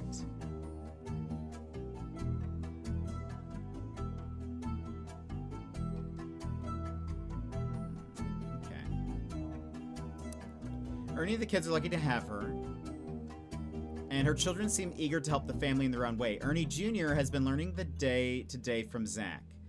It's been a long, long time since any real Roottree was as excited and interested in the actual candy as Ernie. As a bonus, Gwyneth has the green thumb of her mother and her adopted grandfather.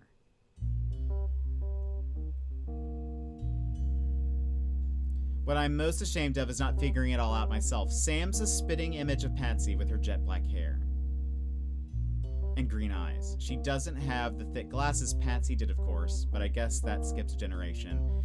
Her children have that covered.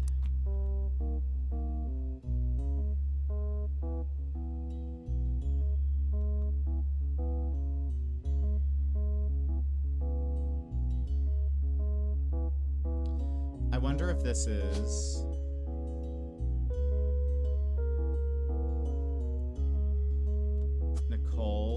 wonder if this is Ernest Jr.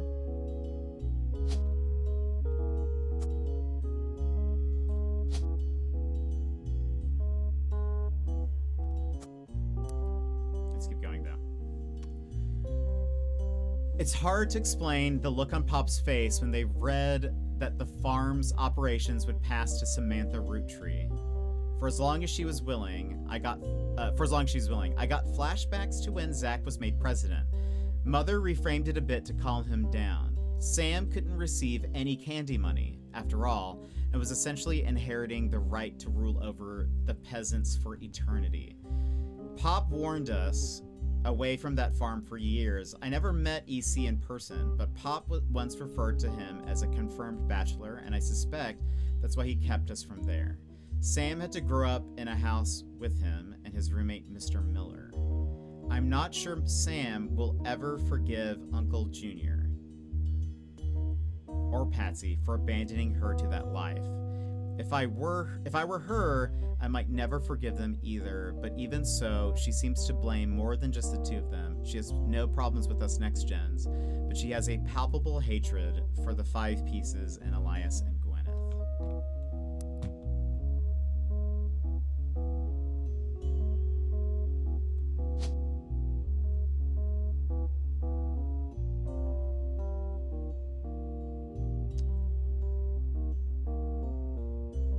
What her job would be.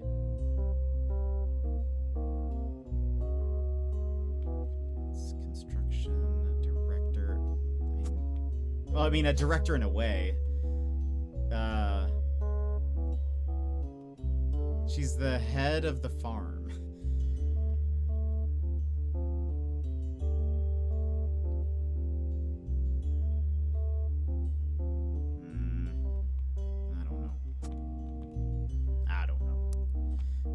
Let's just keep reading. This is a page of additional notes. It's a companion piece to the entry about her son Clark.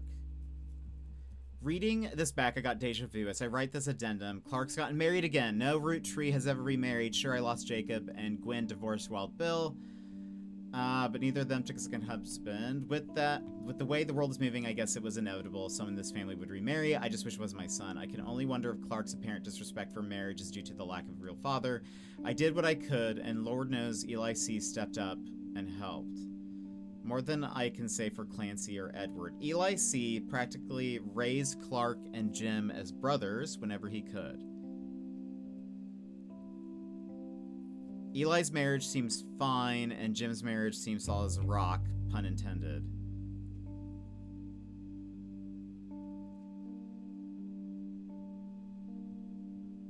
Diamond LaRue. I suspect that he's marrying Jane to keep her from running out of the band.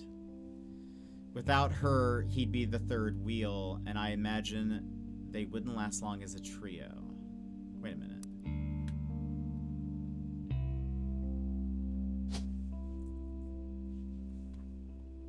He marry... Also, who's this? I'm forgetting who that is. Did he marry Jane? Did he marry both of the LaRues? That is wild.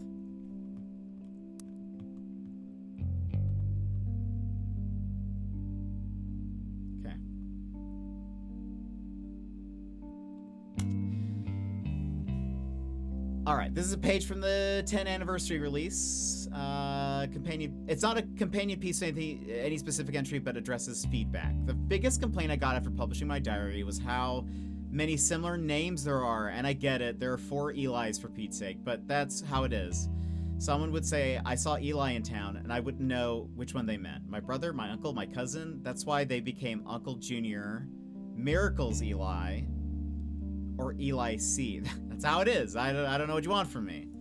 I mean, it's really funny. Yeah, what can you do? What can you do?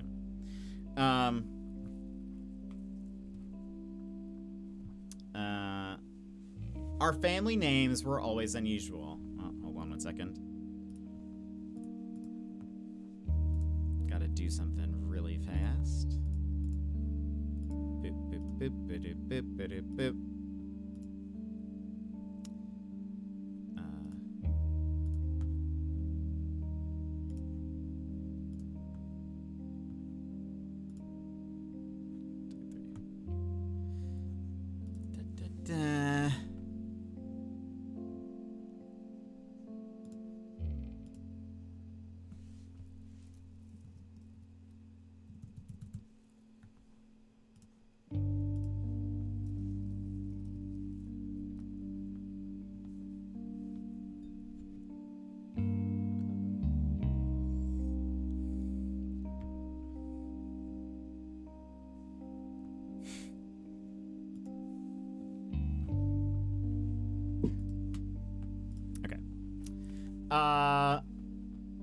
Alright. Okay. That's why they became Uncle Junior, Miracles Eli, or Eli C. Our family's names were always unusual. So one, that does confirm. So they do have, he does have an Eli. So this is probably Eli M, and that's where he goes. I don't really know much about him. Our family's names were always unusual. Grandpa Elias was a believer in using the names of each generation to honor those in the last. His father and Grandma Gwyneth's father were named Edward and Clancy. So now you see where my pop's name came from. One thing that's always been consistent in our family, though, is that anytime someone's a junior, they're always the firstborn. That goes for Miracle, Eli, or even Clancy.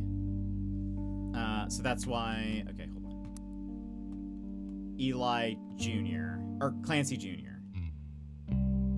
Okay. Is the firstborn. With women, however, it all goes out the window. I think Gwendolyn got her name from some combination of Gwyneth and Caroline. Is her name Gwendoline? Or maybe she goes by Carolyn. Maybe that's what it is. I always read that as Caroline, though. So he was and Caroline, who was Elias's mother. Women's names tend to get all mixed up as the generations went on. I guess that's because there's no female equivalent of junior. So if you're reading my diary and confused, you're not alone. Even the government had problems. I remember once receiving certified mail for an Edward Clancy Roottree.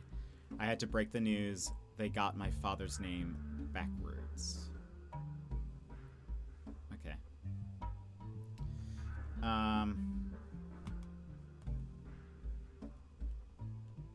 And the last one. This is a page from 1975, 10-year anniversary. Re-release of Lauren's Diary. It is not a companion piece, but rather a fun bonus. Apparently, this is the first thing she could find that she ever wrote. She knows it was for a school assignment about anger. And she believes, based on the teacher's name, she must have been in the 3rd grade. She doesn't exactly remember the event spelled out, but she does remember getting in trouble. I got angry when I met a new girl who I do not like. She was dirty and did not have a pretty dress. Me and Pop walked home in town, and she hugged him. When I told her he was my Pop, she pushed me. I got angry and yelled at her, and Pop said to treat her nice. Then she said, "Your Pop is my dad." She screamed it loud in my ear. She was lying to me, and lying is not a nice thing, so I pushed her away too. Then I got in trouble. Then Pop took her away. He told me, "Don't worry, I'm glad she is gone." Oh! Okay, so maybe that's where... Maybe there's another branch somewhere or something. But I don't know what this is then. Or, I don't know. I don't know. Okay. Well, unfortunately, this is going to be where we stop. We will pick this up sometime. I don't know when. But sometime. Tomorrow, we are starting Donkey Kong. So, This that is the plan. Oh, Tortilla! Thank you so much for the follow. I appreciate it. Thank you. Streamer. So I don't know when we'll be back with this. Because again, tomorrow we're starting Donkey Kong, and we'll be playing that for a little bit. So I really don't know. I don't know. But friends, thank you for being here. Let me play some music on our way out. Thank you for being here. Thank you for hanging out with me. Very much appreciate all of you. Hopefully soon. Yeah, I don't know when though, Sassy. I'm sorry. Because we'll probably focus on that for a bit. Maybe next week sometime or something. But yeah, we'll see. But I know, yeah, we're getting closer. But I still feel like I don't really fully know where I'm supposed to be getting this info. So we'll see. We'll probably have to use the duck a bit more. But anyway, I'll have to reread through that thing that we just read. Also, maybe that'll help spark something. But anyway, friends, that is it for us today. Thank you again. Tortilla for the follow, Runner for those bits, Giuria for the 3-stream streak, Gigi for the 100 bits earlier, Sassy for the 50-stream streak, Lone Bear, thank you so much for the follow before stream, as well as Ralph, thank you so much for the $25 towards our goal. I very much appreciate it.